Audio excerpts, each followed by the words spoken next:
ትንቢት ኤርምያስ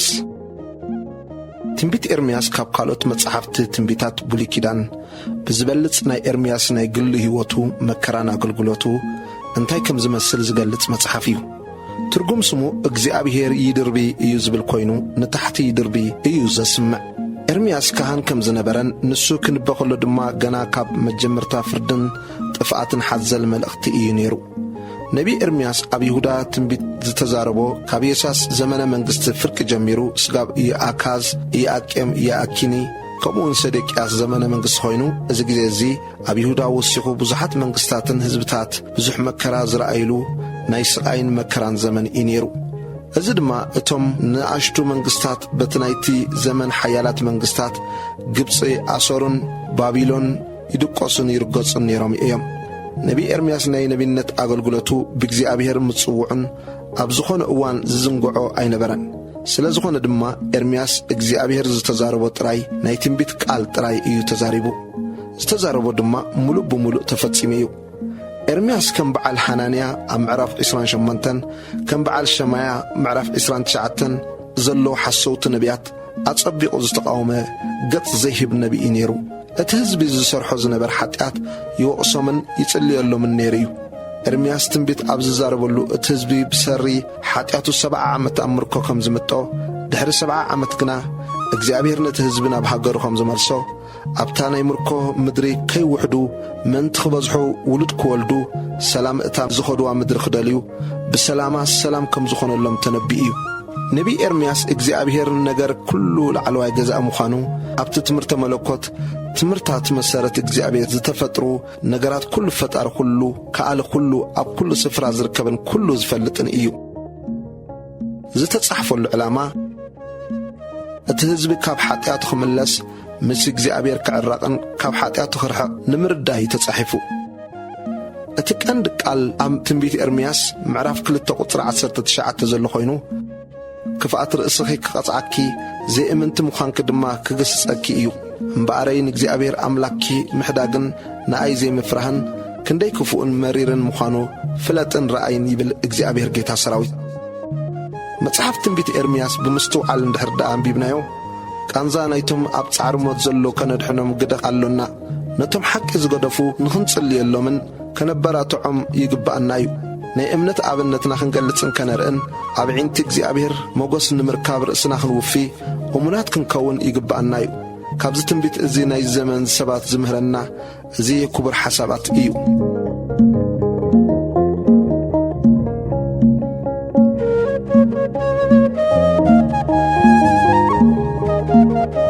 እዚ ዝረኣናዮ ድሕር ባይታ ናይ ትንቢት ኤርምያስ ክኸውን ከሎ ምዕራፍ 1 ቁጽሪ 1 ኤርምያስ ወዲ ሕልቅያ ካብ ዓለት እቶም ኣብ ኣናቶት ኣብ ምድሪ ብንያም ዝነበሩ ካህናት እተነግሮ ቃል ናብኡ ኣብ መበል 13 ዓመት ግዝኣት ዮስያስ ወዲ አሞን ንጉስ ይሁዳ ቃል እግዚአብሔር መጸ። ከምኡውን ብዘመን ኢዮአቄም ወዲ ዮስያስ ንጉስ ይሁዳ ክሳዕታ መወዳእታ መበል 11 ዓመት ግዝኣት ጸዶቅያስ ወዲ ዮስያስ ንጉስ ይሁዳ ክሳዕቲ ኢየሩሳሌም እተማረኽትሉ ኣብ 5 ወርሒ መጾ። መጽዋዕታ ኤርምያስ ቁጽሪ 4 ከምዚ ዝብል ቃል እግዚአብሔር ናባይ መጸ እሞ ኣብ ከርሳ ኣዲኻ ከይሃነጽኩኻ ፈለጥኩኻ ካብ ማህፀን ከይወጻኻኻ ቀደስኩኻ ንህዛብ ነቢይ ክትከውን ድማ መደብኩኻ በለ። ኣነ ድማ ኣይ ኣታ እግዚአብሔር ኣምላኸይ ገና ቈልዓየ እሞ እንሆ ክዛረብ ኣይክእልን እየ በልኩ። እግዚአብሔር ግና በለኒ ናብ ዝልእኸካ ኩሉ ኪድ እቲ ዝእዘካ ኩሉ ድማ ተዛረብ እምበር ቈልዓየ ኣይትበል። ምንቲ ኽናግፈካ ምሳኻ እሞ ኣይትፍርሃዮም ይብል እግዚአብሔር። እግዚአብሔርካ ኢዱ ዘርግሐ እሞ ኣፈይ ክተንከ እግዚአብሔር ድማ እንሆ ቃላተይ ኣብ ኣፍካ የንብር ኣለኹ። ረአ ሎሚ ኣብ ልዕሊ ህዝብታትን መንግሥታትን ክትምንቁስን ከተፍርስን ከተዖንን ከተጥፍእን ክትነድቕን ክትተክልን ኣቒሞካ እየ በለኒ። 2 ረአያት ቁጽሪ 11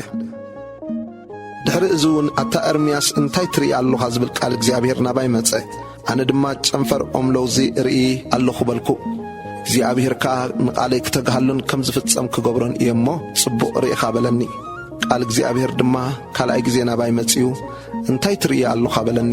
ኣነ እውን ገጹ ናብ ሰሜን ኣቢሉ ዝፈልሕ ድስቲ ርኢ ኣለኹ በልኩ። ሽዑ እግዚአብሔር በለኒ حسم كاب سمين نابتم ابتها قرزنا برو كلهم كفنا ايو انه ناي سمين منقستات عاليت كلهم كتصوعيه يبل اغزابير نساتهم كامت يوم نفس وقفهم اب دقيتات يرسالمن ابتي كبابي ازلو كل قصرن اب كلن كتماتات يهودان منبرم كمبرو ايوم بسر كل خفاتهم ناي سلازحدقون نخالوت امالخت اتان سلازعطونن نغبر ايدوم سلاسغدون فردي كنغروم ايه امبارسي نسخا حقوقها تعتق تنسمو تي انا زكا كل نغرم انا اب قدميهم فرح كي غبركاس اب قدمي غصم اي تفرح انه انا نكل مدرن نغستات يودان نشمامنتن كهاناتان نهزبي هاغران كم تعردت كتمان كم عند حاصينن كم قصر اسرازن غيرلومي اقيمكاي كواغوخا ايوم غنا كم انتخنا غفكا انا مسخا ايمو ايكسعرخان ايوم يبل اغزابير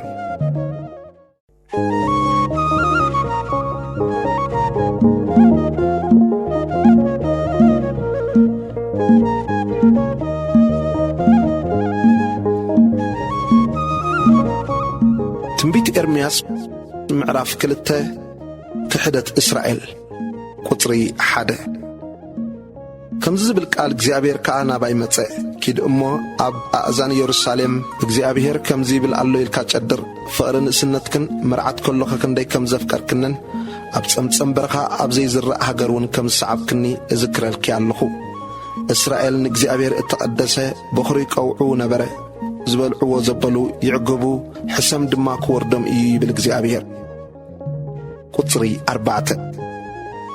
أتم بيت يعقوب كل خاتكم كعليت بيت إسرائيل قال اغزابير سمعوا أبوتاتكم كباي يزرحقوا ددحري كونتنت زصعبوا نرأسهم كونتنت زخونس انتي عمت أرهبوا لي يبل اغزابير نساتهم كا اتي كاب هاجر مصر زوصانا ببرخا بمدره صموان دنگورن بمدره اصامن دنموتن بتحد اوكا زي حلفون حد سب اوكا زي نبرولن مدري زمرحنا اغزابير سي ابيالو ايبولون أنا دما فريون طعمون من تختبلعو نافراي مدري أتخوهم نسخاتكم جنا مسأتهم نمدري أركسكم وا نرسيون فنفن قبركمو كانت اغزابير أبايا اللو أيبولون حجز حزو دما يفلطونن قواسط طلومني نبيات بسم بعد تنبيو ددحرتهم زي تقمو كأسعبو اغزابير نهزبو كم زخصصهم قطري 9 سلازي جنا كاتعكم إيه مسدقي دقهم أقوى كاتعيه بالإغزابير ناب دسيتات كتيم تساقرو أمو رأيو ناب كدار لأخو أمو أتصبئكم تملكتو كمزز مسالكتو كوينو انتخوانا دما تأمتو زي أمالختي كنا الشمسي أمالخت زلوته حزب دا اللو حزبي جنا قرماؤون زي تكم لوته حزبي كل التخفق جيرو نعين فالفال هي وما يحدي قومني نرأسهم كحسبتات ماي زي عقر نقع حسبتات كعيتهم إيامو أتم سمايات بزي تقرمو سنبدو أزيهم ونرعرع بلو يبل اغزابير قطري 14 إسرائيل سباريات دو إيو ويس أبيت التولد باريات دخون إيو سلمن تيدا نمركوتو في شدناتنا بس قوازوملو دهايم أسمعو مدرخ آعنو كتماتاتو نددا زنبرلن دما يلبون دقي نوفان تافينسن كركرتخا فقصو ازز وردكاس نتبقنع مقد زمر حكي اغزابير املاك سلازا حدك دو ايكونن حجخا ماي سيهور كتساتيو ابتنا بغبصي زوسد مقد انتي كتغبر اخي ويس كابتي وحزروبا كتساتيو ابتنا باسور زوسد مقدس انتي كتغبر اخي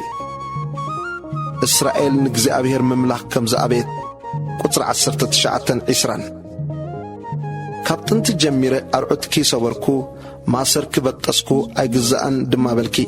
او كله بريخ كد خدتاتن تحت كل لمع اقوامن دا نزمت تنقل على عبلك مو كفات راسخي كقصعكي زي منت مخانك دما كغصكيو مبارين اغزابير املاك محداغن ناي زي مفرحن كندي كفؤن مريرن مخانو فلتن رايني بالاغزابير جيتا السراويت قطري 21 أنس كم حري حرق وين جيره كبصري على التخلقخي كما الكدا عبد على حرق وين التلوت كني بتشو بارد أكو أنت تحسبكي بزح سامنا خا أنت أزوتركي أبصخي أبكرمي رخص كويني نبر يبلغ زي أبيهر أملاخ قطر 23 كما الكي إخي أي رخصكن ددحرب على إسعابكن التبلزلخي سقامخي نبتلسل تملكتي زقبركي ذكري أبزن أبتن كم اتفانن جمل كونكي برخا كم زلمدت كم دليتا ننفاس فين اتبل حد اكوا بهاقا كخلكل زيكل ادق خدن كم اكونكي زدليوا كلاتم بقويا ايدخمون أور حتا يرخبوا أجرخي ترايو كاب مخان قررو خدمة كاب متسمع تتنقضي نسخ جنا قانو تفتي اللخو ددحريام كسعب إيامو أزس أكوا أيكونن إيو بالكي حزب إسرائيل كقدسعو يقبوهم إيو قدسر عسران شدشتان كم تسرق مستتحزز زنور كم بيت إسرائيل نساتو من نقستاتو من مسافنتو من كهاناتو من نبياتو من كنور إيام زبانم امبر قصم ناباي اي ملسن امو نعنچيتي نسخا ابويخا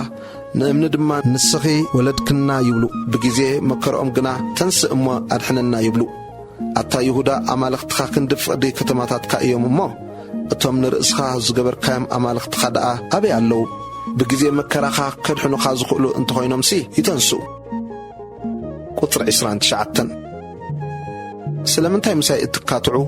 كل خاطكم كحيدكمني إخم يبل እግዚአብሔር بخنتو ندقهم وقعكو نساتمون أي تقطعن سيفهم كم سباري أنبسا خوينو لنبياتكم بلعم أتا ولدوك قال እግዚአብሔር أستوعل نإسرائيل دو تسمبرخا ويس مدري دقدق تسلماتكم كوا سلمنتاي دا حزبي حرا وصات إنا دقمنا بخا أين من لسن زبل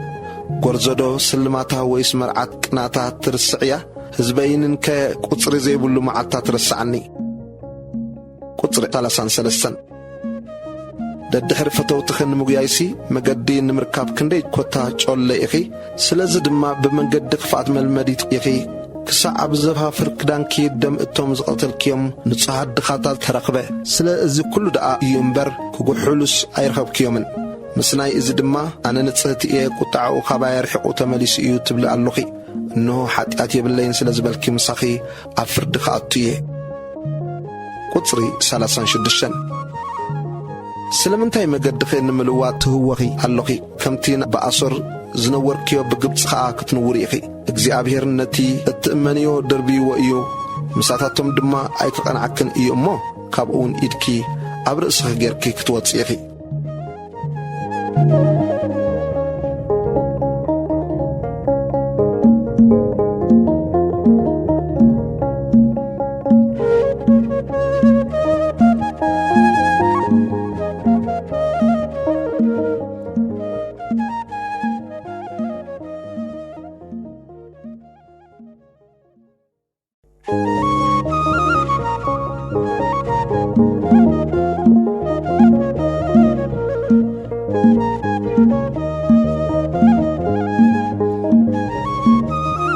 تنبيت إرمياس معرف 3 طلاميت إسرائيل قطري 1 بهولدو أيكونن سبعين سبيتو انت فتحا أمون الساقبو كيدا أبكال السبعي انت تأتو كم بحدش دو نابعي ملس إيو اتيم مدردو أزي أي ركسن نسخون مس بزحاد فتوتي أمنزيركس نابعي دو كتملس يكي بالإግዚአብሔር عين تخيق وحب لمو أبكروباتات أمتي زيدك أسكولو أبي اللو كم تودي عرب أبتسمتسم برخا زدبي أما قدي تقمتكي تتبعي يوم نبركي بمنزرنا خن بخفات كندمان مدري أركسكيا بسر سربي الزناب تغلكلت زناب صبحتون أي زنبن نصغ قناقت أمنزرا سلزلوكي محفار أبيخي حجغي أبوي نسخا محازان السنتي إخاب الكدو تتسوعني أي اللوخن نحواردو قطعيو كسع مودعتا دخا كتصمم إيو أنه كمزي الكي تزاربي قناها كسع زكالكي كفوت قبري اللوخي إسرائيل يهودان كنسحا اللون قطر 6 እግዚአብሔር بزمن نقوس يوسياس كم زبلني إذا كدع إسرائيل زقبرت تدوريخا أبن النوحتي أخرانا أبززل معي أعوامن كيدا أبقو أمن زرت إذا كل مسقبرت كا ناباي كتملس إيابالكو قناخي أي تملستن إتات ألاميت حبتا يهودا خا نزرعيت نزا كدع إسرائيل أقوى بمخنات كل زموتا فتحية صحفت مفتحية ونهيبيا كلهوس إتات ألاميت حبتا يهودا كم زي سكحت إرى خيدا كم زمن زرت ريخو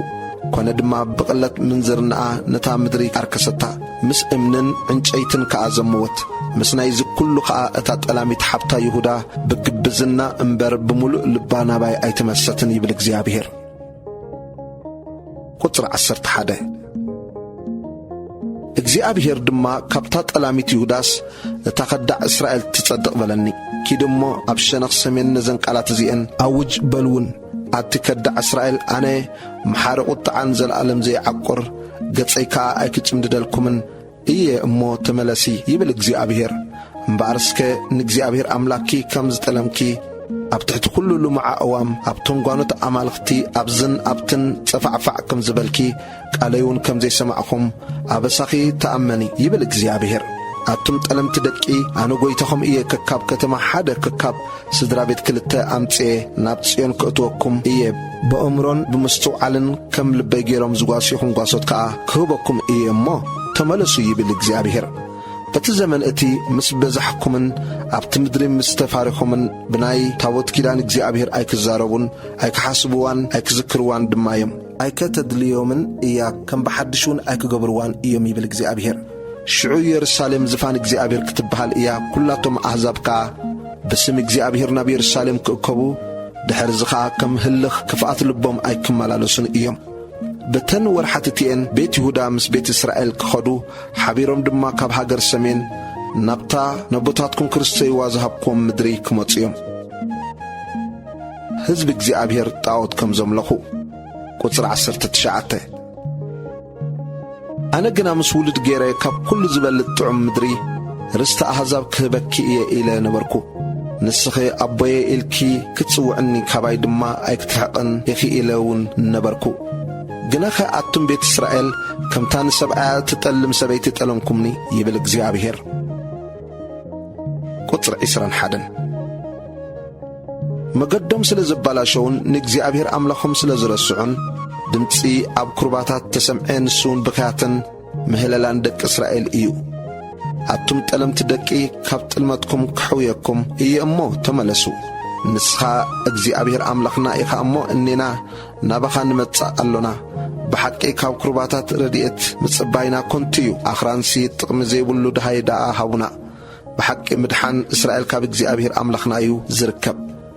ሕፍረት ጣዖታት ግና ንፍረት ጻዕሪ ኣቦታትና ነባጊዖምን ንዓሕኦምን ነወዳቶምን ነዋልዶምን ካብ ንእስነትና ጀሚሩ በልዖ እምበኣርሲ ድምፂ እግዚአብሔር ኣምላኽና ምስማዕ ስለ ዝኣቤና ንሕናን ኣቦታትናን ካብ ንእስነትና ጀሚርና ክሳዕ ሎሚ ንእግዚአብሔር ኣምላኽ ስለ ዝበደልና ኣብ ሓፍረትና ፈፈው ንበል ነውርና ከዓ የጐልብበና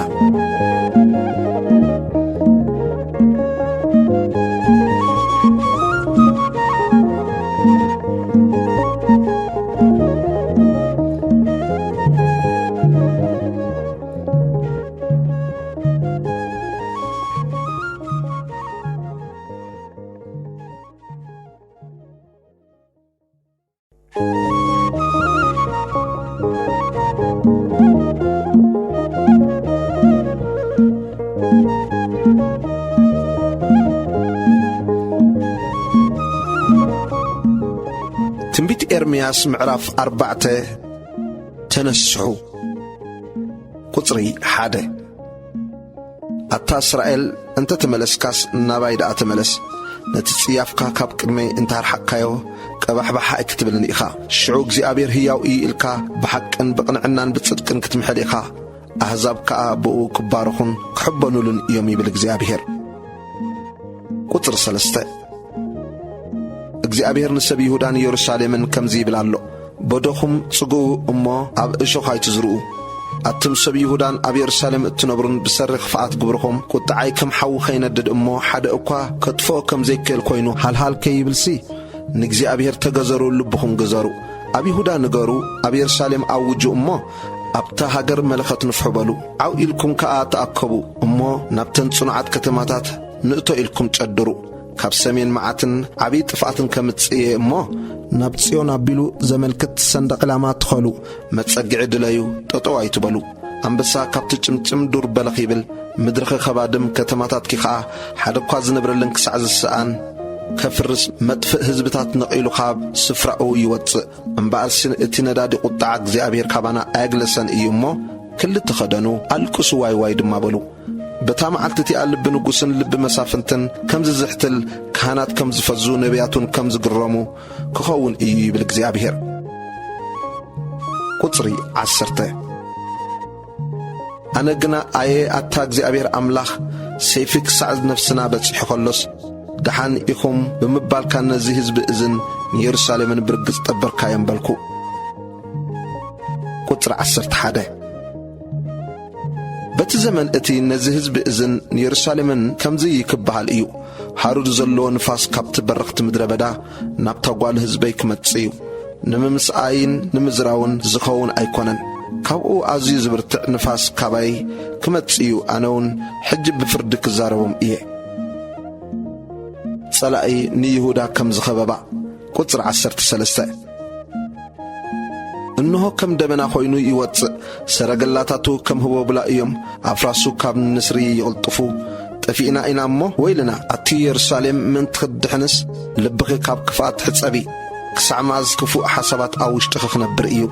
كاب دان دمتسي يسمع كاب أخران إفريم كأحسام يورا اللمو إنه كاب رحق هاجر زخبب تفراي متس نختماتات يهودا خا يفكر لنا الله إلكم نهزاب نقروم يرسالم أفلطوا نايسلا التصاررت كم حلو تقرات كوينهم بكل وغنا يخبوا يبلغ زيابهر أكايدا خن قبرخن إيو إزي زوردلكي إزي كفاتكي إيو مرير إيو مو كسعال بخي بتصح نيرمياس أب كند هزبوز تسمعو حزن قطر 19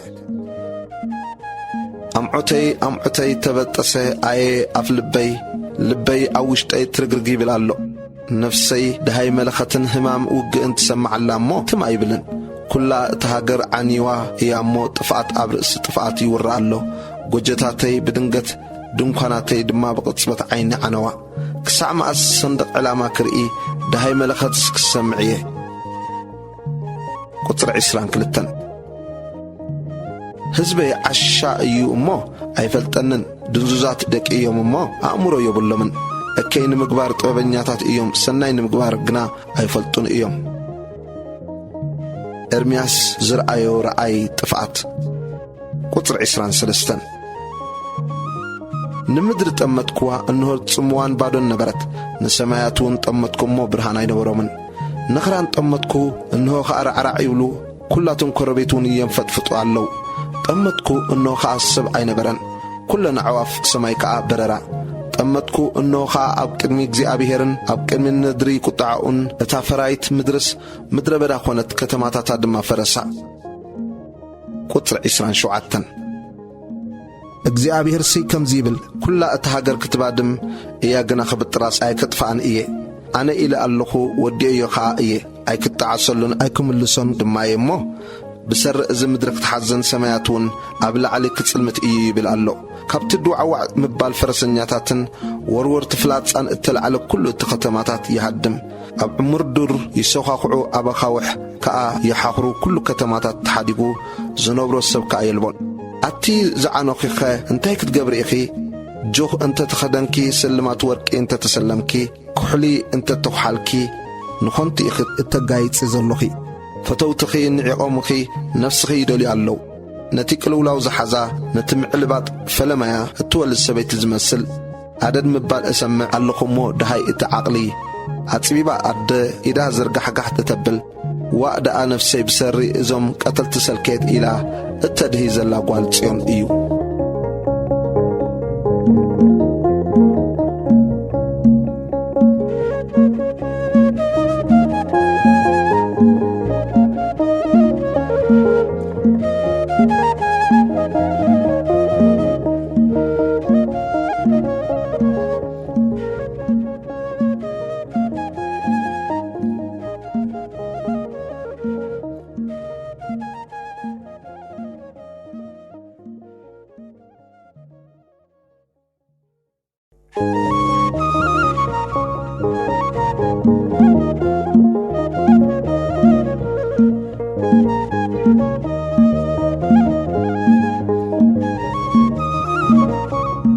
ትንቢት ኤርምያስ ምዕራፍ 5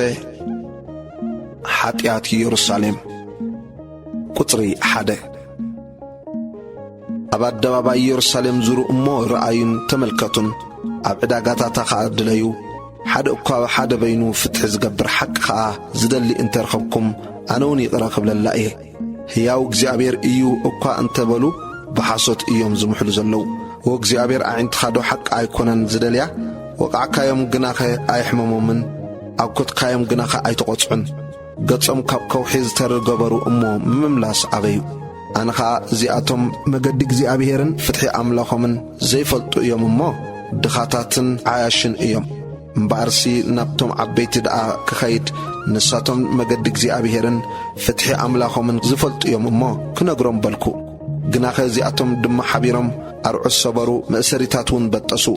ኣበስኦም እተኣላው የብሉን ጥልመቶም ከዓ እናወስኸ እዩ ዝኸይድ ዘሎ እሞ ስለዚ ኣንበሳ ካብ ድር ወፂኡ ይሰብሮም ተኹላ መሮር ድማ የጥፍኦም ነብሪ ኣብ ከተማታቶም ይቃጾ ውፅእ ንዝበለውን ይምንጥሎ ከመይ ኢለ ይቕረ ኽብለልኪ ደቂኸ ጠሎሙኒ ኣማልኽቲ ብዘይኮኑ ከዓ ይምሕሉ ኣለዉ ኣጽገብክዎም ንሳቶም ድማ ዘመዉ ኣብ ቤት ኣመንዝራውን ተኣኻኸቡ ከምቶም ጽቡቕ እተመጨኑ ውዕያት ኣፍራስ እዮም ነፍሲ ወከፎም ደድሕሪ ሰበይቲ ብጻዩ ይሕምሕም በዚ ነገር እዚ ዶ ኣይክቐጽዖምን እየ ነዚ ከምዚ ዝመሰለ ሕዝብስ ነፍሰይ ድሕነ ኣይክትፈድዮን እያ ይብል እግዚኣብሔር ቁጽሪ 11 ቤት እስራኤልን ቤት ይሁዳን ጠሊሞምኒ እዮም እሞ ኣብ ቅጽርታታት ደይብኩም ኣፍርሱ ግና ኸብጥራስ ኣይተጥፍእዋ ጨናፍራ ናይ እግዚኣብሔር ኣይኮኑን እሞ ኣርሕቕዎም ይብል እግዚኣብሔር ንእስራኤል ሓደጎም ቁጽሪ 12-13 እዚኣቶም ከዓ እግዚኣብሔር የሎን ክፉእ ኣይክወርደናን እዩ ሰይፍን ጥሜትን ኣይክንርእን ኢናን ነቢያት ንፋስ ክኾኑ እዮም ባእታቶም ዝዛረብ ከዓ የልቦን ከምኡ ንርእሶም ይኹን ኢሎም ንእግዚኣብሔር ክሓዱ ስለዚ እግዚኣብሔር ኣምላኽ ሰራዊት ከምዚ ይብል ኣሎ እዚ ቃል እዚ ስለ እተዛረብኩም እንሆ ነቲ ቃላተይ ኣብ ኣፍካ ከም ሓዊ ነዚ ህዝቢ እዚ ድማ ከም ዕንጨይቲ ክገብሮ እየ እሞ ክንቁምጾም እዩ ኣቱም ቤት እስራኤል እንሆ ህዝቢ ካብ ርሑቕ ከምጽኣልኩም እየ ይብል እግዚኣብሔር ሓያል ህዝቢ ጥንታዊ ህዝቢ ቋንቋኦም ዘይትፈልጦ ዘረባኦም ድማ ዘይተስተውዕሎ ህዝቢ እዮም ጉልድባኦም ክፉት መቓብር እዩ ኩላቶም ከዓ ጀጋኒ እዮም ንሳቶም ነቲ ኣወዳትካን ኣዋልድካን ክበልዕዎ ዝግባእ ቀውዕኻን እንጌራኻን ክበልዑ ኣባጊዕካን ኣሓኻን ክበልዑ ወይንኻን በለስካን ክበልዑ እዮም ነተን እትእመነን ጽኑዓት ከተማታትካ ብሰይፊ ከፍርስወን እዮም ግናኸ በተን መዓልታት እቲኣተን ከዓ ብጥራስ ኣይከጥፍኣኩምን እየ ይብል እግዚኣብሔር ንስኻትኩም ድማ እግዚኣብሔር ኣምላኽና ስለምንታይ እዩ እዚ ኩሉ ዝገበረና እንተበልኩም ሽዑ ንስኻ ከምቲ ንስኻትኩም ዝሓደግኩምኒ ኣብ ሃገርኩም ንጓኖት ኣማልኽቲ እተገዛእኹም ከምኡውን ኣብ ዘይሃገርኩም ንጓኖት ክትግዝኡ ኢኹም ኢልካ መልሰሎም እግዚኣብሔር ንህዝቡ ዝሃቦ ስምዕታ ቁጽሪ 20 እዚ ኣብ ቤት ያዕቆብ ኣውርዩ ኣብ ይሁዳ ከዓ ንገሩ እሞ በሉ ኣታሊ ብዘይብሉ ዓይኒ ከለዎ ዘይርኢ እዝኒ ከለዎ ድማ ዘይስመምዕ ዓሻ ህዝቢ እዚ ስማዕ ናይሲ ኣይመፈራሕኩምን ዶ ብዘለዓለማዊ ትእዛዝ ገይረ ከይሓልፎ ድበት ንደረት ባሕሪ ዝገበርኩኸ ኣብ ቅድመይ ዶ ራዕራዕ ኣይመበልኩምን ማዕበሉ እኳ እንተበርትዐ ኣይክእሎን ይሃጽፍ ግናኸ ከቶ ኣይሳገሮን ይብል እግዚኣብሔር እዚ ህዝቢ እዚ ግና እምቢተኛን ዓላውን ልቢ ኣለዎ ንድሕሪት ይምለሱ እሞ ጸው ይብሉ ብልቦም ከዓ ነቲ በብግዚኡ ዝናብ ጽድያን ቀውዕን ዝህበና ምድባት ሳምንታት ቀውዑውን ዝሰርዓልና እግዚኣብሔር ኣምላኽና ንፍርሃዮ ኣይበሉን ኣበሳኹም ነዚ ከልከለ ሓጢኣትኩም ከዓ ነዚ ጸጽብቑ ኣኽልኣኩም ኣብቶም ህዝበይ ሲረሲኣን ሰባት ይርከቡ ከምቶም ኣዕዋፍ ዘፈንጥሩ ይቃጸው መፈንጥራ ዘርጊሖም ከዓ ሰብ የፈንጥሩ ኣለዉ ከምታ ብዕዋፍ ዝመልአት እንዳዑፍ ከምኡ ድማ ቤቶም ብምጥባር ሙሉእ እዩ ስለዚ ዓበይትን ሃብታማትን ኮኑ ስቡሓትን ዘባርቑን ኮኑ ንእከዮም ወሰን የብሉን ፍትሒ ንዘኽታም ነገሩ ዘቕንዓሉ ፍትሒ ኣይውፅሉን ንድኻውን መሰሉ ኣይብይኑሉን በዚ ነገር እዚ ዶ ኣይክቖጽዖምን እየ ነዚ ከም ዝመሰለ ህዝብስ ነፍሰይ ዶ ሕነ ኣይክትፈድዮን እያ ይብል እግዚኣብሔር ቁጽሪ 30 ኣብታ ሃገር እቲኣ ጉድን ዘሰክሕን እዩ ዝግበር ዘሎ ነቢያት ብሓሶት ይንበዩ ካህናት ከዓ ብኢዶም ይገዝኡ ኣለዉ ህዝበይ እውን ባህ ኢልዎ ይሰምሮ ኣሎ ኣብ መወዳእታኡ ደኣኸ እንታይ ክትገብሩ ኢኹም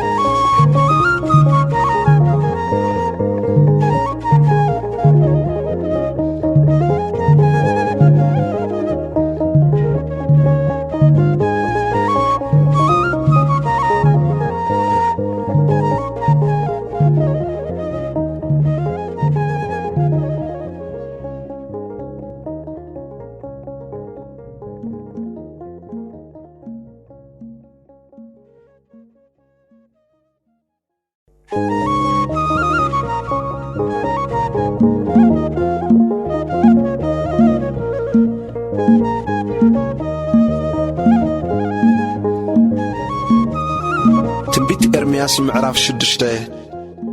ኢየሩሳሌም ብጸላእቲ ከም ዝተኸበት ቁጽሪ 1 ኣቱም ደቂ ቢንያም መዓትን ዓብዪ ጥፍኣትን ካብ ሰሜን ይቐርብ ኣሎ እሞ ካብ ማእከል ኢየሩሳሌም ህደሙ ኣብ ጥቓዕ መለኸት ንፍሑ ኣብ ርእሲ ቤተ ሓክሬም ምልክት ትኸሉ ነዛ ስብቀልን ሕነቕነቕትን ጓል ጽዮን ከጥፍኣ እየ ጓሶት ምስ መጓሲታቶም ኣብኣ ይወፍሩ ድንኳናቶም ከዓ ኣብ ዙርያ ይተኽሉ ነፍሲ ወከፍ በብወገኖም ድማ ይጓስዩ ኣለዉ ክትዋግእዋ ተዓጠቑ ተንሱ ቀትሪ ኸሎ ንውፃእ ምድሪ መስዩ ጽላሎት ምሸት ከዓ ነዊሑ እዩ እሞ ወይልና እምበኣርሲ ተንስኡ ብለይቲ ንገስግስ እሞ ንዳራሻታ ነፍርሶ ቁጥር 6 እግዚአብሔር ጌታ ሰራዊት ከምዚ ይብል ኣሎ ኣእዋም ቆረጹ ንኢየሩሳሌም ከዓ ብቐጽሪ ክበብዋ ብኹሉ ወገን ዓመፅን ጎመፅን ኣለዋ እሞ እትቕጻዕ ከተማ እያ ዒላማዩ ከም ዘፈልፍል ከምኡ ክፍኣታ ተፈልፍል ኣላ ኣብኣ ዓመፅን ምብራስን ይስማዕ ኣሎ ስቃይን ቁስልን ሓዋሩ ኣብ ቅድመይ እዩ ኣብቲ ኢየሩሳሌም ነፍሰይ ካባኸ ከይትፍለእ እሞ ሰብ ዘይነብረላ ምድረ በዳ ከይገብረክስ ተቐጽዒ ዓላዊት ኢየሩሳሌም ቁጥሪ 9 እግዚአብሔር ጌታ ሰራዊት ከምዚ ይብል ኣሎ ከምቲ ንተኽሊ ወይኒ ዝቐርምዎ ነቲ ተረፍ እስራኤል ክቕርምዎ እዮም ከምቲ ኣራይ ዘቢብ ኣብ ሓረግ ዝገብሮ መመሊስካ ኢድካ ዘርግሕ እንሆ ኣዝኖም ዘይተገዝረ እዩ ክሰምዑ ከዓ ኣይክእሉን እዮም እንሆ ቃል እግዚአብሔር ነውሪ ኮይኑዎም እዩ እሞ ባህ ኣይብሎምን እምበኣር ከም ምእንቲ ክሰምዑስ ንመን ደኣ ክዛረብ ኣብ ቅድሚ መንሲ ክምስክር እየ ስለዚ ብቁጣዕ እግዚአብሔር መሊአ ኣለኹ ትም ክብል ድማ ኣይከኣለንን ሰብኣይን ሰበይትን ኣረጊትን ዕድሚኡ ዘእከለን ክትሓዙስ ኣብቶም ቈልዑ ኣብ መገድን ኣብቶም መንእሰይ ኣብ ባይቶን ኣሕቢርካ ከዓወሎም ናብቶም ኣብታ ሃገር ዝነብሩ ኢደይ ክዝርግሕ እየ እሞ ኣባይቶምን ግርሆኦምን ኣንስቶምን ብሓባር ኣብ ካልኦት ክሓልፍ እዩ ይብል እግዚአብሔር ካብ ንእሽቶኦም ክሳዕ ዓብኦም ኩላቶም ህሩፋት ረብሓ ካብ ነቢይ ክሳዕ ካህን ኩላቶም ሓሶት የዘውትሩ ስለ ዘለዉ እዩ ሰላም ዘየልቦስ ሰላም እናበሉ ነቲ መውቃዕቲ ህዝበይ ብሸለልታ ይፍውስዎ ኣለዉ ጽያፍ ስለ ዝገበሩስ ክሓፍሩ ዶ እዮም ምንም ኣይሓፍሩን ሕፍረት እንታይ ምዃኑ እኳ ኣይፈልጡን ስለዚ ምስቶም ዝወድቁ ክወድቁ ምስ ኣረኻኸብ ኩሎም ከዓ ጻሕ ክብሉ እዮም ይብል እግዚአብሔር እስራኤል መገዲ ኣምላኽ ከም ዝሓደገት ቁጥሪ 16 እግዚአብሔር ከምዚ ይብል ኣሎ ኣብ ጎደናታት ደው ኢልኩም ተመልከቱ እቲ ጥንታዊ መገድታት እቲ ጽቡቕ ጎደና ኣየናይ ምዃኑ ሕተቱ እሞ ብኡ ተመላለሱ ሽዑ ንነፍስኹም ዕረፍቲ ክትረኽቡ ኢኹም ንሳቶም ግና ኣይንመላለሰሉን ኢና ኢሎም መለሱ ኣብ ድሃይ መለኸት ኣድህቡ ዝብልኹም ሓለውቲ ሸመልኩም ነይረ ንሳቶም ግና ኣይነድህብን ኢና በሉ ስለዚ ኣቱም ኣሕዛብ ስምዑ ኣቱም ማሕበር እቲ ዝመጾም ዘሎ ፍለጡ ኣቲ ምድሪ ስምዒ ኣብ ቃላተይ ኣይድሃቡን ንሕገይ ከዓ ደርብዮሞ እዮም እሞ ኣብዚ ህዝቢ እዚ መዓት ከምጽየ ንሱ ከዓ ፍረ ሓሳቦም እዩ እቲ ዕጣን ካብ ሳባ ምኡዝ ኣንጫ ከዓ ካብ ርሑቕ ሃገር ዝመጽእ እንታይ ጉዱ ኣሎኒ እቲ ዝሓርር መስዋዕትኹም ባህ ኣይብለንን መስዋዕቲ ሕርድኩም እውን ኣይብህገንን እዩ ስለዚ እንሆ ኣብ ቅድሚ እዚ ህዝቢ እዚ እምኒ መዐንቀፊ የንብር ኣለኹ ኣብኡ ከዓ ኣቦታትን ውሉድን ክዕንቀፉ ጎረቤትን ዓርኩን ሓቢሮም ክጠፍኡ እዮም ይብል እግዚአብሔር ካብ ወገን ሰሜን ዝመጽእ ወራር ቁጥሪ 22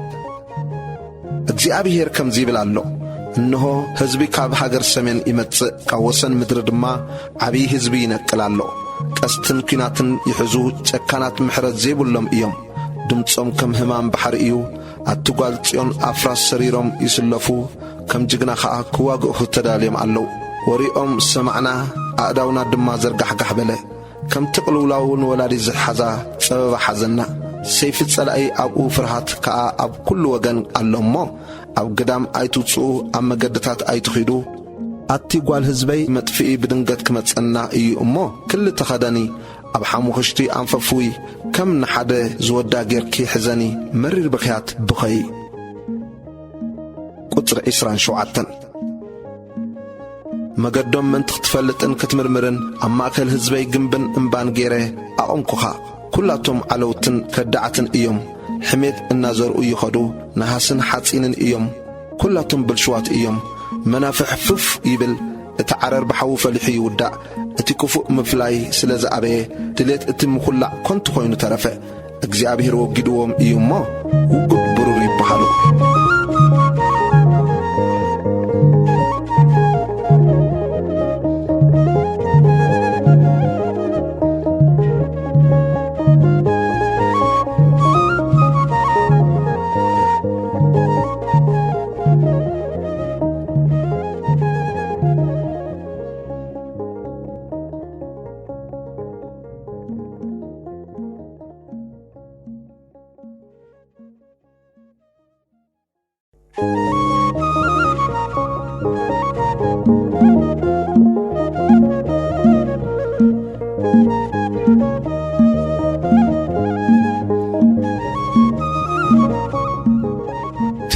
ኤርምያስ ምዕራፍ 7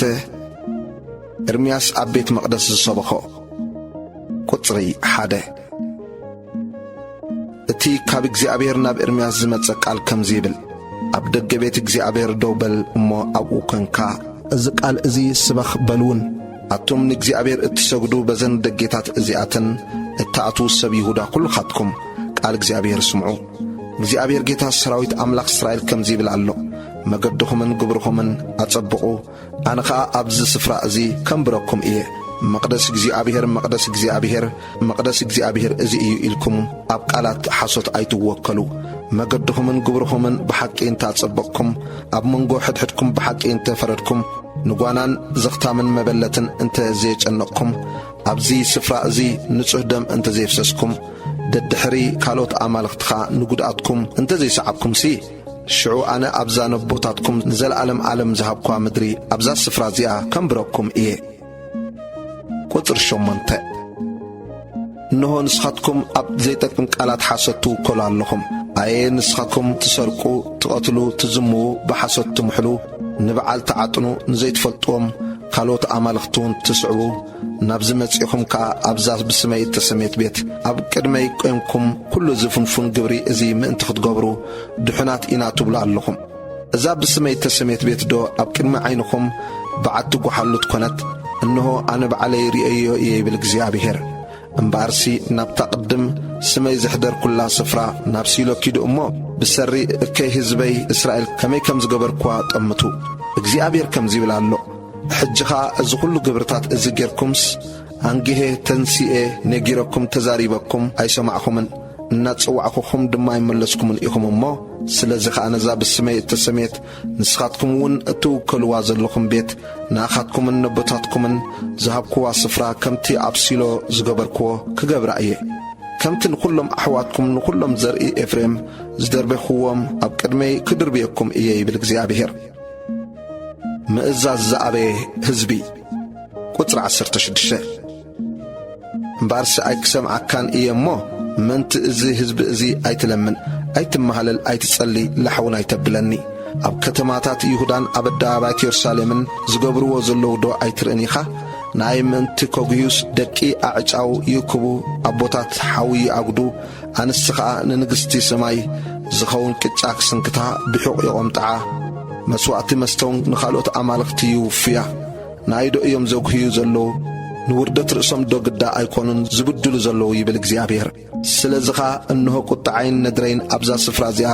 ኣብ ሰብን እንስሳን ኣብ ኣእዋም መረሩን ኣብ ፍረ ምድርን ክኽዑ እየ ክነድድ ኣይክጠፍእን ድማ እዩ ይብል እግዚኣብሔር ኣምላኽ ቁጽሪ 21 እግዚአብሔር ጌታ ሰራዊት ኣምላኽ እስራኤል ከምዚ ይብል ኣሎ እቲ ዝሓርር መስዋዕትኹም ኣብቲ መስዋዕት ሕድድኩም ወስኹ እሞ እቲ ስጋ ብልዑ በታ ነቦታትኩም ካብ ግብፂ ከውፅኦም ከለኹ ብናይ ዝሓርር መስዋዕትን ብመስዋዕት ሕዱድን ኣይተዛረብክዎምን ኣይኣዘዝክዎምን ድማ ዝኣዘዝክዎም ሲ እዚ ዳ እዩ ድምፀይ ስምዑ ኣነ ኸዓ ኣምላኽኩም ክኸውን እየ ንስኻትኩም ድማ ህዝበይ ክትኮኑ ኢኹም ጽቡቕ መንቲ ክትረኽቡውን በቲ ኣነ ዝእዝዘኩም ዘበለ ኩሉ መገድታት ተመላለሱ ግና ኸብምኽሪ ርእሶምን በቲ ክፉእ ህልኽ ልቦምን ደኣኸዱ ኣብ ክንዲ ንቕድሚት ምድፋእ ድማ ንድሕሪት ኣቢሎም ተመልሱ እምበር ናይሲ ኣይሰምዑንን ኣእዛኖም ድማ ናባይፅን ኣይበላን ካብታ ኣቦታትኩም ካብ ምድሪ ግብፂ ዝወጹላ መዓልቲ ክሳዕሎም ኩላቶም ጉዛእተይ ነቢያት ለኣኩልኩም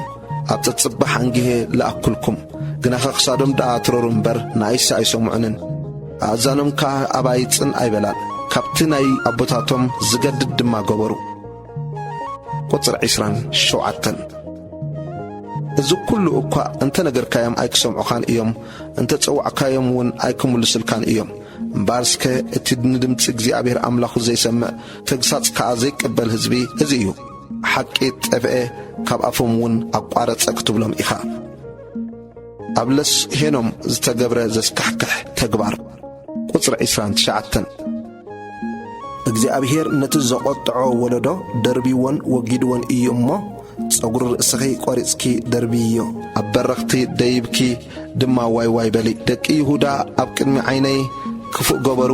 نتا بسمي تسميت بيت من تكركسوا صيافهم أبقى أقمطوا أنا كنت زي أززكون زي حسب كونسي أوداتهم من أوالدهم أبحوي من تخنددو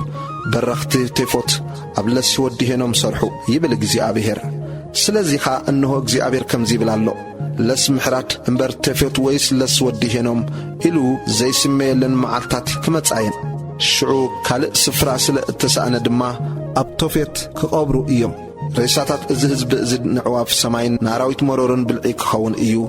إياع زبولهم دما يلبون اتهاجر اتياء كتبادم إيا مو كاب كتماتات يهودان كاب الدوابات يرسالمن دمت إللتان دمت حقوسن دمت مرعاون دمت مرعاتن كتف إياي بالكزي أبير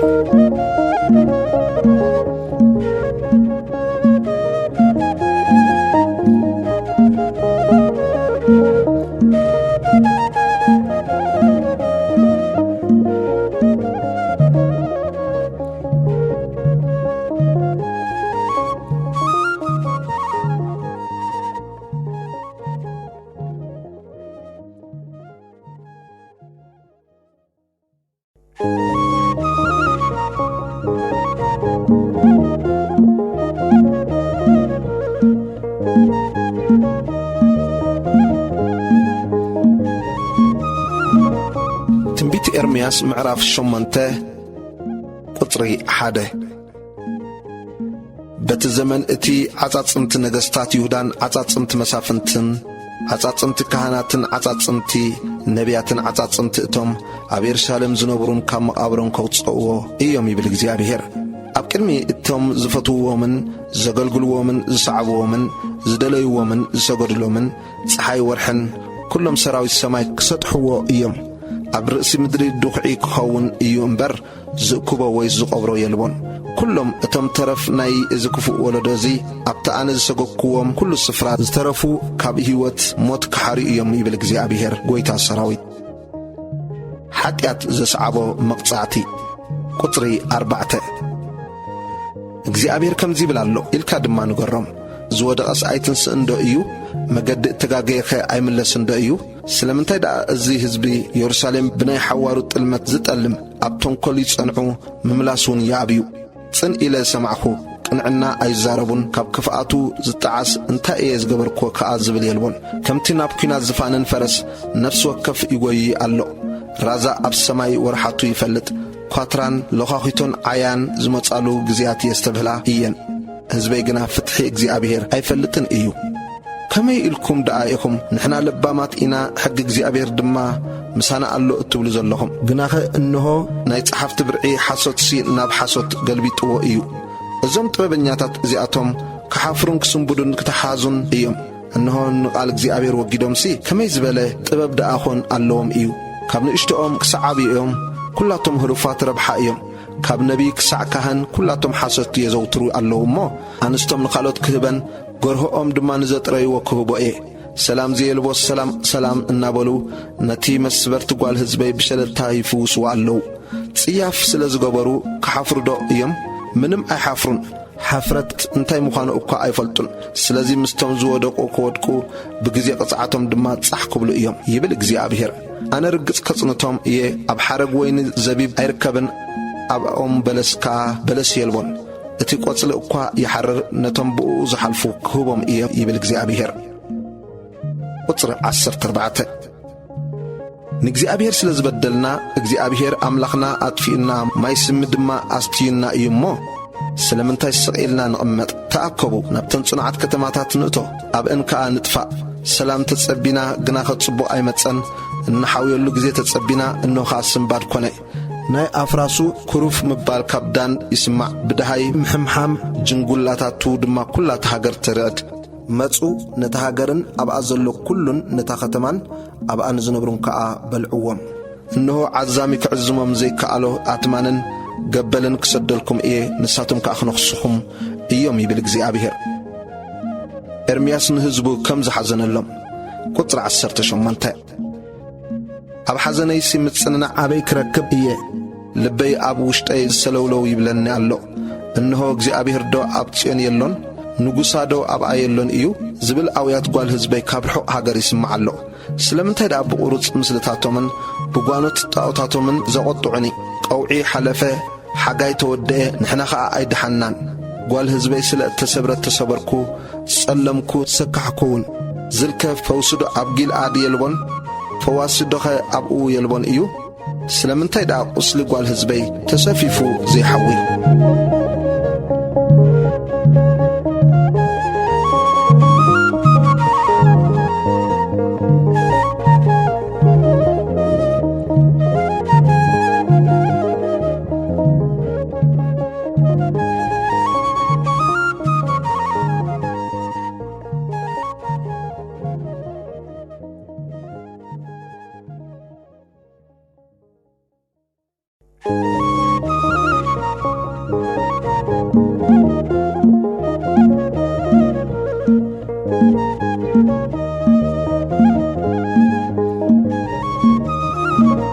ትንቢት ኤርምያስ ምዕራፍ 9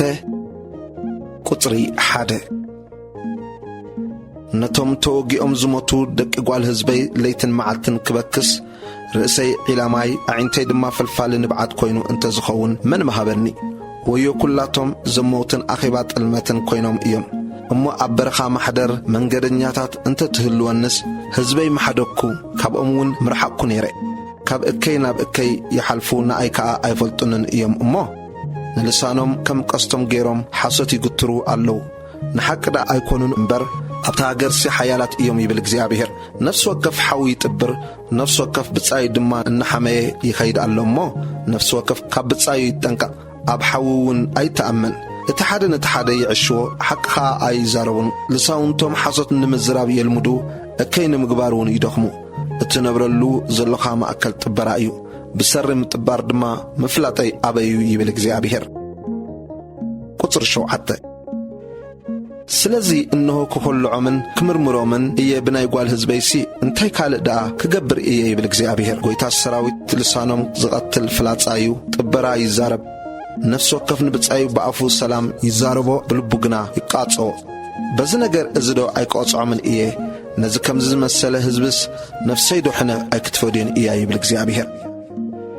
ቁጽሪ 10 ንኣኽራን እበኽየሉን እድጓዓሉን ነቲ መውፈር በረኻውን ብሓዊ ነዲዱ ዝሓልፈሉ የልቦን እሞ እቑዝመሉ ኣለኹ። ኣብኡ ንቁዋ ከብቲ ኣይስማዕን ኣዕዋፍ ሰማይ ኮነ ካልኦት እንስሳውን ሃዲሞም ተጸርገፉ። ንኢየሩሳሌም መኾመር እምንን ሰፈርዎ ኻሩን ክገብራ ከተማታት ይሁዳ ኸዓ ሓደ እኳ ዘይነብረን ዑናታት ክገብረን እየ። ቁጽሪ 12 እቲ ነዚ ዘስተውዕሎ ጥበበኛ መን እዩ? ነዚ ክገልጸኸ ኣፍ እግዚኣብሔር ንመን ተዛረቦ? እቲ ሃገር ሓደ እኳ ዝሓልፋ ዘይብላ ኮይና ከም ምድረ በዳ ነዲዳ ዝጠፈትሲ ስለምንታይ እዩ? እግዚኣብሔር ከዓ ይብል ነቲ ኣብ ቅድሚኦም ዘንበርክዎ ሕገይ ሓደጉ ድምፀይ ከዓ ኣይሰምዑን ብኡ እውን ኣይተመላለሱን። ግና ኸብትሪ ልቦም ከምቲ ኣቦታቶም ዘስተምሃርዎም ደድሕሪ በዓል ሰዓቡ እሞ። ስለዚ እግዚኣብሔር ጌታ ሰራዊት ኣምላኽ እስራኤል ከምዚ ይብል ኣሎ እንሆ ኣነ ነዚ ህዝቢ እዙ መሪር ከብልዖ ማይስሚ ከዓ ኸስትዮ እየ። ኣብ ማእከል እቶም ንሳቶምን ኣቦታቶምን ዘይፈልጥዎም ህዝብታት ፋሕ ከብሎም ክሳዕ ዝውድኦም ድማ ደድሕሪኦም ሰይፊ ክሰደሎም እየ። ህዝቢ ኢየሩሳሌም ሓገዝ ደልዮም ከም ዘእወዩ። ቁጽሪ 17 እግዚአብሔር ጌታ ሰራዊት ከምዚ ይብል ኣሎ ኣስተብሂልኩም በኸይተ ኣንስቲ ክመጻ ጸውዑ እተን ለባማት ክመጻ ድማ ለኣኹለን። ሃገር ስለ ዝሓደግና ኣባይትና ኸዓ ስለ ዘፍረስዎ ሕፍረት ለበስና ኣታ ክንደይ ጠፊእና ኢና ዝብል ድምፂ ቁዘማ ካብ ጽዮን ይስማዕ ኣሎ እሞ ኣዒንትና ንብዓት ክቐዝር ከበሮ ዓይንናውን ማይ ከውሕዝ ቀልጢፈን ይቖዝማልና። ንቖልዑ ካብ ቅርዓት ነጓቡዝ ድማ ካብ ኣደባባይ ምእንቲ ከብርስ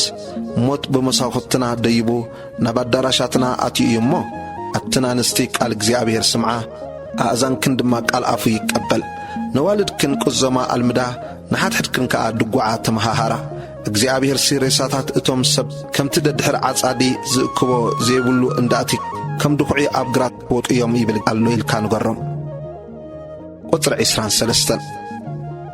ጥበበኛ ብጥበቡ ኣይተሓበን ሓያል ከዓ ብሓይሉ ኣይተሓበን ሃብታሙን ብሃብቱ ኣይተሓበን ይብል እግዚአብሔር። ዝሕበንሲ እዚ እዩ ባህ ዘብለን እሞ أنا أمدري محرة فردن صدقن زغبر እግዚአብሔር مخاني بمستوعلون بمفلاطون دعا يتحبن يبل እግዚአብሔር كلاتهم أحزاب أيتغزرون بزلا بيت إسرائيل كا لبا يتغزرن إيمو إنهون كلهم إتم زيت غزر غزرات نجبتسن نيهودان نيدومن ندك عمونن نمأبن نتم تصغرم وسن زلاصيو أمدر بدا زنبرو كلاتهم زغصعلن معتات يمصالو يبل እግዚአብሔር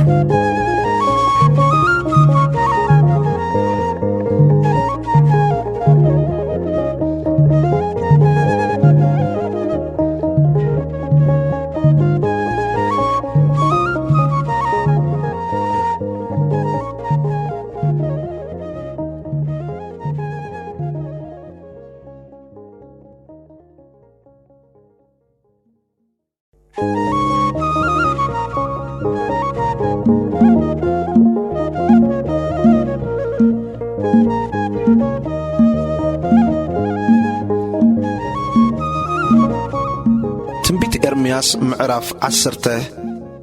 አምልኮ ጣዖትን ሐቀኛ አምልኮን ቁጽሪ 1 አቱም ቤት እስራኤል እዝን አኻትኩም እግዚአብሔር ዝዛረቦ ዘሎ ቃል ስምዑ እግዚአብሔርስ ከምዚ ይብላሎ በመንገድ አሕዛብ መኻድ አይትልመዱ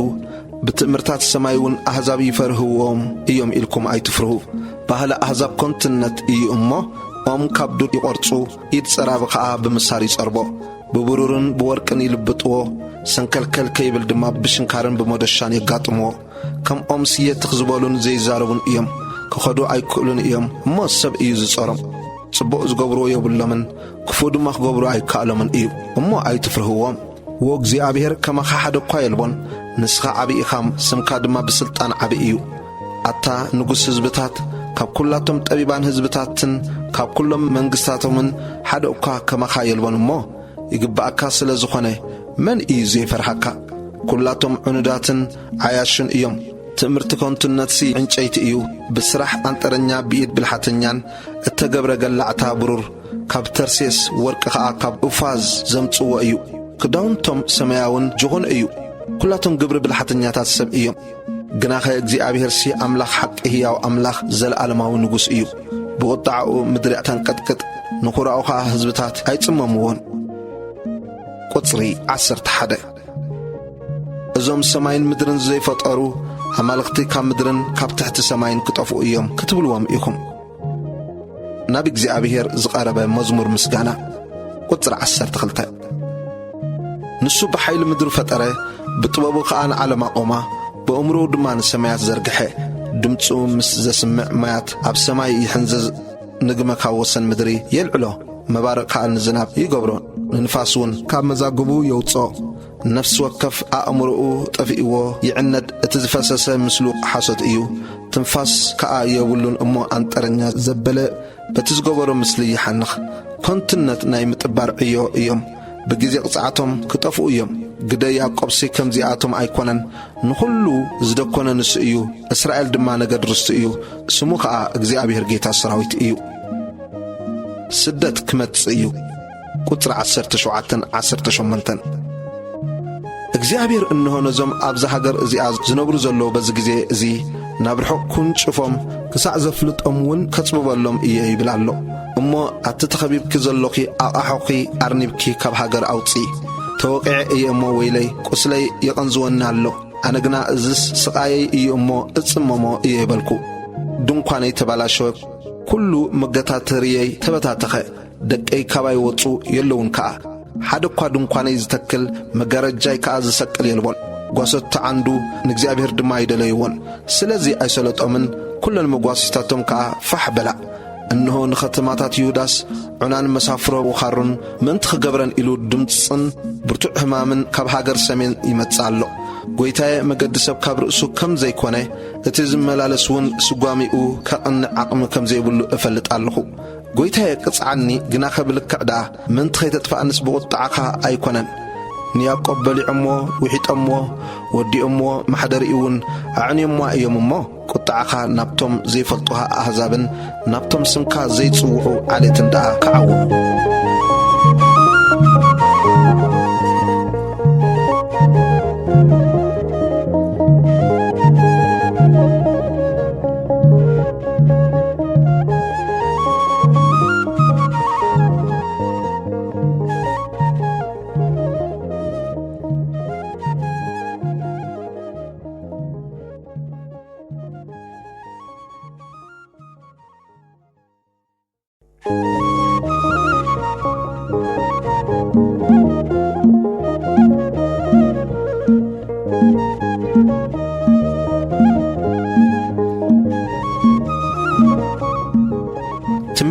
ኤርምያስ ምዕራፍ 11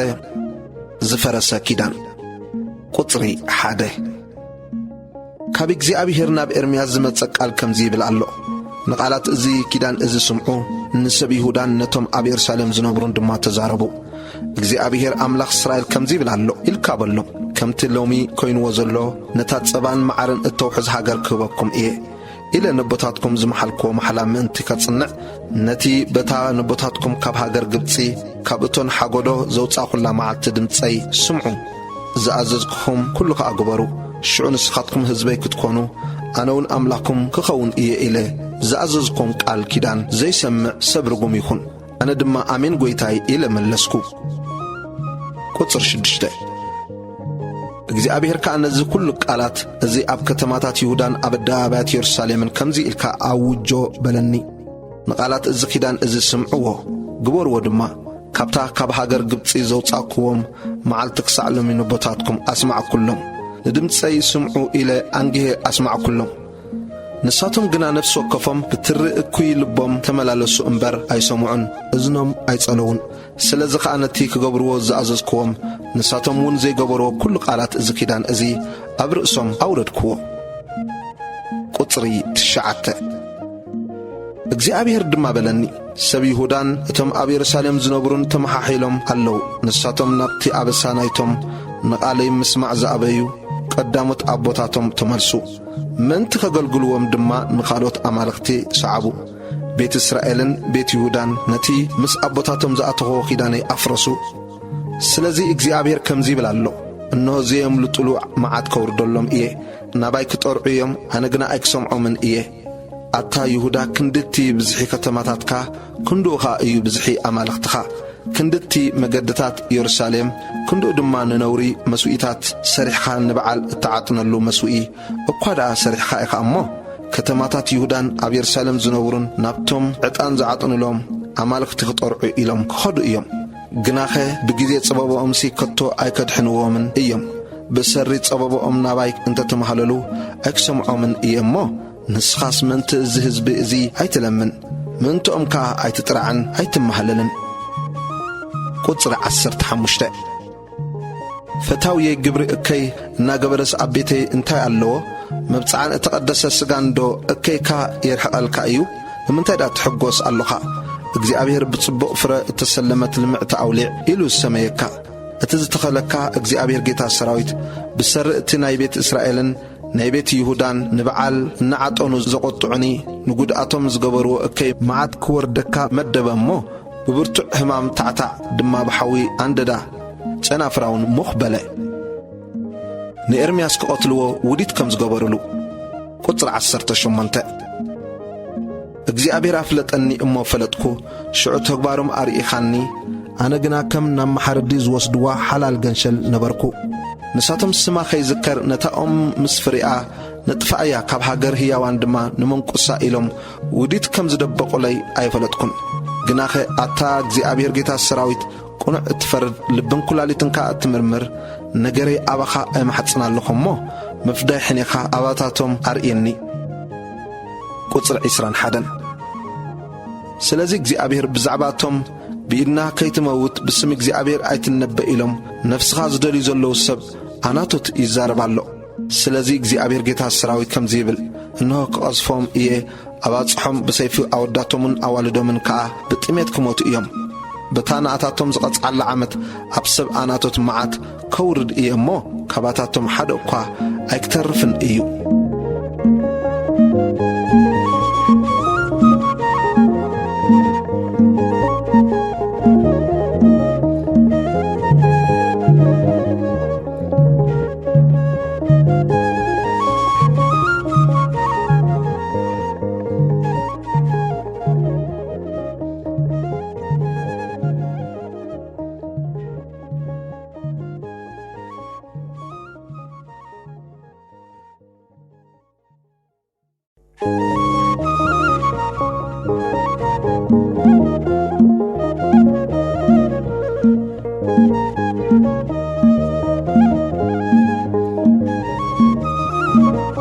ትንቢት ኤርምያስ ምዕራፍ 12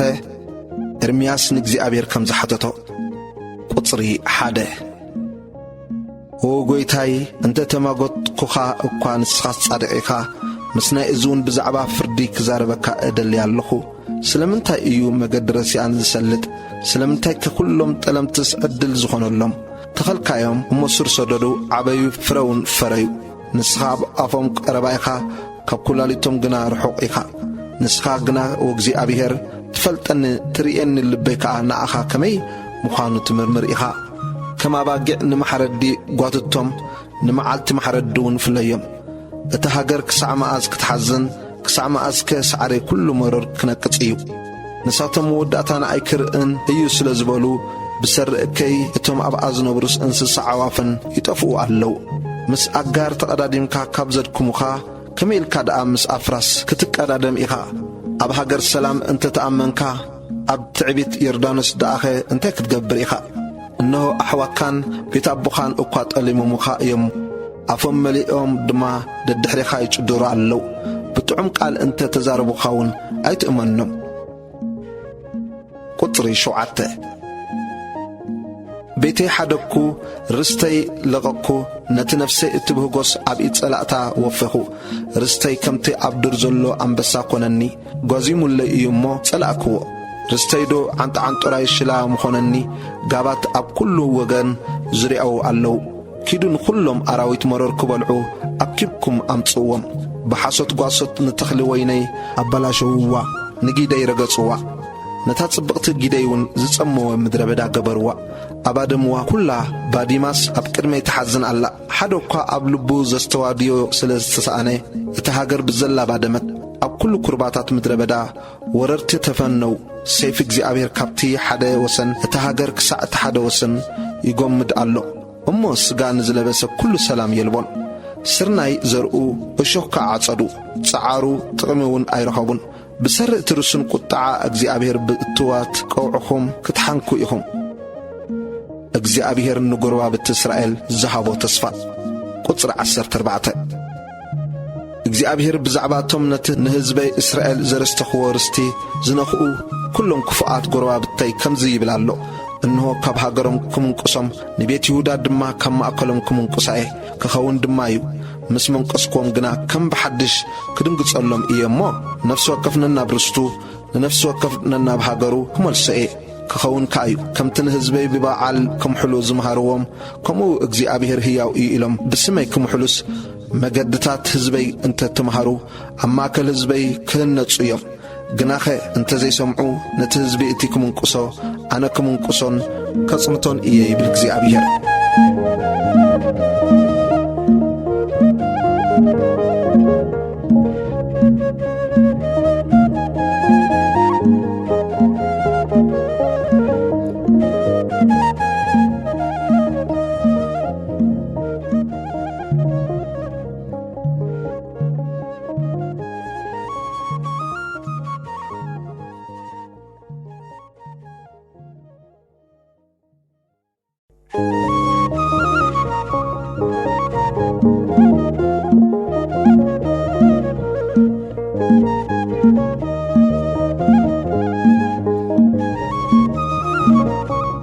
ትንቢት ኤርምያስ ምዕራፍ 13 ቁጽሪ 1 እግዚኣብሔርካ ኪድ እሞ ናይ ልሕጽእን ጣጢዕ ቅናት ገዚእኻ ኣብ ሕቖኻ ተዓጠቃ ኣብ ማይ ግና ኣይትእለካ በለኒ ኣነኻ ከምቲ ቃል እግዚኣብሔር ዝበሎ ቅናት ተሻይጠ ሕቖይ ተዓጠቅኩላ ካልኣይ ሳዕ ድማ ነታ ዝዓደካያ እሞ ኣብ ሕቖኻ ዘላ ቅናት ሒዝካ ተንስእ ናብ ኤፍራጥስ ኬድካ ኸዓ ኣብኡ ኣብ ምንቃዕ ከውሒ ሕብኣያ ዝብል ቃል እግዚኣብሔር መጸኒ ኣነ እውን ከይደ ከምቲ እግዚኣብሔር ዝኣዘዘኒ ኣብ ኤፍራጥስ ሓባእክዋ ድሕሪ ብዙሕ መዓልታት ከዓ እግዚኣብሔር ተንስእ እሞ ኣብ ኤፍራጥስ ኬድካ ነታ ኣብኡ ክትሓብኣ ዝኣዘዝኩኻ ቅናት ካብኡ ኣምጻእያ በለኒ ኣነ እውን ናብ ኤፍራጥስ ከይደ ካብታ ምሕቢኣ ኩዒተ ነታ ቅናት ኣምጻእክዋ እንሆ እውን እታ ቅናት ተበላሽያ ንሓደ ግዛዕ እኳ ዘይትጠቅም ኮይና ጸንሐት ቁጽሪ 8 ሽዑ ከምዚ ዝብል ቃል እግዚኣብሔር መጸኒ ከምዚ ይብል እግዚኣብሔር ከምኡ ገይረ ከዓ ንትዕቢት ይሁዳን ነቲ ዓብዪ ትዕቢት ኢየሩሳሌምን ከጥፎ እየ እዚ ብትሪ ልቡ ዝመላለስ ንኻልኦት ኣማልኽቲ ምእንቲ ከገልግሎምን ክሰግደሎምን ዝስዕቦም ንቓላተይ ዘይሰምዕ ሕሱም ህዝቢ ከምዛ ንሓደ ግዛዕ እኳ ዘይትጠቅም ቅናት ዝኾነት ክኸውን እዩ ኣነስ ንኹሎም ቤት እስራኤልን ንኹሎም ቤት ይሁዳንሲ ህዝብን ስምን ሓበንን ክብርን ክኾኑኒ ኢለ ከም ተቐናት ሰብኣይ ቀጢሉ ኣብ ሕቁኡ ዝጠብቕ ከምኡኻ ቀጥ ኣቢለ ኣባይ ኣጥበቅክዎም ግናኸ ኣይሰምዑን ይብል እግዚኣብሔር። ሓርቢ ነቢት ቁጽሪ 12 እምበኣርሲ እግዚኣብሔር ኣምላኽ እስራኤል ኣሕርብቲ ዘበለ ወይኒ ክምላእ እዩ ይብል ኣሎ ኢልካ እዚ ቃል እዚ ንገሮም። ንሳቶምካ ኣሕርብቲ ዶ ወይኒ ከም ዝምላእ ኣይንፈልጥን ኢና ይብሉኻ። ሽዑ ንስኻ እግዚኣብሔር ከምዚ ይብል ኣሎ ኢልካ ምለሰሎም። እንሆ ንኹሎም ኣብዛ ሃገር እዚኣ ዝነብሩ ነቶም ኣብ ዝፋንዳዊ ዝቕመጡ ዘለዉ ነገሥታትን ንካህናትን ንነቢያትን ንኹላቶም ኣብ የሩሳሌም ዝነብሩን ብስኽራን ክመልኦም እየ። ነቦታትን ንውሉድን ኣሕቢረ ነቲ ሓደ ምስቲ ሓደ ከራጽሞም እየ። ከጥፎም እየ እምበር ንሓደ እኳ ኣይክድንግጽን ኣይክንሕፍን ኣይክምሕርን እየ ይብል እግዚኣብሔር። ኤርምያስ ብዛዕባ ትዕቢት ዝሃቦ ስምዕታ ቁጽሪ 15 እግዚኣብሔር ተዛሪቡ እዩ እሞ ስምዑ ጽንበሉ ኣይትተዓበዩ። እግዚኣብሔር ከየጸልመተ ኣብቲ ዝጸልመተ ኣኽራን ከኣ ኣእጋርኩም ከይተሰናኸለ ነታ እትጽበይዋ ብርሃን ድማ ድነሞት ከይገበራ ናብ ድቕድቕ ጸልማቱን ከይለወጣ ኸሎ ንእግዚኣብሔር ኣምላኽኩም ክብሪ ሃቡ። እንተ ዘይሰማዕኩም ግና ብሰሪት ትዕቢትኩም ነፍሰይ ብሕቡእ ክትበኪ እያ። እቲ ምጓሰ እግዚኣብሔር ተማሪኹ እዩ እሞ ኣዒንተይ መሪር ብኽያት ይበኽያ፣ ንብዓት ድማ ዘርባሕባሕ ይብላ ኣለዋ። ንንጉስን ነደ ንጉስን እቲ ዘውዲ ክብርኹም ካብ ርእስኹም ወዲቑ እዩ እሞ ለጠቒልኩም ተቐመጡ ኢልካ ንገሮም። ከተማታት ደቡብ ተዓጽዋ ዝኸፍተን ድማ የልቦን። ኩላ ይሁዳ ተማረኸት፣ ብዘላ ብጥራሽ ተማረኸት። ቁጽሪ 20 ኣዒንትኹም ቋሓብሉ እሞ ነዞም ካብ ሰሜን ዝመጹ ዘለዉ ረኣዩ።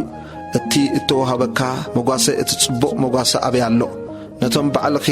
ዘስተምሃርክዮም ፈተውትኺ ኣብ ልዕሊኺ ምስ ኣግዝኦም እንታይ ክትብሊ ኢኺ?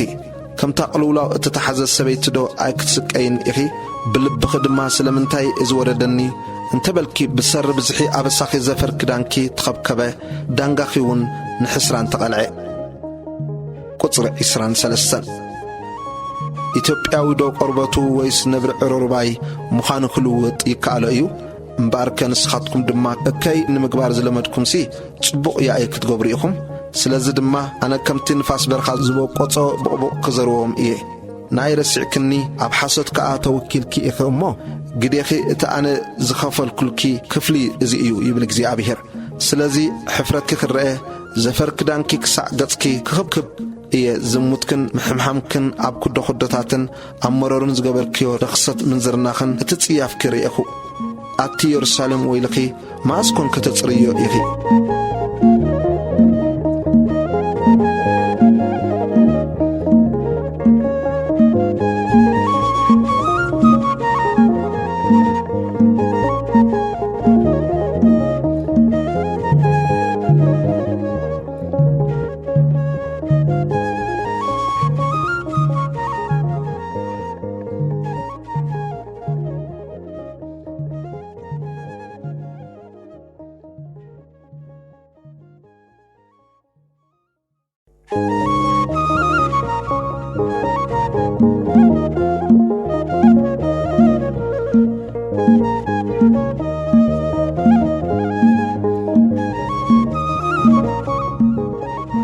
ትንቢት ኤርምያስ ምዕራፍ 14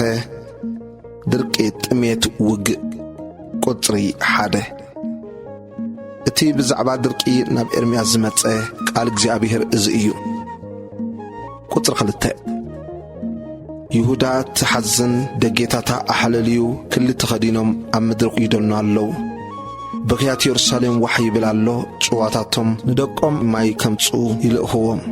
ናብቲ ሓጽበታት ወሪዶም ማይ ይስእኑ እሞ ኣታርኦም ጥራዩ ሒዞሞ ይምለሱ። ሓፊሮምን ሓኒኾምን ርእሶም የገልብቡ። ማይ ስለ ዘይዘነበ እታ ምድሪ ኳሕኳሕ በለት እሞ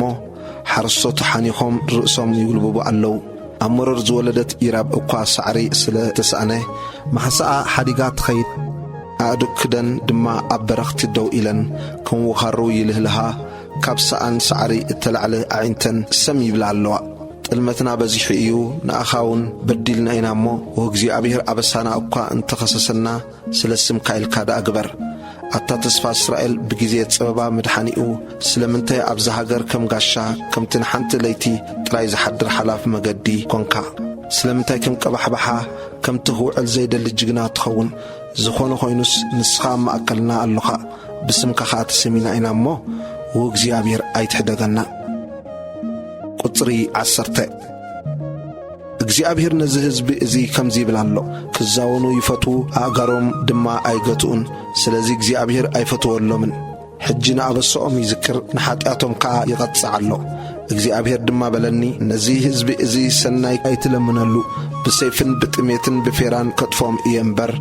እንተ ጸምኡ እኳ ጥርዓኖም ኣይክሰምዕን ዝሓረርን ዝብላዕን መስዋዕቲ እንተ ሰውኡውን ኣይክፈትወሎምን እየ ኣነ ድማ ኣየ ኣታ እግዚአብሔር ኣምላኽ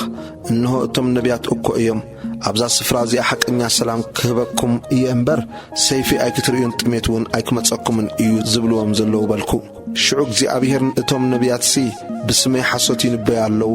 ራእይ ሓሶትን ጥንቆላን ኮንትነትን ናይ ልቦም ጥበራን ደኣ እዮም ዝንበዩልኩም ዘለዉ እምበር ኣነስ ኣይለኣክዎምን ኣይኣዘዝክዎምን ኣይትዛረብክዎምን ድማ በለኒ ስለዚ ኸዓ እግዚአብሔር ከምዚ ይብል ኣሎ ብዛዕባ እቶም ኣነ ከይለኣክዎም ኣብዚ ሃገር እዚኣ ሰይፍን ጥሜትን ኣይክህሉን እዩ ኢሎም ብስመይ ዝንበዩ ነቢያት እዞም ነቢያት እዚኣቶም ብሰይፍን ብጥሜትን ክጠፍኡ እዮም ነቶም እተነበይሎም ህዝቢ ድማ እከዮም ኣብ ርእሶም ከፍሰሎም እየ ንሳቶምን ኣንስቶምን ኣወዳቶምን ኣዋልዶምን ከዓ ብጥሜትን ብሰይፍን ኣብ ኣደባባያት ኢየሩሳሌም ክወድቁ እዮም ዝቐብሮም ድማ ክስእኑ እዮም እምባርስከ እዚ ቃል እዚ ንገሮም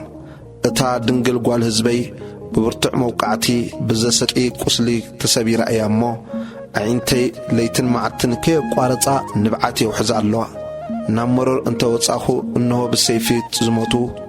ናብ ከተማ እንተ ኣተኹ ድማ እንሆ ብጥሜት ዝቐሃመሙ ክሳዕ ነቢይን ካህንን እኳ ናብ ዘይፈልጥዎ ሃገር ይኸዱ ኣለዉ ቁጽሪ 19 ካንዶ ንይሁዳ ብጥራስ ደርቢኻያ ኢኻ ነፍስኻ ዶ ብጽዮን ንሰክሕት ስለምንታይ ደኣ ከም ዘይንሓዊ ጌርካ ወቕዓካና ሰላም ተጸቢና ግና ኸሰናይ ኣይመጸን እንሓውየሉ ጊዜ ተጸቢና እንሆ ኸኣ ስምባድ ኮነ ወእግዚአብሔር ንኣኻ በዲልና ኢና እሞ ረሲእነትናን ኣበሳ ኣቦታትና ተፈሊጥና ኣሎ ስለ ስምካ ኢልካ ኣይትንዓቐና ነቲ ዝፋን ክብርኻ ኣይትዋርዶ ነቲ ምሳና ዝኣትኻዮ ኪዳን ዘክር እሞ ኣይትፍርሶ ካብቶም ናይ ኣረማውያን ጣዖታት ዶ ከዝንብ ዝከኣሉ ኣሎ እዩ ወይስ ሰማይ ዶ እዩ ማይሹ ዘብል ወእግዚአብሔር ኣምላኽና ንስኻ ዶ ኣይኮንካን እዚ ኩሉ ዝገበርካስ ንስኻ ኢኻ እሞ ትጽቢትና ናባኻ እዩ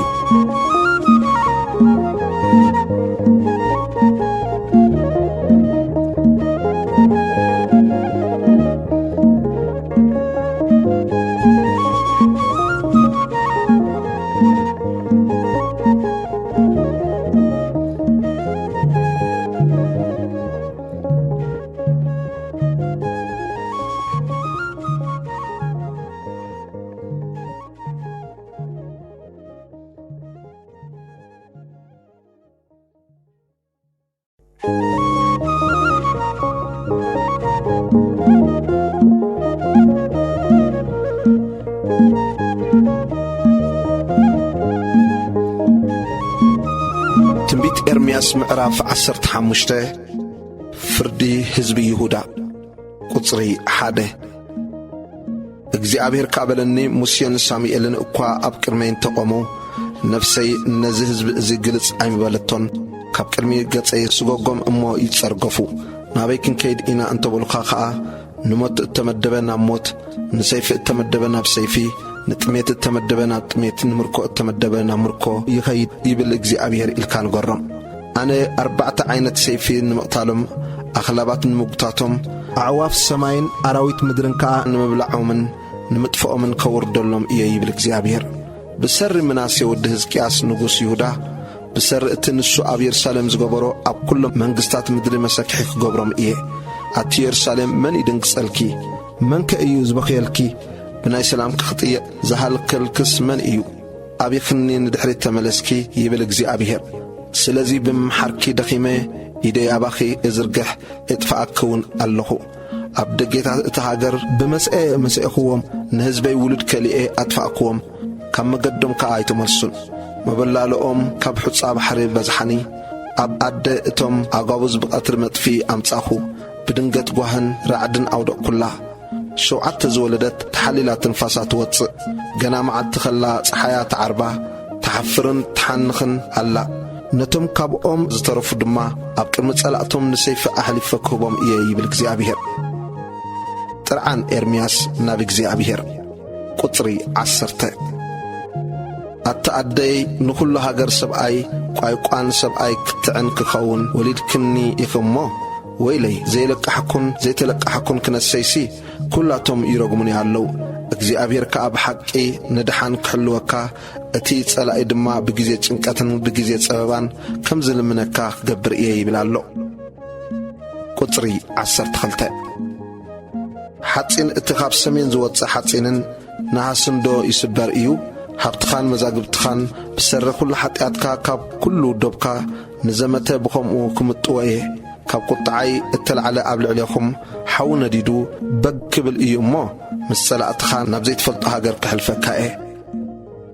ቁጽሪ 15 ወእግዚኣብሔር ንስኻ ትፈልጥ ዘክረኒ ብጽሓኒ ኸዓ ንስጎግተይ ድማ ሕነፍደ የለይ ስለ ምሕረትካ ኢልካ ይትውሰደኒ ስሌኻ ኢለ ጸርፊ ከም እተዓገስኩ ፍለጥ ወእግዚኣብሔር ኣምላኽ ሰራዊት ቃላትካ ምስ ረኸብኩ በላዕክዎ ብስምካ ተሰሚዐ እሞ ቃላትካ ሓጐሰይን ፍስሓ ልበይን ኮነኒ ኣባይቶ መላግጽታ ኣይተቐመጥኩን ባህውን ኣይበለንን ብኹራ መሊእካኒ ኢኻ እሞ ብምኽንያት ኢድካ በይነይ ተቐመጥኩ ስለምንታይ ከየቋረጽኩ ቐንዞ ስለምንታይ ከቈስለይ ዘይሓዊ ኮይኑ ለገመ ከም ጠባሪ ዓይኒ ማይ ከም ትነጻፊ ማይዶ ክትኰነኒ ኢኻ ቁጽሪ 19 ስለዚ እግዚኣብሔር ከምዚ ይብል ኣሎ እንተ ተመለስካስ ክመልሰካ እየ ኣብ ቅድመይ ከኣዶ ክትብል ኢኻ ነቲ ክቡር ካብቲ ሕሱር እንተ ፈሊኻዮ ከም ኣፈይ ክትከውን ኢኻ ንሳቶም ይመለሱኻ እምበር ንስኻስ ኣይትመለሶም ነዚ ህዝቢ እዚ ድማ ጽኑዕ ቅጽሪ ነሃስ ክገብረካ እየ ንሳቶም ክዋግኡኻ እዮም ግናኸ ኣነ ምእንቲ ኸድሕነካን ከናግፈካን ምሳኻ እሞ ኣይክስዕሩኻን እዮም ካብ ኢድ እኩያት ከናግፈካ ካብ ኢድ ሓያላት ከኣ ክብጅወካ እየ ይብል እግዚኣብሔር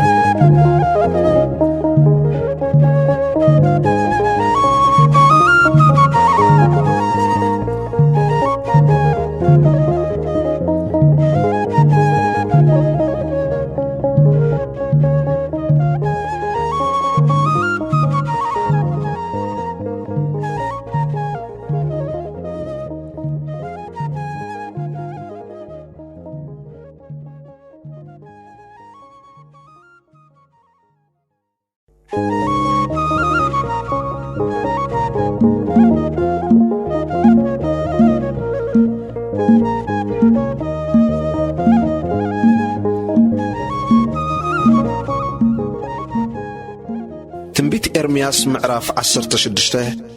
ፍቓድ እግዚኣብሔር ኣብ ሕይወት ኤርምያስ ቁጽሪ 1 ከምዚ ዝብል ቃል እግዚኣብሔር እውን ናባይ መጽእ እግዚኣብሔር ብዛዕባ እቶም ኣብዚ ስፍራ እዚ ዝውለዱ ኣወዳትን ኣዋልድን ብዛዕባ እተን ዝወለድኦም ኣዴታትን ብዛዕባ እቶም ኣብዚ ሃገር እዚኣ ዝወለድዎም ኣቦታትን ከምዚ ይብል ኣሎ ብብርቱዕ ሕማም ክሞቱ እዮም ኣይክብከዮምን ኣይክቕበሩን ድማ እዮም ኣብ ዝባን ምድሪ ንድኹዒ ክኾኑ ብሰይፍን ብጥሜትን ክጠፍኡ ሬሳታቶም ከኣ ንዕዋፍ ሰማይን ንኣራዊት ምድርን ምግቢ ክኸውን እዩ እሞ ሰበይቲ ኣይትእቱ ኣወዳትን ኣዋልድን ከኣ ኣብዚ ስፍራ እዚ ኣይሃለዉኻ ስለዚ እግዚኣብሔር ከምዚ ይብል ኣሎ ሰላመይን ሳህለይን ምሕረተይን ካብዚ ህዝቢ እዚ ኣርሒቐ ኣለኹ እሞ ኣብ ቤት ሓዘንቲ ኣይትእቶ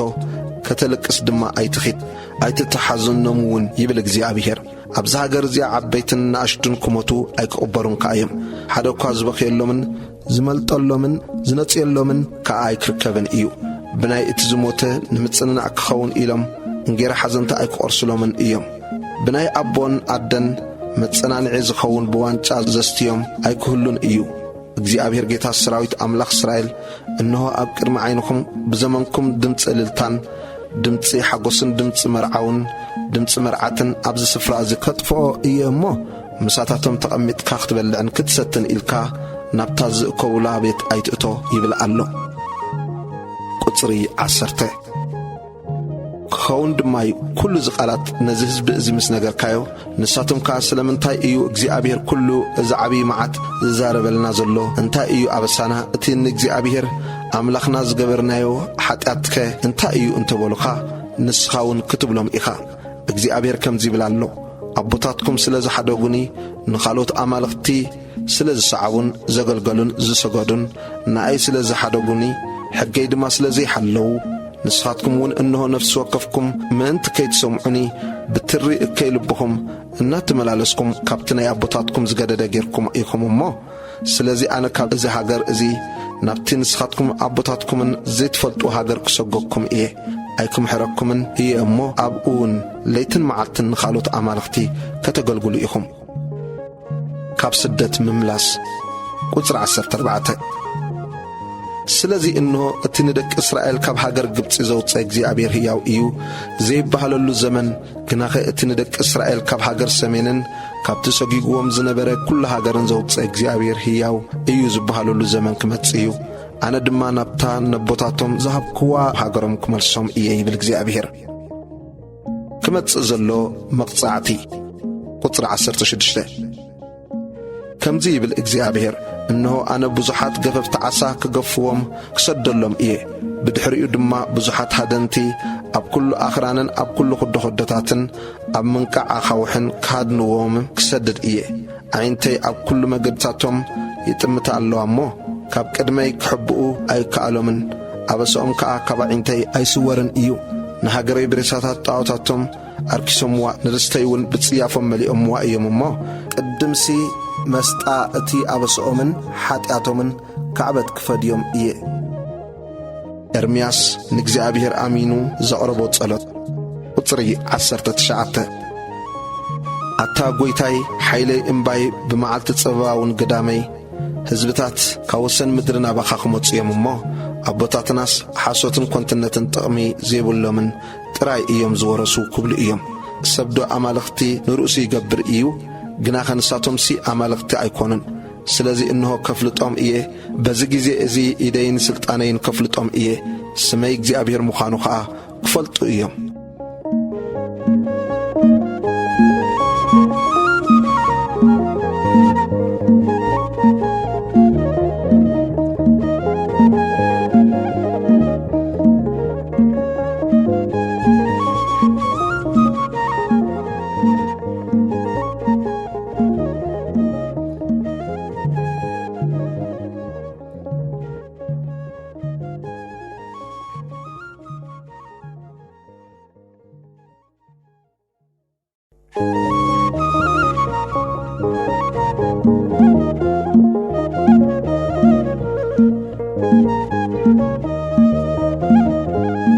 ትንቢት ኤርምያስ ምዕራፍ 17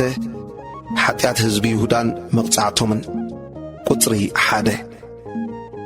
ሓጢአት ይሁዳ ብብርዒ ሓጺን ብብልሒ ኣልማት ጽሑፍ እዩ ኣብ ጽላት ልቦምን ኣብ ቀርኒ መስዋዕታትኩምን ከዓ ውቕሩ እዩ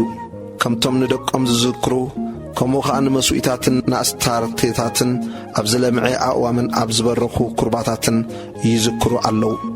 ኣብቲ ኣብ መሮር ዘለኽ ከረነይ ብሰርእቲ ኣብ ኩሉ ደባትኪ ዝገበርኪ ሓጢአት ንሃብትኽን ንኹሉ መዛግብትኽን ነቲ በረኽቲ ኵርባታትክን ንዘመተ ክምጥወየ ንሓዊ ቁጥዓይ ኣቃጽልኩምዎስ ንሓዋሩ ክነድድ እዩ እሞ ብሰሪ በደልኪ ነቲ ሂበኪ ዝነበርኩ ርስቲ ክትለቅዮ ኢኺ ኣብ ዘይትፈልጥዮ ሃገር ድማ ኣብ ትሕቲ ጸላእትኺ ከግዛእኪ እየ ሓናጺ ምስላታት ቁጽሪ 5 እግዚአብሔር ከምዚ ይብል ኣሎ ኣብ ሰብ ዝውከል ቅልጽሙ ኸዓ ኣብ ሥጋ ዝገብር ብልቡን ካብ እግዚአብሔር ዝርሕቕ ሰብ ርጉም እዩ ንሱ ከም ንቝጽቁጥቋጥ ኣብ በረኻ እዩ ኣብ ምድሪ ኣጻምዕ ኣብ ምድረ በዳ ኣብቲ ሓደ እኳ ዘይነብሮ ምድሪ ጨው ይነብር እምበር ጥዑም ምስ መጸስ ኣይርእዮን ኣብ እግዚአብሔር ዝውከል ትጽቢቱ ኸዓ ኣብ እግዚአብሔር ዝገብር ሰብ ብሩኽ እዩ ንሱ ከምታ ኣብ ጥቓ ማይ እተተኽለ ሱራ ኣብ ሩባ ኣቢሉ ዘሳፍሕ ኦም እዩ ዋዒ እንተመጽእ ኣይትፈርህን ቈጽላ ኸዓስ ለሚዑ ይነብር ብዓመት ድርቂ ኣይተነክርን ካብ ምፍራይውን ኣይተቋርጽን ቁጽሪ 9 ልቢ ካብ ኩሉ ጐራሕን ኣዝዩ ሕሱምን እዩ መን ከየስተውዕሎ ኣነ እግዚአብሔር ንነፍሲ ወከፍ ከከም መገዱ ከከም ፍረ ግብሩ ምእንቲ ክህቦ ንልቢ እምርምሮ ንኹላሊትካ እፍትኖ እቲ ብዘይቅንዕና ሃብቲ ዝእክብ ከምታ ንዘይወለደቶ እንቋቑሖ እትሓቅፍ ቆቓሕ እዩ ኣብ ፈረቓ ዕድሚኡ ይሓድጎ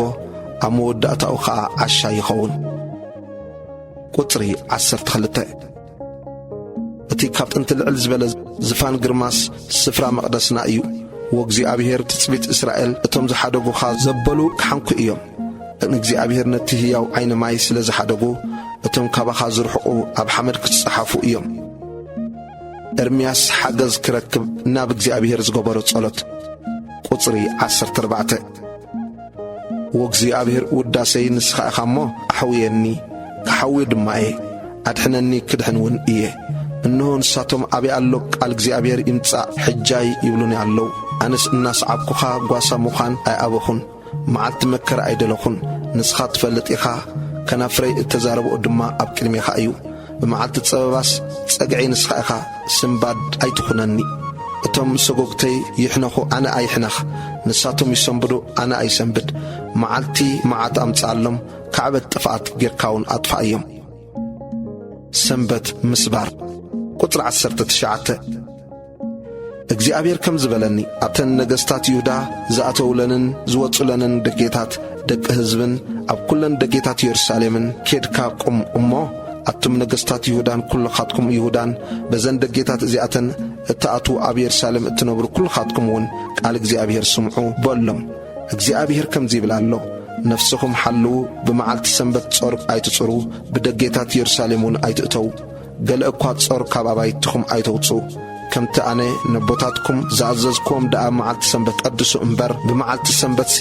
ሓንቲ ዕዮ እኳ ኣይትግበሩ። ንሳቶም ግና ኣይሰምዑን፣ ኣእዛኖምውን ጽና ይበላን። ከይሰምዑን ከይግሰጹንሲ ከሳውዶም ደኣ ኣትረሩ። እግዚአብሔር ከምዚ ይብል ኣሎ፣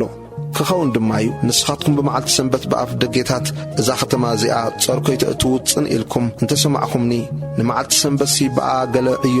ከይዓየኹም እንተ ቀደስኩምዋ ሽዑቶም ኣብ ዝፋን ዳዊት ዝቕመጡ ነገሥታትን መሳፍንትን ብሰረገላታትን በፍራስን መሳፍንቶምን ሰብ ይሁዳን ኣብ ኢየሩሳሌም ዝነብሩን ብደጌታት እዛ ኸተማ እዚኣ ከኣትዉ እዮም። እዛ ኸተማ እዚኣ ንዘለዓለም ዝነብሩላ ክትከውን እያ። ካብ ከተማታት ይሁዳን ካብ ከባቢ ኢየሩሳሌምን ካብ ሃገር ቢንያምን ካብ ቈላን ካብ ደጋን ካብ ደቡብን ዝሓረርን ዝሕረድን ዝብላዕን መስዋዕቲ ዕጣንውን ሒዞም ክመጹ ናብ ቤት እግዚአብሔር ከዓ ናይ ምስጋና መስዋዕቲ ከቕርቡ እዮም። ግናኸ ንመዓልቲ ሰንበት ክትቅድሱ ብመዓልቲ ሰንበት ገለ ጾር ከይትጾሩን ብደጌታት ኢየሩሳሌም ከይትእትውን እንተ ዘይሰማዕኹምኒ ሽዑ ኣነ ኣብ ደጌታታ ሓዊ ከንድድ እየ። ንሱ ከዓ ንግንብታት ኢየሩሳሌም ክበልዖ ኣይክጠፍእን ድማ እዩ።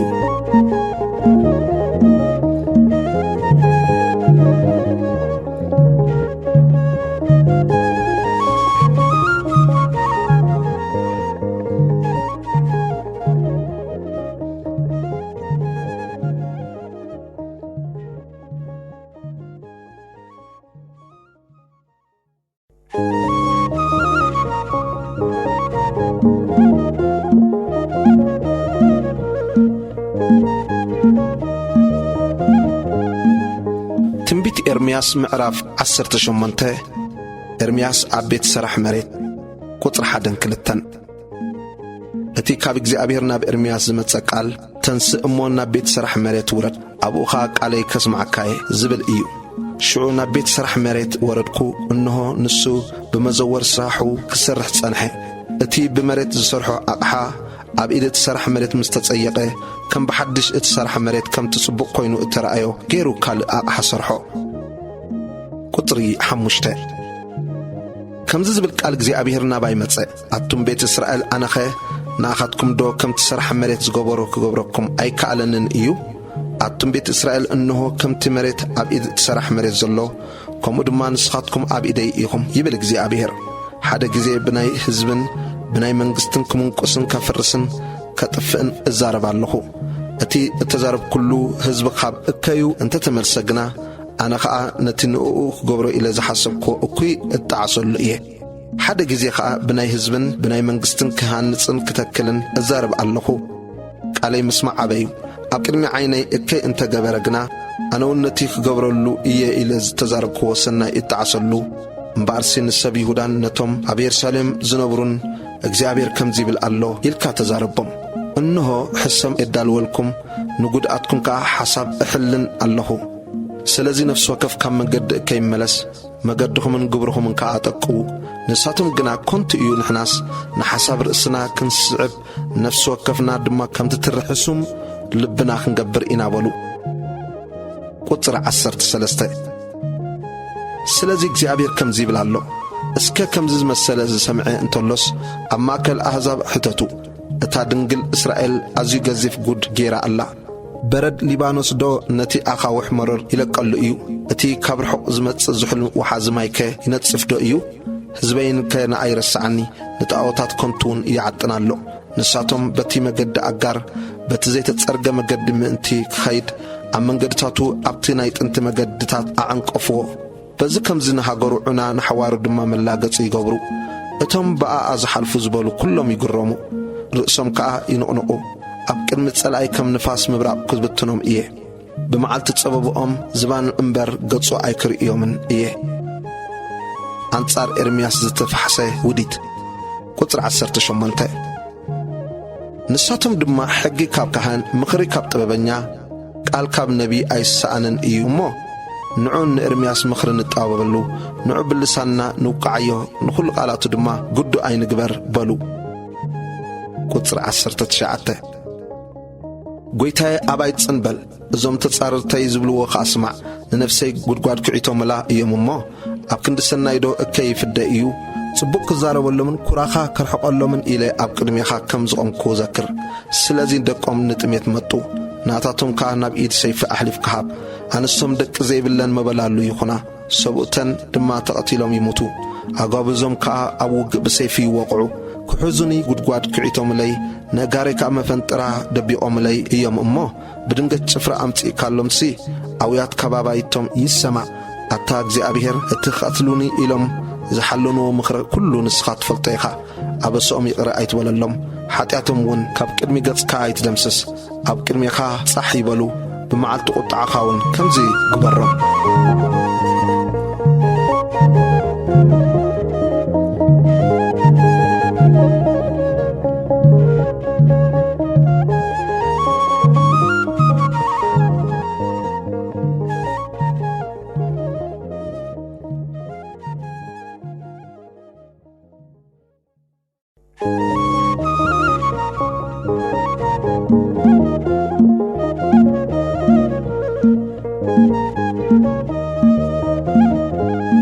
ትንቢት ኤርምያስ ምዕራፍ 19 ምስላ ዝተሰብረ ሳርማ ቁጽሪ 1 እግዚአብሔር ከምዚ በለ ኪድ ካብቲ ሰርሕ መሬት ከዓ ሳርማ ተሻየጥ እሞ ገለ ካብቶም ዓበይቲ ህዝብን ካብቶም ዓበይቲ ካህናትን ተማላእ ናብቲ ኣብ ጥቓ መእተው ደገናይቶም ስራሕቲ መሬት ዘሎ ለሰ ወዲሄኖም ውፃእ። ኣብኡ ኮንካ ድማ እቲ ኣነ ዝነግረካ ቃል ኣውጅ በልውን። ኣቱም ነገሥታት ይሁዳን ኣብ የሩሳሌም እትነብሩን ቃል እግዚአብሔር ስምዑ። እግዚአብሔር ጌታ ሰራዊት ኣምላኽ እስራኤል ከምዚ ይብል ኣሎ እነሆ ኣብዚ ስፍራ እዚ ንዝሰምዖ ዘበለ ኩሉ ኣእዛኑ ዝጸመሉ መዓት ከውርድ እየ። ንኣይ ሓዲጎምኒ ነዚ ስፍራ እዚ ጓና ገይሮምዎ ነቶም ንሳቶምን ኣቦታቶምን ነገሥታት ይሁዳን ዘይፈለጥዎም ካልኦት ኣማልኽቲ ዓጢኖምሉ ነዚ ስፍራ እዚ ብደም ንጹሓት መሊኦምዎ እዮም። ኣነ ዘይኣዘዝክዎን ዘይተዛረብክዎን ኣብ ልበይውን ዘይኣተወንሲ ንበዓል ዝሓር መስዋዕቲ ክኾኑ ኢሎም ንወዳቶም ብሓዊ ምእንቲ ኸንድድዎም በረኽቲ ስፍራ ንበዓል ሰርሑ። ስለዚ ኸዓ እነሆ እዚ ስፍራ እዚ ለስ ምሕራድ እምበር ቴፎት ወይስ ለስ ወዲሄኖም ኢሉ ዘይስመየለን መዓልታት ክመጻየን ይብል እግዚአብሔር። ኣነ ኸዓ ኣብዚ ስፍራ እዚ ንምኽሪ ይሁዳን የሩሳሌምን ከንቱ ክገብሮ እየ። ኣብ ቅድሚ ጸላእቶም ብሰይፍን ብኢድ እቶም ነፍሶም ዝደልዩን ገይረ ከውድቖም እየ። ሬሳታቶም ድማ ንዕዋፍ ሰማይን ንኣራዊት መሮርን ምግቢ ክኾኖም ክህቦ እየ። ነዛ ከተማ እዚኣ ድማ ንመሰክሕን ንመላገጽን ክገብራ እየ። ብኣኣ ዝሓልፍ ዘበለ ብኹሉ ስቓያ ክስክሕን ከላግጽን እዩ። ስጋ ኣወዳቶምን ስጋ ኣዋልዶምን ከብልዖም እየ። ብጸላእቶምን በቶም ነፍሶም ዝደልዩን ተኸቢቦም ጸቢብዎም ምስ ተጨነቑ ስጋ ሓድሕዶም ክባልዑ እዮም። ሽዑ ነታ ሳርማ ኣብ ቅድሚ እቶም እተመላእኻዮም ሰባት ስበራ እሞ በሎም ከምቲ ናይ ስራሕ መሬት ኣቕሓ ምስ ተሰብረ ዘይዕረ ከምኡ ነዚ ህዝቢ እዝን ነዛ ኸተማ እዚኣን ክሰብሮም እየ። ስፍራ ስለ እተሰኣነ ድማ ኣብ ቴፎት ክቕበሩ እዮም ይብል እግዚአብሔር ጌታ ሰራዊት። ነዛ ኸተማ እዚኣ ከም ቴፎት ክገብራስ ነዚ ስፍራ እዝን ነቶም ኣብኡ ዝነብሩን ከምኡ ክገብሮም እየ ይብል እግዚአብሔር። ኣባይቲ የሩሳሌምን ኣባይቲ ነገሥታት ይሁዳን ኩለን እተን ኣብ ዝባን ናሕሲ ንኹሎም ሰራዊት ሰማይ ዝዓጠኑለን نخالوت أمالخت دما مسواتي مسته زخعولن أبايتن كم سفرات فوت كرخصائيا قصري 14 إرمياس كأكبت إجزيابير كنبيلو ليخو زنبرتي فوت تمليسو أبعاد صد بيت إجزيابير قومي نخلو تهزب قابله إنهون عليك يسمعو كسادم أطريرهم يومما نابزا ختما زيان ناب كلن عادتاتان اتزارب كلها زبالة كل معا كور دلن إياي بالإجزيابير جيتا السراويت أملاك إسرائيل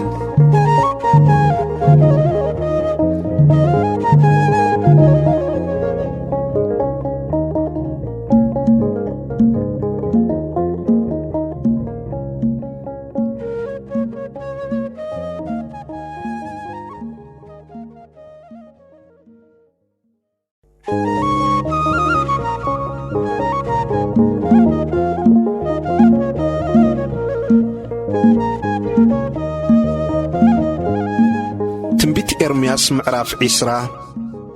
بأسي إرمياس كهان أسكارن قطري حدا اتي أبيت إجزيابير حلقنت اتشوم باشحر ودي اتكهان إمير إرمياس إذنقر إذكن بخل سمعو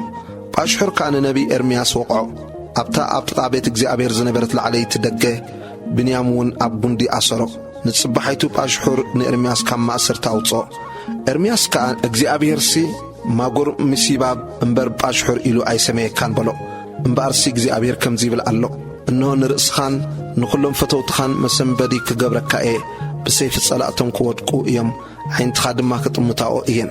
نقول لا يهودا كأب إيد نجس بابلون كوفيا إيه نسدما ناب بابلون كمارهم بسيفون كقتلهم إيو كل طريق إذا ختما زيان كل سامان كل كبر أوحان كل إتم مزاجب نجستات يهودان أب إيد صلاة كوب إيه نساتهم دما كزمتوا كوسدوا ناب بابلون كمارخو إيام أتاب أشهر نسخان أبيت كاز نبر كل من كتمارخو إيهم ناب بابلون كتكيد إخامه مستم حسد اتنبقالهم كلهم فتوتخا أبو ختموت أبو كبر إخا إرمياس ناب إجزيابير زقربو طرعان قطري شوعتن شمنتن بالتزارب كل متن اجرح عمتسن زمتن إلى اجرح اللخو قال إجزيابير معالتي بملآ نصرفن ملاقتسن كوينني إيومو وإجزيابير تبير كاني تتبركو خاه حيل كاني حمق كان دما أبتت صباح ملاقتس كونكو كل موني باتشو ليالو أيك ذكرون دقيمسي بسوم أيك الزاربن إيه أقوان تبالكو أب عزات سنتي تعاتيو أب لبي كم زندر حاو كونني كتسممو تقادلكو قناخا أيكون اللين بزحات كحاميون اسمع اللخو أما بكل شنخي سنباد يخبنا اللو كساسو نحنا خاقن قصو إلهم كلاتهم فتوتي ودكتي يقاطعو من تخن حمقون حنا كنفديانسي يتبرلنا يخون يبلع اللو قصر 11 جناخ إجزيابير كم حيال جنا مسائيو سلازي اتوم سقوقتي تعنقفهم يودقو زقالمون يلبون بطبب سلازي قبرو عزيم كحنكو إيوم نورم دمان حوارو أيكرسعان إيو أتان تصادق اتمرمر لبن كلاليتن اترئي إجزيابير جيتا السراويت نقرين أخا أمع قويبا إيامو نتي اتفاديوم حنار إياني نفس دخا كاب إيد قبر تأكي أدحينو وأي أمو نجزيابير زمرو نجزيابير ودسو قطر 14 التولد كلها معالتي رقمت تتخون اتا أدي نأيز ولدت الله معالتي أي تبارخ اتي نبوي ود توليد الكا إلو زبسر أمه زحقو سسب أي رقم يخون اتي سب أي اتي كمتن إجزيابير كي تتعسي زقلبتن كتماتات يخون نقهو آوياك أترد ماتش الدرتا وق يسمع أدي مقابري كتكون نحوارو خاب بتنستا كتنبرسي سلمنتي أما هاتسان ولاريتي كلخو زي قتلني دخامن حزنن كري علتي كا بحفرت كودك سلمنتي كم هاتسن وصاخو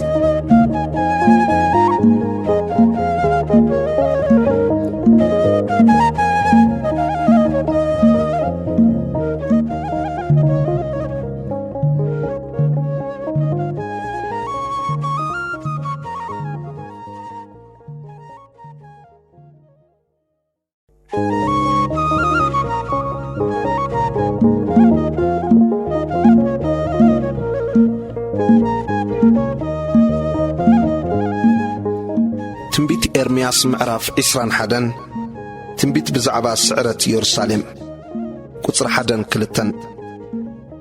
ንጉሥ ጾዶቅያስ ንጳሽሑር ወዲ ማልክያን ንጾፎንያስ ወዲ ማዕስያ እትካህንን ንቡክደነጸር ንጉሥ ባቢሎን ክዋጋአና ይብል ኣሎ እሞ ምናልባሽ እግዚአብሔር ከም ኩሉ ተአምራቱ ገይሩ ካባና ዝምልሶ እንተኾነስ እስከ ንእግዚአብሔር ጠይቀልና ክብልዎ ናብ ኤርምያስ ምስ ለኣኾም ካብ እግዚአብሔር ናብ ኤርምያስ ዝመጸ ቃል እዚ እዩ።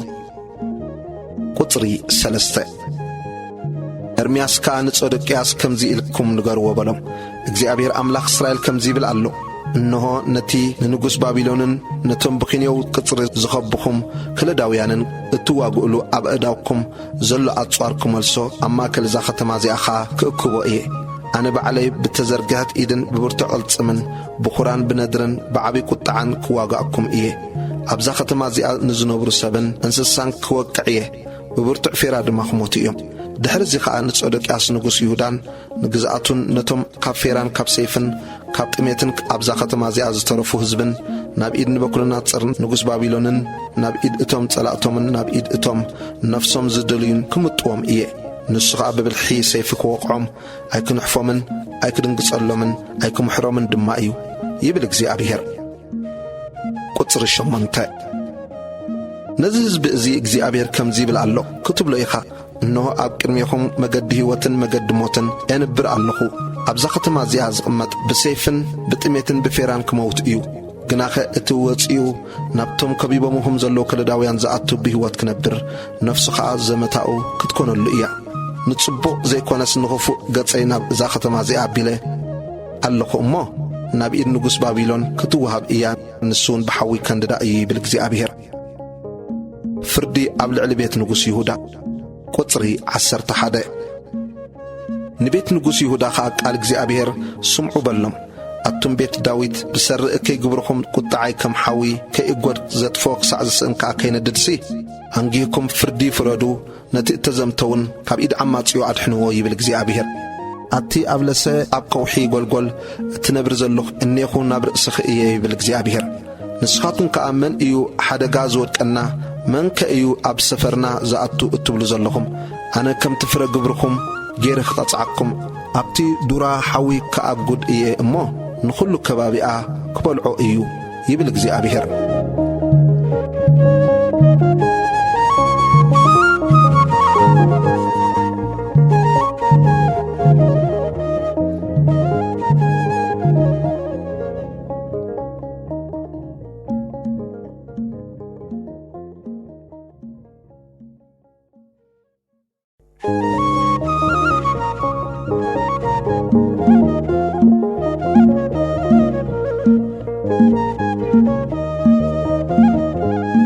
ትንቢት ኤርምያስ ምዕራፍ 22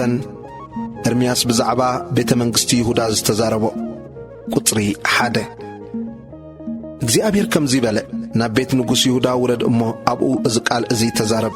በልከዓ ኣታ ኣብ ዝፋን ዳዊት ተቐሚጥካ ዘለኻ ንጉሥ ይሁዳ እቶም እዘን ደጌታት እዚኣትን እተኣትዉ ንስኻን ጉዙኣትካን ሕዝብኻን ቃል እግዚአብሔር ስማዕ። እግዚአብሔር ከምዚ ይብል ኣሎ፣ ፍርድን ጽድቅን ግበሩ፣ ነቲ እተዘምተኻ ካብ ኢድ ዓማጺኡ ኣድሕንዎ። ንስደተኛን ንዘኽታምን ንመበለትን ኣይተዓግቡን ኣይተዓምፁን፣ ኣብዚ ስፍራ እዚውን ንጹህ ደም ኣይትኸዓዉ። ነዛ ቃል እዚኣ ብሓቂ እንተገበርኩምዋ ሽዑ እቶም ኣብ ዝፋን ዳዊት ተቐሚጦም ዘለዉ ነገሥታት ንሱን ግዝኣቱን ሕዝቡን ኣብ ሰረገላታትን ኣፍራስን ተቐሚጦም ብደጌታት እዛ ቤት እዚኣ ከኣትዉ እዮም። ግናኸ ነዘን ቃላት እዚአን እንተዘይሰማዓኹም እዛ ቤት እዚኣ ከም እተዓኑ ብርእሰይ መሓልኩ ይብል እግዚአብሔር። ቁጽሪ 6 ስለዚ እግዚአብሔር ብዛዕባ ቤት ንጉሥ ይሁዳ ከምዚ ይብል ኣሎ፣ ንስኻ ንኣይ ከም ጊልዓድን ከም ርእሲ ሊባኖስን ኢኻ። ግናኸ ኣነ ብርግጽ ከም ምድረ በዳ ከምተን ሓደ እኳ ዘይነብረለን ከተማታት ክገብረካ እየ። ነፍሲ ወከፍ መምስ ኣጽዋሮም መዕነውቲ ከዳልወልካ እየ። ንሳቶም ነቲ መምሩጽ ጽሕድታትካ ክቖርጽዎን ኣብ ሓዊ ድማ ከእትውዎን እዮም። ብዙሓት ሕዝብታት በዛ ከተማ እዚኣ ክሓልፉ ንሓድሕዶም ከዓ ስለምንታይ ኮን እዩ እግዚአብሔር ነዚ ዓባይ ከተማ እዚኣ ከምዚ ዝገበራ ክበሃሃሉ እዮም። ኪዳን እግዚአብሔር ኣምላኾም ስለ ዝሓደጉን ንኻልኦት ኣማልኽቲ ስለ ዝሰገዱን ዘምልኹን እዩ ኢሎም ከዓ ክምልስሎም እዮም። ኤርምያስ ብዛዕባ ኢዮሓዝ ዝተዛረቦ ቁጽሪ 11-12 እግዚአብሔርሲ ብዛዕባ እቲ ኣብ ክንዲ ኣቦኡ ዮስያስ ዝነገሰ ካብዚ ስፍራ እዚ ከዓ ዝወፀ ሻሎም ወዲ ዮስያስ ንጉሥ ይሁዳ ናብ ዝኸቶ ኣይክምለስን እዩ ኣብቲ እተማርኸሉ ስፍራ ክመውት እዩ እምበር ነዚ ሃገር እዚኣስ ምንም ኣይክርኢያን እዩ ይብል ኣሎ እሞ እቲ ዝኸይድ ናብታ እተወልደላ ሃገር ኣይክምለስን ኣይክርኢያን እውን እዩ ስለዚ ንኡ ደኣ ኣምሪርኩም ብኸይሉ እምበር ንምውትሲ ኣይትብከይሉን ኣይትሕዘኑሉን ቁጽሪ 13:14 እቲ ንቤቱ ብዘይ ጽድቂ ንውሻጢታቱ ድማ ብዘይ ፍርዲ ዝሰርሕ ንብጻይ ብኸምኡ ዘዐዮ ደሞዝ ዘይሂቦ እሞ ረሪሕብ ክፍልታት ዘለዎ ዓብዪ ቤት ክሃንጽ እየ ዝብል ወይልኡ መስኮት የውፅኣላ ብጽሕዲ ይረባ ብቐይሕ ቀለም እውን ይቐብኣ ብጽሕዲ እንተኣጌጽካ ደኾን ክትነግስ ኢኻ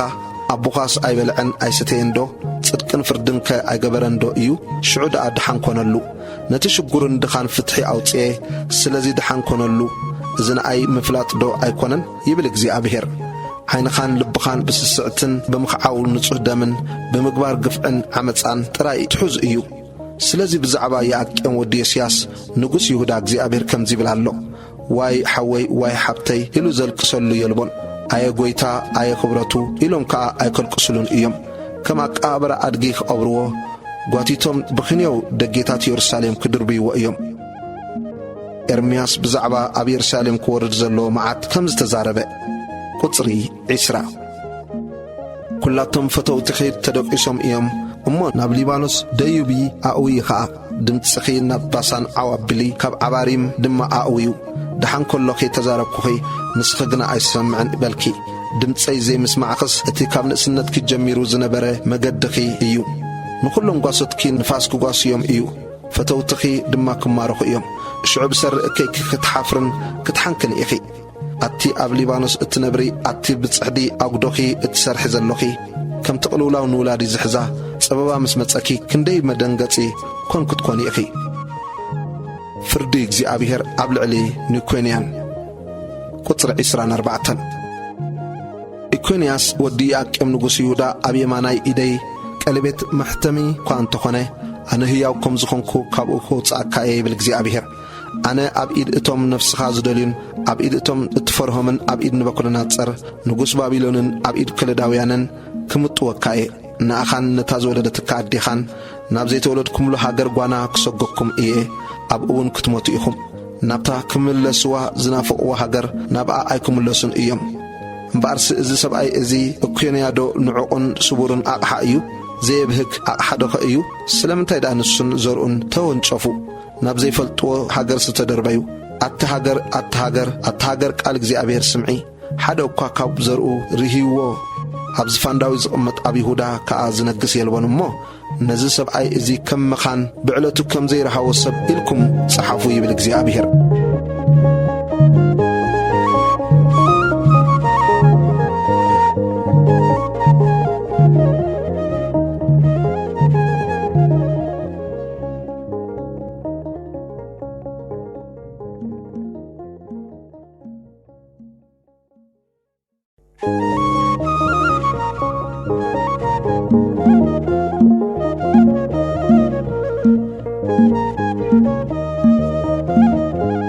ትንቢት ኤርምያስ ምዕራፍ 23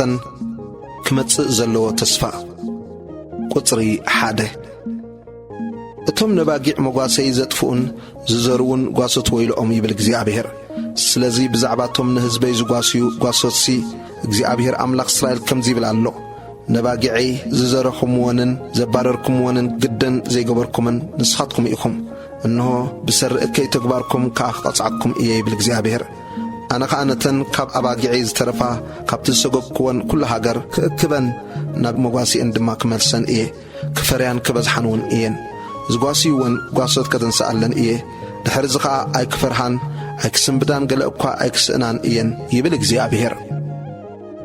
ቁጽሪ 5 እንሆ ንዳዊት ጻድቕ ጨንፈር ዘተንስኣለን መዓልታት ይመጽእ ኣለዋ ንሱ ነጊሱ ክገዝእ ክቖንዖ ድማ እዩ ኣብቲ ሃገር ከዓ ፍርድን ጽድቅን ከውፅእ ይብል እግዚኣብሔር ብዘመኑ ይሁዳ ክድሕን እስራኤል ድማ ኣስተርሕዩ ክነብር እዩ ዝስመየሉ ስም ከዓ እግዚኣብሔር ጽድቅና እዩ ክኸውን እዩ ስለዚ እንሆ እቲ ንደቂ እስራኤል ካብ ሃገር ግብፂ ዘውፅአ እግዚኣብሔር ሕያው እዩ ዘይበሃለሉ ዘመን ግናኸ እቲ ንዘርኢ ቤት እስራኤል ካብ ሃገር ሰሜንን ካብቲ ሰጊጎዮም ዝነበርኩ ኩሉ ሃገርን ዘውፅአን ዝመርሐን እግዚኣብሔር ሕያው እዩ ዝበሃለሉ ዘመን ክመጽእ እዩ ኣብ ሃገሮም እውን ክነብሩ እዮም ይብል እግዚኣብሔር። ኤርምያስ ብዛዕባ ሓሰውቲ ነቢያት ዝተዛረቦ ቁጽሪ 9 ብዛዕባ ነቢያት ልበይ ኣብ ውሽጠይ ተጓእ ይብል ኩሉ ዓጻጽምተይ ይራዕራዕ ይብል ኣሎ። ብምኽንያት እግዚኣብሔርን ብምኽንያት ቅዱስ ቃላቱን ከም ስኹርን ከምቲ ወይኒ ዝመለኾ ሰብኣይን ኮንኩ። እታ ሃገር ብዘመውቲ መሊኣ ኣላ፣ ብሰሪ መርገምካ እታ ሃገር ተሓዝን ኣላ። መጓሰይ በረኻ ነቐጸ፣ ጉያኦም እኩይ እዩ፣ ሓይሎም ከኣ ሰናይ ኣይኮነን። ነቢያትን ካህናትን ረኸሱ፣ ኣብ ቤተይ እኳ እከዮም ረኸብኩ ይብል እግዚኣብሔር። በታ ዝዝክሮም ዓመትሲ መዓት ከውርደሎም እየ እሞ ስለዚ መገዶም ኣብ ጸልማት ከም ስፍራ መንድል ህጾ ክትኮኖም እያ፣ ኣብኣ ተደፊኦም ክወድቁ እዮም ይብል እግዚኣብሔር። ኣብ ነቢያት ሰማርያ ድማ ዕሽነት ርኤኹ፣ ብስም በዓል ተነበዩ፣ ንሕዝበይ እስራኤል ኣስሓቱ። ኣብ ነቢያት ኢየሩሳሌምካ ዘስክሕ ርኤኹ፣ የመንዝሩ ብሓሶት ይመላለሱ፣ ሓደ እኳ ካብ እከይ ከይምለስ። ኢድ እቶም እኩያት የጽንዑ ኣለዉ፣ ኩላቶም ከም ሰዶም፣ እቶም ኣብኣ ዝነብሩ ድማ ከም ጎሞራ ኮኑኒ። ቁጽሪ 15 ስለዚ እግዚኣብሔር ጌታ ሰራዊት ብዛዕባ እቶም ነቢያት ካብቶም ነቢያት ኢየሩሳሌም ረሲእነት ኣብ ኩላ ሃገር ተዘርጊሑ እዩ እሞ እነሆ ዕረ ከብልዖም ማይ ስሚ ኸኣ ኸስትዮም እየ ይብል ኣሎ። እግዚኣብሔር ጌታ ሰራዊት ከምዚ ይብል ኣሎ፣ እቶም ዝንበዩልኩም ዘለዉ ነቢያትሲ ኮንትነት እዮም ዝምህርኩም ዘለዉ ረኣየ ልቦም እምበር እቲ ካብ ኣፍ እግዚኣብሔር ዝወፅእ ኣይኮነን ዝነግርኩም ዘለዉ እሞ ቃላቶም ኣይትስምዑ። ንሳቶም ከኣ ነቶም ዝንዕቑኒ ዘለዉ ኩሉ ጊዜ እግዚኣብሔር ስድሓን ክኾነልኩም እዩ ኢሉ ኣሎ። ነቶም ብትሪ ልቦም ዝመላለሱ ኩላቶም ድማ ገለ ክፉእ ኣይክወርደኩምን እዩ ይብልዎም ኣለዉ። ቃሉ ክርእን ከስምዕን ኣብ ምኽሪ እግዚኣብሔር ዝወዓለ መን እዩ? ጽን ኢሉ ቃሉ ዝሰምዐኸ መን እዩ? እነሆ ህበቡላ እግዚአብሔር እቲ ነድሩ ከም ዘራጊቶ ይወጽእ ኣሎ። ኣብ ርእሲ እቶም ረሲኣን ድማ ክወድቕ እዩ። ቁጣዕ እግዚአብሔር ሓሳባት ልቡ ከይገበረን ከይፈጸመንሲ ኣይክመለስን እዩ። ኣብ ዳሕሮት መዓልታት ኣጸቢቕኩም ከተስተውዕልዎ ኢኹም። ነዞም ነቢያት እዚኣቶም ኣይለኣክዎምን፣ ግናኸ ጐየዩ ኣንስ ኣይተዛረብክዎምን፣ ግናኸ ንሳቶም ተነበዩ። ኣብ ምኽረይ ውዒሎም ነይሮም እንተ ዝኾኑስ ቃላተይ ንሕዝበይ መስምዕዎም፣ ካብቲ ክፉእ መገዶምን ካብ እከይ ግብሮምን ከኣ መመለስዎም ነይሮም። ጾር እግዚአብሔር ቁጽሪ 23 ካንዶ ናይ ቀረባ ኣምላኽ ጥራኤ ናይ ርሑቕ ኣምላኽሲ ኣይኮንኩንዶ ይብል እግዚአብሔር። ኣነ ከይሪኦስ ሰብዶ ኣብ ስውር ስፍራ ክሕባ ይከኣለዩ ይብል እግዚአብሔር። ሰማይን ምድርን ዝመልአዶ ኣነ ኣይኮንኩን ይብል እግዚአብሔር። ነቲ ሓሊመ ሓሊመ እናበሉ እቶም ብስመይ ሓሶት ዝንበዩ ነቢያት ዝበልዎ ሰማዕኹ። እዝስ ኣብ ልቢ እቶም ሓሶት ዝንበዩ ነቢያት ጥበራ ልቦም ክሳዕ መዓዝ ክጸንሕ እዩ? ከምቲ ኣቦታቶም ብምእንቲ በዓል ንስመይ ዝረስዕዎ ንሳቶም በቲ ንሓድሕዶም ዝዘራረብሉ ሕልምታቶም ዶ ንሕዝበይ ስመይ ከረስዕዎ ይሓስቡ ኣለዉ። እቲ ሕልሚ ዝሓለመ ነቢ ሕልሚ ይዛረብ፣ እቲ ቃለይ ዘለዎ ኸዓ ብሓቂ ቃለይ ይንገር። ሓሰር ምስ እኽሊ እንታይ ኣሎ ይብል እግዚአብሔር። ቃለይ ዶ ከም ሓውን ከምቲ ንኸውሒ ሓሸምሸም ዘብል መዶሻን ኣይኮነን ይብል እግዚአብሔር። ቁጽሪ 30 ስለዚ እንሆ ነቶም ንሓድሕዶም ቃለይ ዝሳረቑ ነቢያት እጥልቐሎም ኣለኹ ይብል እግዚአብሔር። እንሆ ነቶም ልሳኖም ኣልዒሎም ይብል ኣሎ ዝብሉ ነቢያት እጥልቐሎም ኣለኹ ይብል እግዚአብሔር። እንሆ ነቶም ሕልሚ ሓሶት ዝንበዩ ንሕዝበይ ከኣ እናተዛረቡ ብሓሶቶምን ብድፍረቶምን ዘስሕቱ ነቢያት እጥልቐሎም ኣለኹ ይብል እግዚአብሔር። ኣነስ ኣይለኣክዎምን ኣይኣዘዝክዎምን፣ ነዚ ሕዝቢ እዙ ድማ ዝዓብስሉ የብሎምን ይብል እግዚአብሔር። ቁጽሪ 33 እዚ ሕዝቢ እዙ ወይ ነቢ ወይ ካህን ጾር እግዚአብሔር እንታይ እዩ ኢሎም እንተ ሓተቱኻ ንስኻ ኸዓ ኣይናይ ጾር እሞ ኢልካ መልሰሎም። ኣነ ክድርብየኩም እየ ይብል እግዚአብሔር። ነቲ ጾር እግዚአብሔር ዝብል ነቢይን ካህንን ሕዝብን ነዚ ሰብኣይ እዝን ንቤቱን ክቐጽዖም እየ። ነፍሲ ወከፍ ንብጻዩ ነፍሲ ወከፍ ንሓዉ እግዚአብሔር እንታይ ኢሉ እዩ ዝመለሰ? እግዚአብሔርሲ እንታይ እዩ እተዛረበ ደኣበሉ? ንቓላት ሕያው ኣምላኽ ናይቲ ኣምላኽና እግዚአብሔር ጌታ ሰራዊት ስለ ዝጠወኹሞ ንነፍሲ ወከፍ ቃሉ ጾር ክኾኖ እዩ እሞ ድሕሪ ዚ ጾር እግዚአብሔር ኣይትበሉ። ንነቢኻ እግዚአብሔር እንታይ ኢሉ እዩ ዝመለሰልካ? እግዚአብሔርሲ እንታይ እዩ ዝበለ ኢልካ በሎ። ግናኸ ጾር እግዚአብሔር እንተበልኩም ስለዚ እግዚአብሔር ከምዚ ኢሉ ይዛረብ ኣሎ። ጾር እግዚአብሔር ከይትብሉ ልየኸ ነጊረኩም ክነሰይ እዛ ጾር እግዚአብሔር እትብል ቃል ካብ እተውስኡ። ስለዚ እንሆ ብጥራስ ክርስዓኩም ንኣኻትኩምን ነታ ንኣኻትኩምን ነቦታትኩምን ዝሃብክዋ ከተማን ካብ ገጸይ ኣርሒቐ ክድርብየኩም እየ። ናይ ዘለዓለም ነውርን ዘይርሳዕ ናይ ዘለዓለም ሓፍረትን ከውርደልኩም እየ።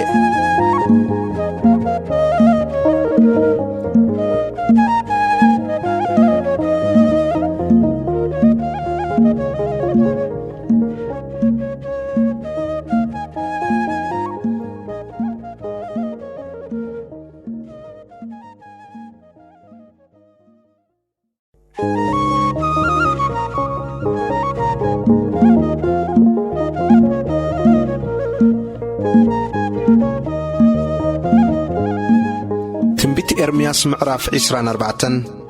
በለስ ዝመልአ ክልተ መሶብ ቁጽሪ 1 ንቡክድነጸር ንጉሥ ባቢሎን ኔቡኬድነጾር ወዲ ኢዮአቄም ንጉሥ ይሁዳ ምስ መሳፍንቲ ይሁዳን ጸረብትን ስራሕቲ ሓጻውንን ካብ ኢየሩሳሌም ማሪኹ ናብ ባቢሎን ምስ ኣጋዕዞም እነሆ እግዚአብሔር በለስ ዝመልአ ክልተ መሶብ ኣብ ቅድሚ መቕደስ እግዚአብሔር እተነብራ ኣርአየኒ። እቲ ሓንቲ መሶብ ከምቲ ፍሉም ዝበሰለ በለስ ኣዝዩ ጽቡቕ በለስ ነበራ። እቲ ሓንቲ መሶብ ድማ ምብልዑ ዘይካል ኣዝዩ ሕማቕ በለስ ነበራ። ሽዑ እግዚአብሔር ኤርምያስ እንታይ ትርኢ ኣለኻ በለኒ። ኣነ ድማ በለስ እቲ ጽቡቕ በለስ ኣዝዩ ጽቡቕ እዩ፣ እቲ ሕማቕካ ብምሕማቑ ክብላዕ ክሳዕ ዘይካል ኣዝዩ ሕማቕ እዩ ኢለ በልኩ። ከምዚ ዝብል ቃል እግዚአብሔር ናባይ መጽእ። እግዚአብሔር ኣምላኽ እስራኤል ከምዚ ይብል ኣሎ፣ ኣነ ነቶም ካብ እዚ ስፍራ እዚ ናብ ሃገር ከለዳውያን ዝሰደድክዎም ምሩኻት ይሁዳ ከምቲ ጽቡቕ በለስ ገይረ ባህ ኢሉኒ ክጥምቶም እየ። ባህ ኢሉኒ ኣዒንተይ ናባታቶም ከብለን እየ። ናብዛ ሃገር እዚኣውን ክመልሶም እየ። ካሃንጾም እየ እሞ ኣይከፍርሶምን፣ ከተኽሎም እየ እሞ ኣይክምንቅሶምን እየ። እግዚአብሔር ምዃነይ ክፈልጡንስ ልቢ ክህቦም እየ። ብምሉእ ልቦም ናባይ ክምለሱ እዮም እሞ ንሳቶም ሕዝበይ ክኾኑ እዮም። ኣነውን ኣምላኾም ክኸውን እየ። ኣነ ንጸደቅያስ ንጉሥ ይሁዳን ንመሳፍንቱን ነቶም ኣብዛ ሃገር እዚኣ ዝተረፉ ኣብ ሃገር ግብፂ ኸዓ ዝነብሩ ዘለዉ ትርፊ ኢየሩሳሌምን ከምቲ ሕማቕ ክብላዕ ክሳዕ ዘይከኣል ኮይኑ ዝሓመቐ በለስ ከምኡ ክገብሮም እየ ይብል እግዚአብሔር። ኣብታ ኣነ ዝሰገክዎም ኩሉ ስፍራታት ከዓ ንጸርፍን ንመመሰልን ንመላገጽን ንመርገምን ክኾኑ ኣብ ኩሉ መንግሥታት ምድሪ ንመከራን ንስቓይን ኣሕሊፈ ክህቦም እየ። ካብታ ንኣታቶምን ነቦታቶምን ዝሃብክዋ ምድሪ ክሳዕ ዝጠፍኡ ሰይፍን ጥሜትን ፌራን ክሰደሎም እየ።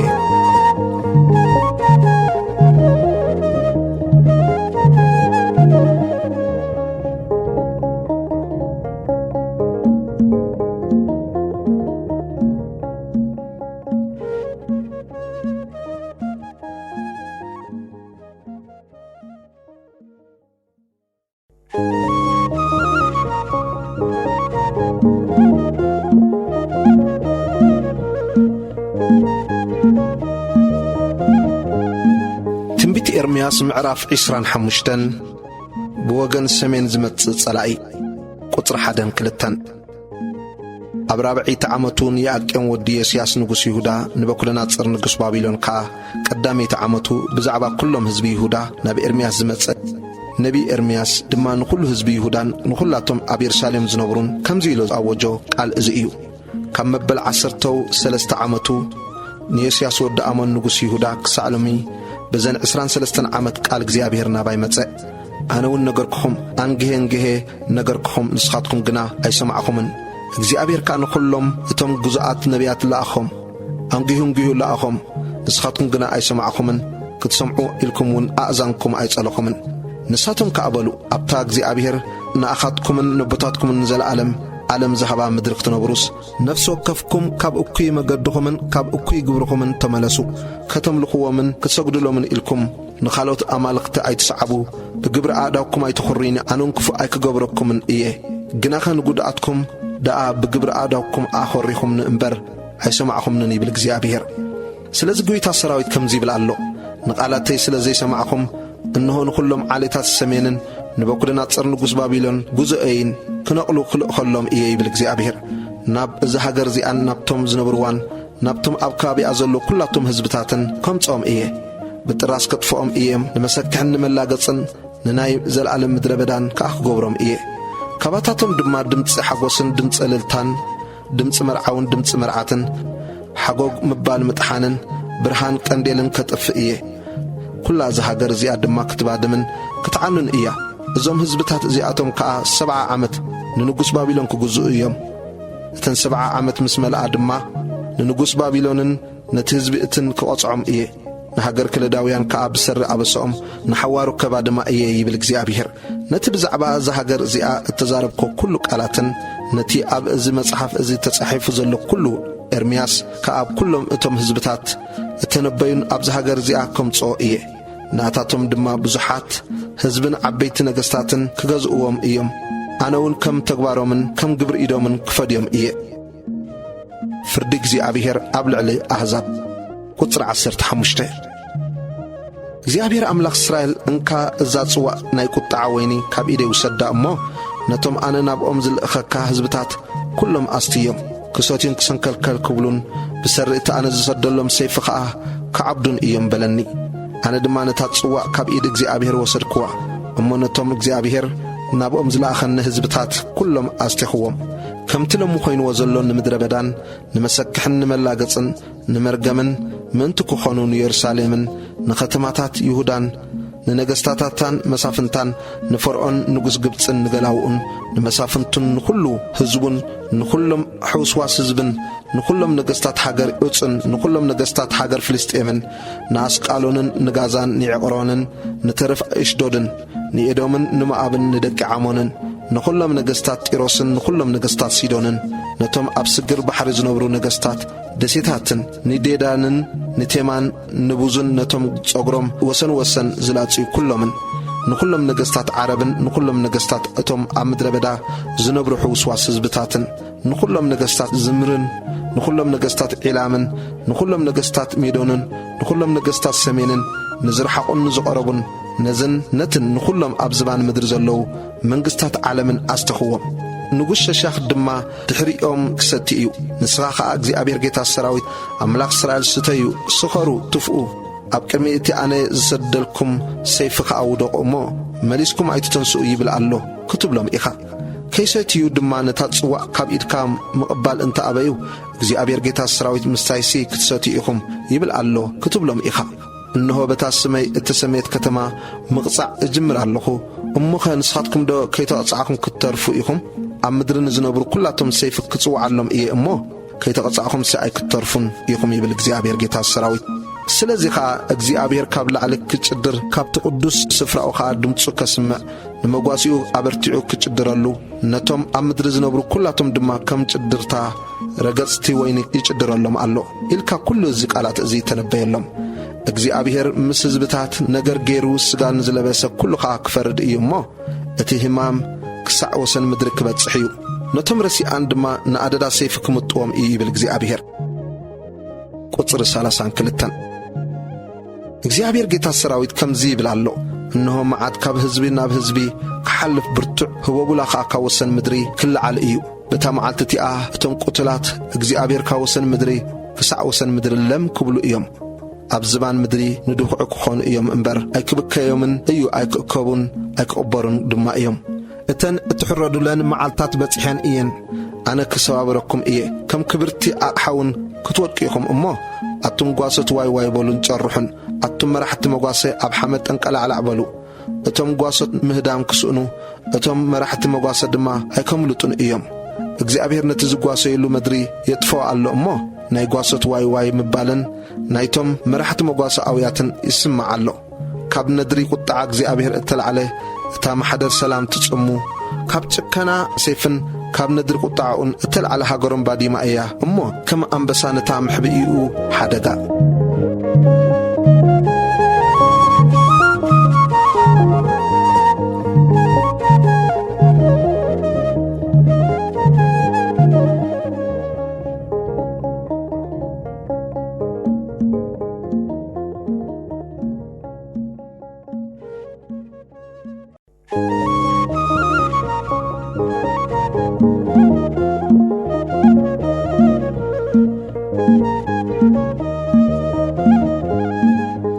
ትንቢት ኤርምያስ ምዕራፍ 26 ኤርምያስ ናብ ፍርዲ ከም ዝቐረበ ቁጽሪ 1 ኣብ መጀመርታ መንግሥቲ ኣጥቄም ወዲ ዮስያስ ንጉስ ይሁዳ እዚ ከምዚ ዝብል ቃል እግዚአብሔር መጸ እግዚአብሔር ከምዚ ይብል ኣሎ ኣብቲ ኣጸድ ቤት እግዚአብሔር ቁም እሞ ንኹለን እተን ኣብ ቤት እግዚአብሔር ክሰግዳ ዝመጻ ከተማታት ይሁዳ እዚ ኣነ ክትነግረን ኢለ ዝእዘካ ዘለኹ ኩሉ ቃላት ሓንቲ ቃል እኳ ከይጉደልካ ንገረን ምናልባሽ እንተ ሰምዑ ነፍሲ ወከፎም ከዓ ካብ እከይ መገዶም እንተ ተመልሱ ኣነውን እቲ ብሰር እኩይ ግብሮም ከውርደሎም ኢለ ዝኣመምክዎ መዓት ክጣዓሰሉ እየ እግዚአብሔር ከምዚ ይብል ኣሎ ኢልካ ከዓ ንገሮም በቲ ኣብ ቅድሜኹም ዘንበርክዎ ሕገይ ክትመላለሱ እንተ ዘይሰማዕኹምኒ ንቓላት እቶም ክትሰምዑ ኢለ ናባኻትኩም ዝልእኾም ዘለኹ አንጌሄ ዝለኣክልኩም ጉዛኣተይ ነቢያት ንስኻትኩም ኣይሰማዕኹምን ኣነ ድማ ነዛ ቤት እዚኣ ከም ሲሎ ክገብራ እየ ነዛ ከተማ እዚኣውን ንኩላቶም ህዝብታት ምድሪ ንመራገሚ ክገብራ እየ ቁጽሪ 7 ካህናትን ነቢያትን ኩሉ ህዝብን ከዓ ኤርምያስ ኣብ ቤት እግዚኣብሔር ዘንቃላት እዚአን ክዛረብ ከሎ ሰምዑ። ኮነ ከዓ ኤርምያስ እቲ እግዚኣብሔር ንኩሉ ህዝቢ ክነግሮ ኢሉ ዝኣዘዞ ኩሉ ተዛሪቡ ምስ ወደአ ካህናትን ነቢያትን ኩሉ እቲ ህዝብን ስለምንታይ እዛ ቤት እዚኣ ከም ሲሎ ክትከውን እያ እዛ ከተማ እዚኣ ድማ ዝነብረላ ዘይብላ ኮይና ክትዓኒ እያ ኢልካ ብስም እግዚኣብሔር እተነበኻ ኢሎም ሞት ክትመውት ኢኻ እናበሉ ሓዝዎ። ኩሉ እቲ ህዝቢ ከዓ ኣብ ቤት እግዚኣብሔር ኣብ ኤርምያስ ዓጎጎ። ቁጽሪ 10 እቶም መሳፍንቲ ይሁዳ እዚ ነገር እዚ ምስ ሰምዑ ካብ ቤት ንጉሥ ናብ ቤት እግዚኣብሔር ደየቡ። ኣብ ኣፍ እታ ሓዳስ ደገ ቤት እግዚኣብሔርካ ተቐመጡ። እቶም ካህናትን ነቢያትን ድማ ነቶም መሳፍንትን ንኩሉ ህዝብን እዚ ሰብኣይ እዚ ነዛ ከተማ እዚኣ ከምቲ ብእዛንኩም ዝሰማዕኹምዎ ተነቢዩላ እዩ እሞ ሞት ይግብኦ ኢሎም ተዛረብዎም። ኤርምያስ ድማ ንኩሎም መሳፍንትን ንኩሉ እቲ ህዝብን እቲ ብዛዕባ እዛ ቤት እዚኣን ብዛዕባ እዛ ከተማ እዚኣን ዝሰማዕኩምዎ ኩሉ ቃላትሲ እግዚኣብሔር እዩ ክንበዮ ዝለኣኸኒ ኢሉ ተዛረቦም። እምበኣርሲ ኣካይዳኹምን ግብርኹምን ኣሐሹ ድምፂ እግዚኣብሔር ኣምላክኩም ድማ ስምዑ። እግዚኣብሔርካ እቲ ኣባኻትኩም እተዛረቦ መዓት ክትዓሰሉ እዩ። ኣነስ እኔኹ ኣብ እዳውኩም እየ ጽቡቕን ቁንዑን ኮይኑ እተረኣየኩም ግበሩኒ። ብሓቂ እግዚኣብሔር እዩ ኩለን እዘን ቃላት እዚአን ኣብ ኣእዛንኩም ክነግረን ዝለኣኸኒ እሞ እንተቐተልኩምኒ ንጹህ ደም ኣብ ርእስኹምን ኣብዛ ከተማ እዚኣን ኣብቶም ኣብኣ ዝነብሩን ከም እተውርዱ ኣርጊጽኩም ፍለጡ። ቁጽሪ 16 ሽዑ እቶም መሳፍንትን ኩሉ እቲ ህዝብን ነቶም ካህናትን ነቢያትን እዚ ሰብኣይ እዚ ብስም እግዚኣብሔር ኣምላኽና እዩ እተዛረበና እሞ ሞት ኣይግብኦን እዩ በልዎም። ካብቶም ሽማግለታት እቲ ሃገር ከዓ ተንሲኦም ንኩሉ እቲ ህዝቢ ኣኼባ ህዝቢ ከምዚ ኢሎም ተዛረብዎ። ሚካ ሞርሻታይ ብዘመን ሕዝቅያስ ንጉሥ ይሁዳ ጽዮን ከም ግራት ክትሕረስ ኢየሩሳሌም ኩምራ እምኒ ክትከውን እቲ ደብሪ መቕደስ ከዓ ኩርባ ዱር ክኸውን እዩ ይብል እግዚኣብሔር። ጐይታ ሰራዊት ኢሉ ተነቢዩ ንኩሉ ህዝቢ ይሁዳ ነገሮ። ሕዝቅያስ ንጉሥ ይሁዳን ኩሎም ይሁዳን ዶ ኣቕቲሎምዎ እዮም? ንእግዚኣብሔር ፈሪሁ ዶ ኣይኮነን ኣብ ቅድሚ እግዚኣብሔር እተማሃለለ? እግዚኣብሔር ሲ እቲ ጠሊቑሎም ዝነበረ መዓት ዶ ኣይተጣዓሰሉን? ንሕና ከዓ ከምኡ ኣብ ነፍስና ዓብዪ መዓት መውረድና። ቁጽሪ 20 ሓደ ብስም እግዚኣብሔር እተነበየ ሰብኣይ ኡርያ ወዲ ሸማዓያ በዓል ቀርያት ይዓሪም ነበረ። ንሱ ከዓ ከም ኩለን ቃላት ኤርምያስ ገይሩ ነዛ ከተማ እዚኣን ነዛ ሃገር እዚኣን ተነበየለን። ንጉሥ ያቄምን ኩሎም ጀጋንኡን ኩሎም መሳፍንቱን ቃላቱ ምስ ሰምዑ እቲ ንጉሥ ክቐትሎ ደለየ። ኡርያ ምስ ሰምዖ ግና ፈርሄ ሃዲሙ ከዓ ናብ ግብፂ ኸደ። ሽዑ ንጉሥ ያቄም ናብ ግብፂ ሰባት ለኣኸ። ንኤልናታን ወዲ ኣክቦር ምስኡ ከዓ ሓያሎ ሰባት ገይሩ ናብ ግብፂ ለኣኾ። ንሳቶም ድማ ንኡርያ ካብ ግብፂ ኣውፅዎ ናብ ንጉሥ ያቄም ከዓ ኣምጽዎ። ንሱ ድማ ብሰይፊ ወቕዖ ሬሳኡን ኣብቲ መቓብር ማንም ህዝቢ ደርበዮ። ንኤርምያስ ክቐትልዎ ኢሎም ኣብ ኢድ እቲ ህዝቢ ኣሕሊፎም ክህብዎ ግና ኢድ ኣሂቃም ወዲ ሻፋን ምስኡ ነበረት።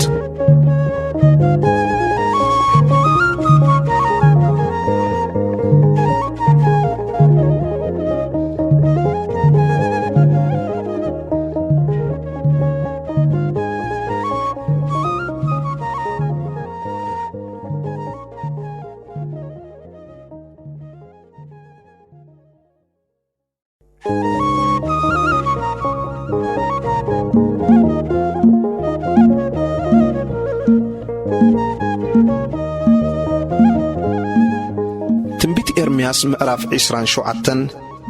ኤርምያስ ዝጾሮ ኣርዑት። ቁጽሪ 1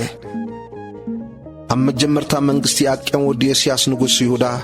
እዚ ከምዚ ዝብል ቃል እግዚኣብሔር ናብ ኤርምያስ መጸ። እግዚኣብሔር ከም ዝበለኒ መእሰርን ኣርዑትን ንኣኻ ግበር እሞ ኣብ ክሳድካ ኣእትዎ። ንኡ ከዓ ናብ ንጉሥ ኤዶምን ናብ ንጉሥ ሞዓብን ናብ ንጉሥ ደቂ ዓሞንን ናብ ንጉሥ ጢሮስን ናብ ንጉሥ ሲዶንን በቶም ናብ ጸዶቅያስ ንጉሥ ይሁዳ ናብ ኢየሩሳሌም ዝመጹ ልኡኻት ጌርካ ስደዶ። እግዚአብሔር ጌታ ሰራዊት አምላክ እስራኤል ከምዚ ይብል ኣሎ ኢሎም ንጎይተቶም ክነግርዎም አዝዞም። ንጎይተትኩም ከም ዝበልዎም ኣነ በተዓቢ ስልጣነይን በታዝርግሕቲ ቅልጽመይን ገይረ ንምድርነቶም ኣብ ዝባን ምድሪ ዝነብሩ ሰብን እንስሳን ዝገበርኩ ቁኑዕ ኮይኑ ንዝተረኣየኒ ድማ እየ ዝህባ። እምበኣርሲ ኩለን እዘን ሃገራት እዚኣተን ኣብ ኢድ ግዙአይ ንበኩልናጸር ንጉሥ ባቢሎን ሂበየን እንስሳ መረሩን ክግዝእዎ ሂበየ እየ። ኩሎም ህዝብታት ከዓ ንኡን ንወዱ ወዱን ክግዝእዎ እዮም። እዚ ድማ ጊዜ ሃገሩ ክሳዕ ዝበጽሕ እዩ። ሽዑ ብዙሓት ህዝብታትን ዓበይቲ ነገሥታትን ግዙእ ክገብርዎ እዮም። ክኸውን ድማ እዩ እቲ እቲ ንንበኩልና ጸር ንጉስ ባቢሎን ዘይግዛእ ክሳዱ ከዓ ትሕቲ ኣርዑት ንጉስ ባቢሎን ለጠቕ ዘየብል ህዝብን መንግስትን ነቲ ህዝቢ እቲ ኣነ ብኢዱ ገይረ ክሳዕ ዘጥፎ ብሰይፍን ብጥሜትን ብፌራን ክቖጽዖ እየ ይብል እግዚኣብሔር። ምንተ ኣነ ክሰጐኩምን ክትጠፍኡንሲ ካብ ሃገርኩም ከርሕቑኹም ኢሎም እዮም ሓሶት ዝንበይልኩም ዘለዉ እሞ ንስኻትኩም ነቶም ንንጉስ ባቢሎን ኣይክትግዝኡን ኢኹም ዝብልኹም ነቢያትኩምን ጠንቈልታትኩምን ሕልሚ ዝሓልሙልኩምን ዝፈልጥኹምን ሰብ ኣስማትኩምን ኣይትስምዕዎም። ነቲ ኣብ ትሕቲ ኣርዑት ንጉስ ባቢሎን ክሳዱ ለጠቕ ዘብልን ዝግዝኦን ህዝቢ ግና ኣብ ሃገሩ ክሓድጎ እየ ክሓርሳን ኣብኣ ክነብርን እዩ ይብል እግዚኣብሔር። ቁጽሪ 12 ንጸደቅያስ ንጉስ ይሁዳ ድማ ከም ኩለን እዘን ቃላት እዚኣተን ገይረ ክሳውድኹም ኣብ ትሕቲ ኣርዑት ንጉስ ባቢሎን ለጠቕ ኣብሉ ንኡን ንህዝቡን ከዓ ተገዝኡ እሞ ብህይወት ክትነብሩ ኢኹም ኢለ ነገርክዎ። ስለምንታይ ኢኹም ንስኻን ህዝብኻን ከምቲ እግዚኣብሔር ብዛዕባ እቲ ንንጉስ ባቢሎን ዘይተገዝአ ህዝቢ እተዛረበኩምኩም ብሰይፍን ብጥሜትን ብፌራን እትመቱ? እቶም ንንጉስ ባቢሎን ኣይክትግዝኡን ኢኹም ዝብልኹም ነቢያትሲ ሓሶት እዮም ዝንበየልኩም ዘለዉ እሞ ቃላቶም ኣይትስምዑ። ኣነ ምእንቲ ክሰጐኩም ንስኻትኩምን እቶም ዝንበየልኩም ነቢያትን ድማ ክትጠፍኡስ ብስመይ ሓሶት እዮም ዝንበየልኩም ዘለዉ እምበር ኣነ ኣይለኣክዎምን ይብል እግዚኣብሔር። ንካህናትን ንኩሉ እዚ ህዝቢ እዝን እግዚኣብሔር ከምዚ ይብል ኣሎ ኢለ ከዓ ተዛረብኩ። እንሆ እቲ ኣቕሑ ቤት እግዚኣብሔር ሕጂ ብቕልጡፍ ካብ ባቢሎን ክምለስ እዩ ኢሎም ዝንበየልኩም ዘለዉ ነቢያትኩምሲ ሓሶት እዮም ዝንበየልኩም ዘለዉ እሞ ቃላቶም ኣይትስምዕዎም። ብህይወት ክትነብሩስ ንንጉስ ባቢሎን ደኣ ተገዝኡ። ስለምንታይ እዛ ኸተማ እዚኣ ተዓኑ? ነቢያት እንተ ኾይኖም ቃል እግዚኣብሔር ከዓ እንተ ደኣ ኣልይዎምሲ እዚ ኣብ ቤት እግዚኣብሔርን ኣብ ቤት ንጉስ ይሁዳን ኣብ የሩሳሌምን ተሪፉ ዘሎ ኣቕሑ ናብ ባቢሎን ከይውሰድ ንእግዚኣብሔር ጌታ ሰራዊት ይለምኑ። ንቡክደነጸር ንጉስ ባቢሎን ንኢኮንያ ወዲ የዓቄም ንጉስ ይሁዳን ንኹሎም ጨዋታት ይሁዳን የሩሳሌምን ካብ የሩሳሌም ናብ ባቢሎን ክማርኾም ከሎ ብዛዕባ እቲ ንጉስ ባቢሎን ዘይወሰዶ ኣዕኑድን ባሕርን መናብርን ብዛዕባ እቲ ኣብዛ ኸተማ እዚኣ ተሪፉ ዘሎ ኩሉ ኣቕሑን እግዚኣብሔር ጌታ ሰራዊት ከምዚ ይብል ኣሎ። እምበኣርሲ ብዛዕባ እቲ ኣብ ቤት እግዚኣብሔርን ኣብ ቤት ንጉስ ይሁዳን ኣብ የሩሳሌምን ተሪፉ ዘሎ ኣቕሑስ እግዚኣብሔር ጌታ ሰራዊት ኣምላኽ እስራኤል ከምዚ ይብል ኣሎ። ናብ ባቢሎን ክወሰድ ክሳዕ ኣነ ዝዝክሮ መዓልቲ ከዓ ኣብኡ ክጸንሕ እዩ። ናብዚ ስፍራ እውን ከውፅኦን ክመልሶን እየ ይብል እግዚኣብሔር።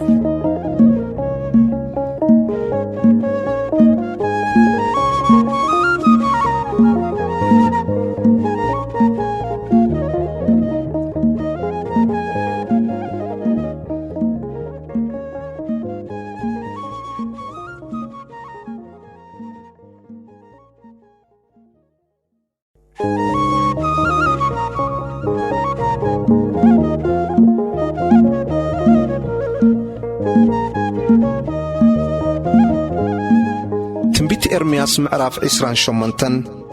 ኤርምያስን ሓሳዊ ነቢይ ሓናንያን። ቁጽሪ 1 ኮነ ድማ በታ ዓመት እቲኣ በመጀመርታ መንግሥቱ ንጸደቅያስ ንጉስ ይሁዳ ኣብታ 40 ዓመት ኣብ 5 ወርሒ ሓናንያ ወዲ ነቢይ ዓዙር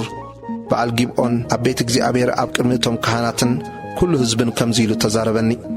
እግዚኣብሔር ጌታ ሰራዊት ኣምላኽ እስራኤል ከምዚ ይብል ኣሎ። ነቲ ኣርዑት ንጉስ ባቢሎን ሰቢረ እየ ነቲ ንቡክደነጸር ንጉስ ባቢሎን ካብዛ ስፍራ እዚኣ ናብ ባቢሎን ዝወሰዶ ኩሉ ኣቕሑ ቤት እግዚኣብሔር ኣብ ዘን 2 ዓመት ናብዛ ስፍራ እዚኣ ክመልሶ እየ። ንርዑት ንጉስ ባቢሎን ክሰብሮ እየ እሞ ንኢኮንያ ወዲ የዓቄም ንጉስ ይሁዳን ንኹላቶም ናብ ባቢሎን ዝኸዱ ምሩኻት ይሁዳን ናብዛ ስፍራ እዚኣ ክመልሶም እየ ይብል እግዚኣብሔር። ቁጽሪ 5 ሽዑ ነቢይ ኤርምያስ ንነቢይ ሓናንያ ኣብ ቅድሚቶም ካህናትን ኣብ ቅድሚቲ ኣብ ቤት እግዚኣብሔር ቆይሙ ዝነበረ ኩሉ ህዝብን መለሰሉ። ነቢይ ኤርምያስ ድማ በለ፣ ኣሜን እግዚኣብሔር ይግበረኸ። እቲ ኣቕሑ ቤት እግዚኣብሔር ኩላቶም ምሩኻትን ካብ ባቢሎን ናብዛ ስፍራ እዚኣ ክምለሱስ ነቲ እተነበኻዮ ቃላትካ እግዚኣብሔር የጽንዓዮ። ግናኸ ነቲ ኣብ እዝንኻን ኣብ እዝኒ ኩሉ ህዝቢ እዝን ዝዛረቦ ዘለኹ ቃል ስማዕ።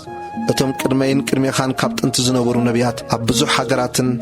ኣብ ዓበይቲ መንግሥታትን ብናይ ውግእን ብናይ መዓትን ብናይ ፌራን ተነበዩ። እቲ ሰላም ዝንበ ነቢይ ቃል እቲ ነቢይ እቲ ምስ ተፈጸመዩ ብሓቂ ነቲ ነቢይ እቲ እግዚኣብሔር ከም ዝለኣኾ ዝፍለጥ። ሽዑ ነቢይ ሓናንያ ነቲ ኣርዑት ካብ ክሳድ ነቢይ ኤርምያስ ወሲዱ ሰባበሮ። ሃናንያ ከዓ ከም ዝገይረ ነርዑት ንበኩልናፀር ንጉስ ባቢሎን ካብ ክሳድ ኩላቶም ህዝብታት ኣብ ዘንክልተ ዓመት ክሰብሮ እየ ይብል እግዚኣብሔር ኢሉ ኣብ ቅድሚ ኩሉ እቲ ህዝቢ ተዛረበ። ነቢ ኤርምያስ ከዓ መገዱ ኸደ። ቁጽሪ 12 ነቢ ሃናንያ ነቲ ኣርዑ ካብ ክሳድ ነቢ ኤርምያስ ወሲዱ ምስ ሰባበሮ ሽዑ ከም ዝብል ቃል እግዚኣብሔር ናብ ኤርምያስ መጽእ። ናብ ሃናንያ ኪድ እሞ ኣርዑት ዕንጨይቲ ዝሰበርካ ኣብ ክንድኡ ድማ ኣርዑት ሓጺን ክትገብር ኢኻ ይብል እግዚኣብሔር። ንበኩልናፀር ንጉስ ባቢሎን ምእንቲ ክግዝኡ ከዓ እዮም እንስሳ መረር እኳ ሂበዮ ኣለኹ እሞ ኣርዑት ሓጺን ኣብ ክሳድ ኩሎም እዞም ህዝብታት እዚኦም ኣእትየ እየ ይብል እግዚኣብሔር ጌታ ሰራዊት ኣምላኽ እስራኤል ኢልካ በሎ። ቁጥሪ 15-16 ነቢ ኤርምያስ ከዓ ንነቢ ሃናንያ ስማዕ፣ እግዚኣብሔር ኣይለኣኸካን፣ ንስኻ ግና ነዚ ህዝቢ እዙ ኣብ ሓሶት ክውከል ኣስሓትካዮ። ስለዚ እግዚኣብሔር ከምዚ ይብል ኣሎ፣ እንሆ ካብ ዝባን ምድሪ ከርሕቐካ እየ ኣብ እግዚኣብሔር ዕልወት ተዛሪብካ ኢኻ እሞ ኣብዛ ዓመት እዚኣ ክትመውት ኢኻ ኢሉ ነገሮ። ሽዑ ነቢ ሃናንያ በታ ዓመት እቲኣ ኣብ 7ይ ወርሒ ሞተ።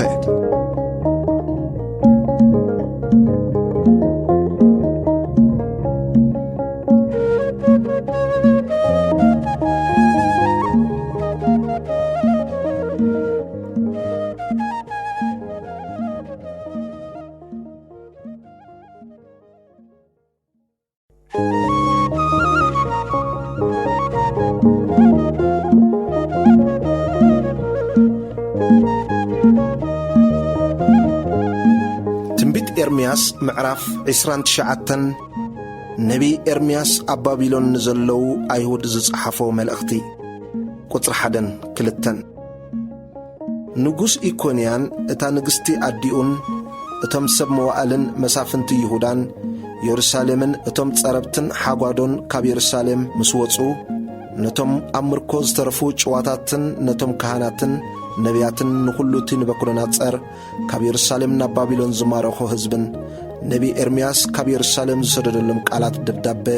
እዚኣተን እየን። እታ ደብዳቤ ብኢድ እቶም ጸዶቅያስ ንጉስ ይሁዳ ናብ ባቢሎን ናብ ንበኩልናፀር ንጉስ ባቢሎን ዝለኣኾም ኤልዓሳ ወዲ ሻፋንን ገማርያ ወዲ ሕልቅያን እተለኣኸት ከምዚ እትብል እያ፣ እግዚኣብሔር ጌታ ሰራዊት ኣምላኽ እስራኤል ንኹላቶም ካብ የሩሳሌም ናብ ባቢሎን ዝማረኽዎም ምሩኻት ከምዚ ይብል ኣሎ፣ ቤት ስርሑ እሞ ንበሩላ፣ ኣታኽልቲ ትኸሉ እሞ ፍሪኡ ብልዑ፣ ኣንስቲ ኣእትዉ ኣወዳትን ኣዋልድን ውለዱ፣ ነወዳትኩምን ነዋልድኩምን ከዓ ኣተኣታትዉ፣ ንሳቶም ድማ ኣወዳትን ኣዋልድን ይውለዱ፣ ኣብቲ ዘለኹምዎ ብዙሕ እምበር ኣይተውሓዱ፣ ድሓን እታ ኣነ ናብኣ ዝማርክኹም ከተማ ድለዩ፣ ብድሓና ድሓን ክትረኽቡ ኢኹም እሞ ስሊኣ ንእግዚኣብሔር ለምኑ። ቁጽሪ 8-9 እግዚኣብሔር ጌታ ሰራዊት ኣምላኽ እስራኤል ከምዚ ይብል ኣሎ፣ እቶም ኣብ ማእከልኩም ዝነብሩ ነቢያትን ጠንቈልትን ብስመይ ሓሶት እዮም ዝንበይልኩም ዘለዉ፣ ኣነ ኸዓ ኣይለኣክዎምን እሞ ባእታቶም ኣይትጠበሩ፣ በቲ እትሕለምዎ ሕልምኹም እውን ኣይትተኣመኑ ይብል እግዚኣብሔር። እግዚኣብሔርሲ ከምዚ ይብል ኣሎ፣ ንባቢሎን 70 ዓመት ምስ መልኣ ክዝክረኩም እየ እሞ ናብ እዛ ስፍራ እዚኣ ከም እትምለሱ ገይረ ነቲ ጽቡቕ ቃለይ ክፍጽመልኩም እየ። ኣነ ዝሓስበልኩም ዘለኹ ሓሳብ እፈልጦ እየ፣ መፈጸምታን ተስፋን ክህበኩምሲ ሓሳብ ድሓን እምበር ናይ ክፉ ኣይኮነን ይብል እግዚኣብሔር። ክትጽውዑኒ መጺኹም ድማ ክትልሙኑኒ ኢኹም እሞ ክሰምዓኩም እየ። ብምሉእ ልብኹም እንተደሊኹምንስ ክትደልዩኒ ክትረኽቡን እውን ኢኹም። ክርከበልኩም ንምምራሕኩም ክመልሶ ካብ ኩሎም እቶም ናባታቶም ዝሰጐግኹም ህዝብታትን ስፍራታትን ድማ ክእክበኩም እየ። ናብቲ ካብኡ ዝማረክኹም ስፍራውን ክመልሰኩም እየ ይብል እግዚኣብሔር።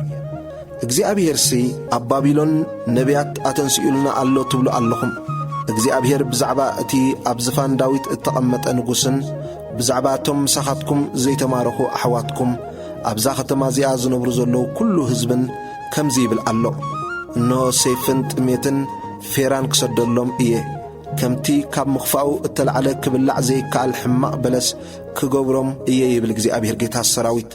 ብሰይፍን ብጥሜትን ብፌራን ክሰጎም እየ፣ ኣብ ኩሎም መንግሥታት ምድሪ ከዓ ፋሕ ከብሎም፣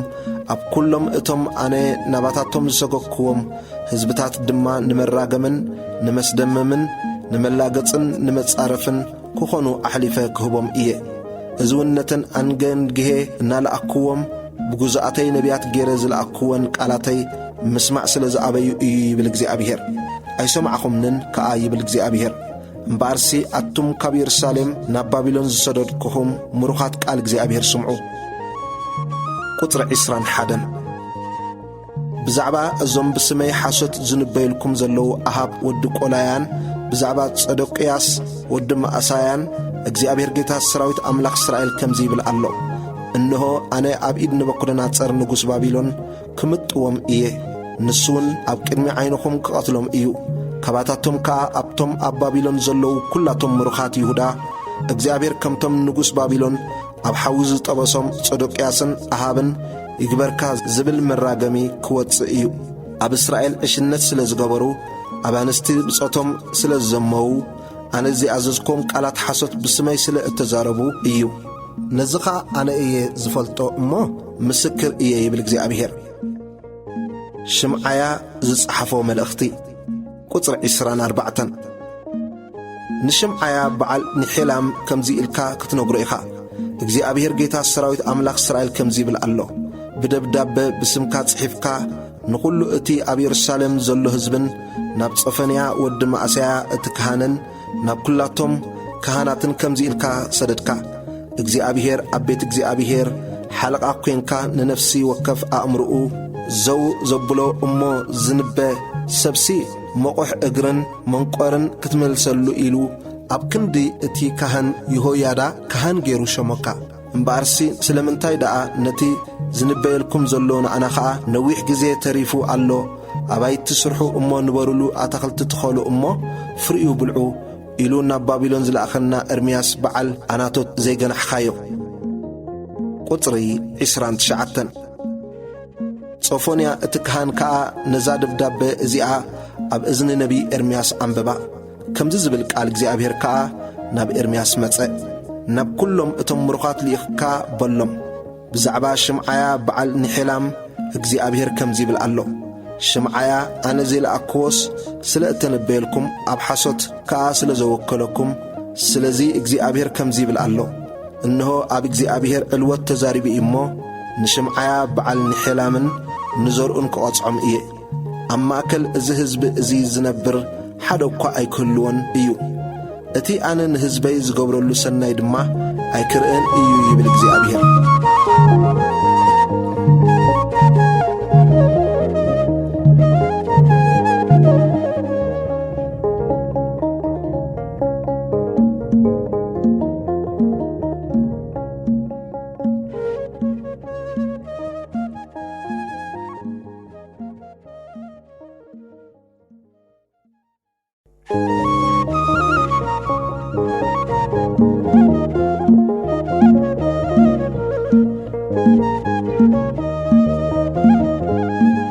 ትንቢት ኤርምያስ ምዕራፍ 30 እግዚአብሔር ንሕዝቡ ዝሃቦ ተስፋ ቁፅሪ 1 እቲ ካብ እግዚአብሔር ናብ ኤርምያስ ዝመጸ ቃል ከምዚ ዝብል እዩ። እግዚአብሔር ኣምላኽ እስራኤል ነዘን ዝነገርኩኻ ቃላት ኲለን ኣብ መጽሓፍ ጸሓፈን ይብል ኣሎ። እንሆ እተን ንሕዝበይ እስራኤልን ንይሁዳን ካብ ምርኮ ዝመልሰለን መዓልታት ክመጻየን ይብል እግዚአብሔር። ናብታ ንቦታቶም ዝሃብኮም ሃገርካ ክመልሶም እየ፣ ንሳቶም እውን ክርስተይዋ እዮም ይብል እግዚአብሔር። ቁፅሪ 4 እተን እግዚአብሔር ብዛዕባ እስራኤልን ብዛዕባ ይሁዳን እተዛረበን ቃላት እዚኣተን እየን። ከምዚ ይብል እግዚአብሔር፣ ናይ ድሓን ዘይኮነስ ድምፂ ራዕድን ስምባድን ሰማዕና እሞ ተባዕታይ ዝወልድ እንተኾነስ ጠይቁን ተመልከቱን። ስለምንታይ ደኣ እየ ኵሎም እቶም ሰብኡት ከምታ ንምውላድ እትጽዕሪ ሰበይቲ ኾይኖም ኣእዳዎም ኣብ ሕቖኦም ገይሮም ኵሉ ገጹ እንተዳሂሉ ዝርኢ ዘለኹ? ወዮ እታ መዓልቲ እቲኣ ዓባይ እያ እሞ ዝመዓራረያ የልቦን ንያቆብ ጊዜ ጸበባኡ እዩ ግናኸ ካብኡ ክድሕን እዩ። በታ መዓልቲ እቲኣ ክኸውን እዩ ኣርዑት ካብ ክሳድካ ክሰብር መእሰሪታትካ ድማ ክበትኽ እየ። ንእግዚአብሔር ኣምላኾምን ነቲ ኣነ ዝትንስኣሎም ዳዊት ንጉሶምን ክግዝኡ እዮም እምበር ድሕሪ እዚ ስጓኖት ኣይክገዝእዎን እዮም ይብል እግዚአብሔር ጌታ ሰራዊት። ቁፅሪ 10 እምበኣርሲ እንሆ ኣነ ንኣኻ ካብ ርሑቕ ንዘርእኻ ድማ ካብቲ እተማረኹሉ ሃገር ከድሕን እየ።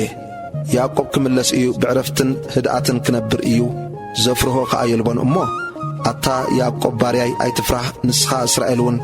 ኣይትሰንብድ ይብል እግዚኣብሔር ምእንቲ ክድሕነካስ ኣነ ምሳኻ እየ ነቶም ናባታቶም ፋሕ ዘበልኩኻ ኩላቶም ህዝብታት ብጥራስ ከጥፎም እየ ንኣኻ ግና ብጥራስ ኣይከጥፍኣካን ብልክዕ ደኣየ ዝግስጸካ እምበር ከይቀጻዕኹስ ምንም ኣይሓድገካን እየ ይብል እግዚኣብሔር ቁጽሪ 12 እግዚኣብሔር ከምዚ ይብል ኣሎ መውቃዕትኺ ዘይሓዊ ቁስልኺ ድማ ብርቱዕ እዩ ክትስፈፊ ኢሉ ነገርኪ ዝጣበቐልኪ የልቦን ዝሕዊ ፈውስኻ የብልክን ብሰርዒ ቤት ኣበሳኺ ሓጢኣትኪ እናወሰኸ ስለ ዝኸደ ብናይ ጸላኤ መውቃዕቲ ብናይ ጨካን መቕጻዕቲ ገይረ ወቂዕኪ እየ እሞ ኩሎም ፈተውትኺ ረሲዖምኺ ግድኺ እኳ የብሎምን ስለምንታይ ኢኺ ብሰሪ መውቃዕትኺ ኡይ እትብሊ ዘለኺ ቃንዛኸስ ዘይሓዊ እዩ ብሰርዒ ቤት ኣበሳኺ ሓጢኣትኪ እናወሰኸ ስለ ዝኸደ እዚ ገበርኩኺ እቶም ዝበልዑኹውን ክብልዑ ተጻርትኺ ዝበሉ ኩላቶም ክማርኹ ኩሎም ገፈፍትኺ ክግፈፉ ንኩሎም ዘማትኺ ድማ ንዘመተ ክምጥዎም እየ እታ ድርቢቲ ሓደ እኳ ግዳ ዘይገብር ጽዮን ኢሎም ሰሚዮምኺ እዮም እሞ ኣነ ኸጥዕየኪ ንቑስልኺውን ክሕውዮ እየ ይብል እግዚኣብሔር ቁጽሪ 18 እግዚኣብሔር ከምዚ ይብል ኣሎ እነሆ ንድንኳናት ያዕቆብ ካብ ምርኮ ኽመልስ ነቲ ዝነብሩሉ ስፍራታት ከዓ ክድንግጸሉ እየ እታ ኸተማ ድማ ኣብቲ ኩርባታታ ክትስራሕ እያ እቲ ኣዳራሽ ከዓ ከም ስርዓቱ መሳፍሮ ክኸውን እዩ ካብኦም ድማ ምስጋናን ድምፂ ሕጉሳትን ክወጽእ እዩ ከብዝሖም እየ እሞ ኣይክውሕዱን ከኽብሮም እየ እሞ ኣይክዋርዱን እዮም ደቆም ከም ቀደም ክኾኑ እዮም ማሕበሮም ድማ ኣብ ቅድመይ ክትቀወም እያ ኣነ እውን ንኹሎም ጠቓዕቶም ክቖጽሖም እየ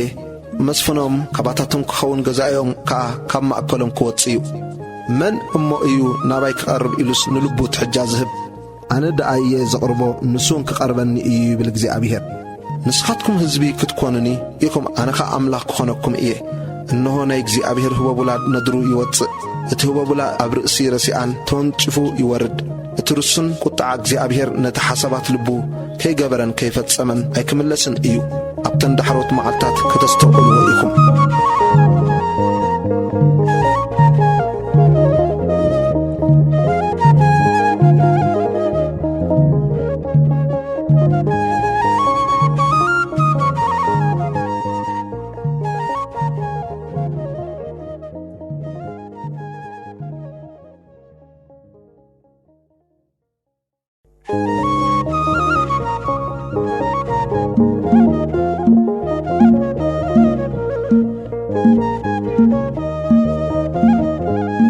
ትንቢት ኤርምያስ ምዕራፍ 31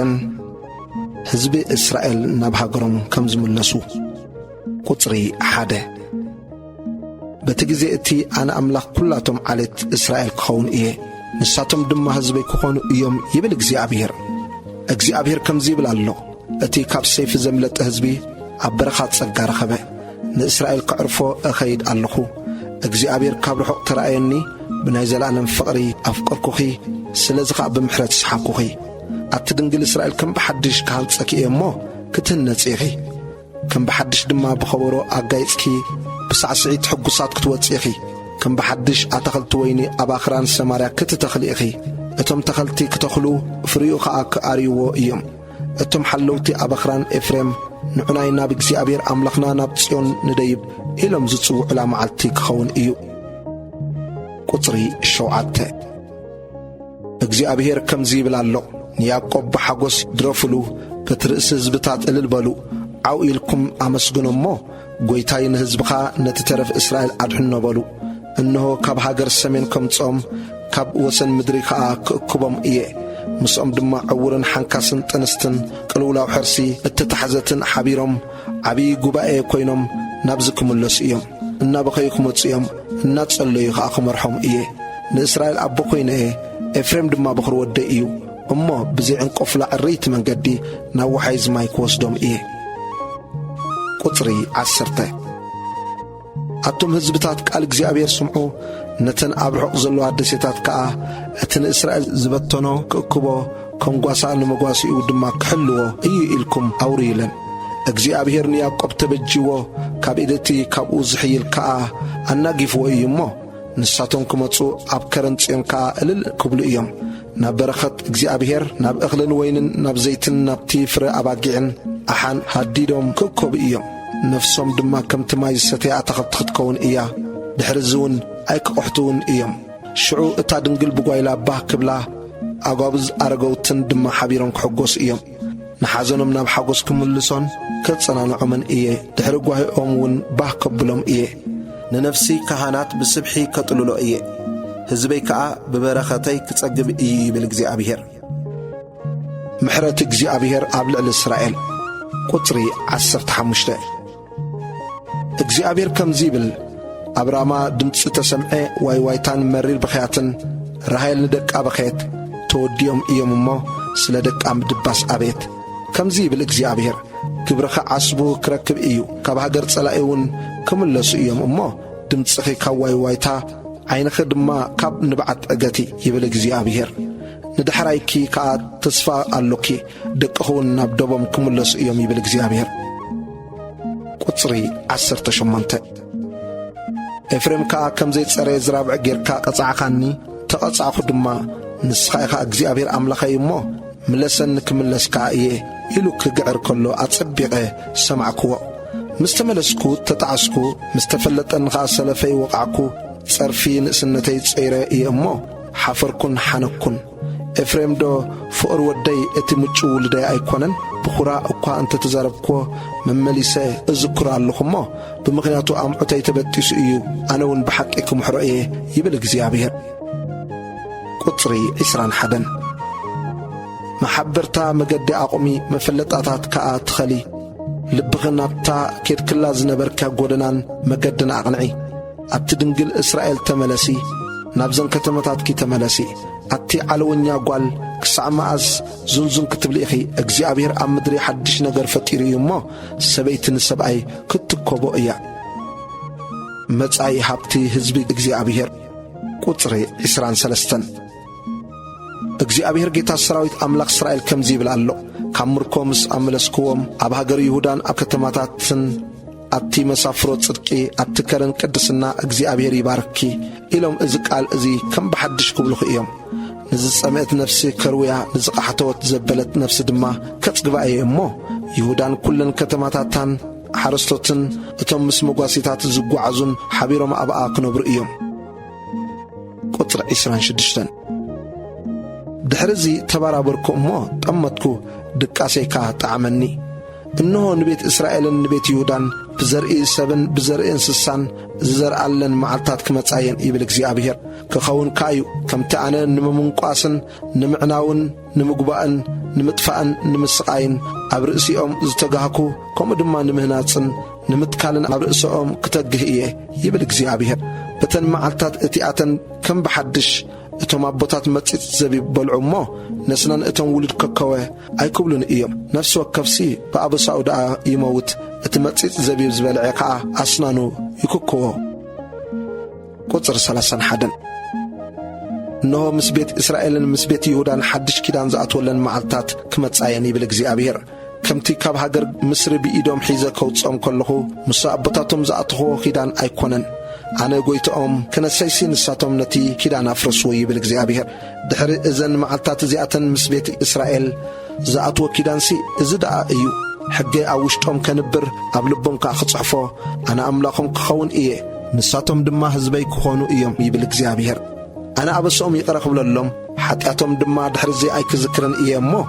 ካብ ንእሽቶም ክሳዕ ዓቢኦም ኩላቶም ክፈልጡኒ እዮም ስለዚ ነፍሲ ወከፍ ንብጻዩ ነፍሲ ወከፍውን ንሓዉ ንእግዚኣብሔር ፍለጦ ኢሎም ድሕሪዚ ንሓድሕዶም ኣይክመሃሃሩን እዮም ይብል እግዚኣብሔር እቲ ፀሓይ ንብርሃን መዓልቲ ሕጋጋት ወርሕን ከዋኽብትን ከዓ ንብርሃን ለይቲ ክኸውን ዘቆመ እቲ ንባሕሪ እውን ማዕበሉ ክሃምም ዘናወፀ ጐይታ ሰራዊት ዝስሙ እግዚኣብሔር ከምዚ ይብል ኣሎ እዚ ሕጋጋት እዚ ካብ ቅድመይ እንተጠፍአ ሽዑ ከዓ ዘርኢ እስራኤል ንሓዋሩ ኣብ ቅድመይ ህዝቢ ካብ ምዃን ክጠፍእ እዩ ይብል እግዚኣብሔር እግዚአብሔር ከምዚ ይብል ኣሎ ሰማይ ኣብ ላዕሊ እንተ ተለቀዐ መሰረት ምድሩን ኣብ ታሕቲ እንተ ተመርመረስ ሽዑ ኣነውን ብሰርኢ እቲ ዝገበርኮ ኩሉ ንኹሎም ዘርኢ እስራኤል ክድርብዮም እየ ይብል እግዚአብሔር ቁጽሪ 38 እነሆ እተን እዛ ከተማ እዚኣ ካብ ግንቢ ሃናኒኤል ክሳዕ ደገ መኣዝን ንእግዚአብሔር እትህነጸለን መዓልታት ክመጻየን ይብል እግዚአብሔር እቲ ገመድ መዓቀኒ ከዓ ክሳዕ ክዶ ጋሬብ ትኽኢሉ ክዝርጋሕ እዩ ናብ ገኣት ኣቢሉን ክምለስ እዩ ኩሉ እቲ ለሰሬሳታትን ሓሙኽሽትን ኩሉ እቲ ጎርሁ ክሳዕ ርባ ቄድሮንን ብሸነኽ ምብራቕ ድማ ክሳዕ እቲ መኣዝን ደገ ኣፍራስን ንእግዚአብሔር እተቐደሰ ክኸውን እዩ ንሓዋሪ ኸቶ ኣይክበርስን ኣይክፈርስን እውን እዩ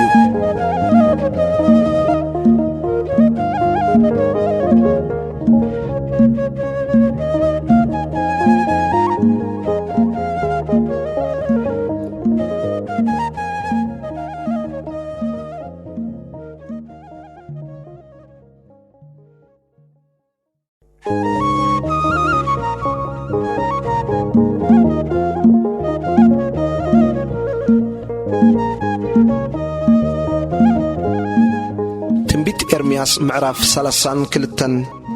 ኤርምያስ ግራት ከም ዝዓደገ ቁጽሪ 1 እቲ ኣብ መበል 10 ዓመት ግዝኣቱ ንጸደቅያስ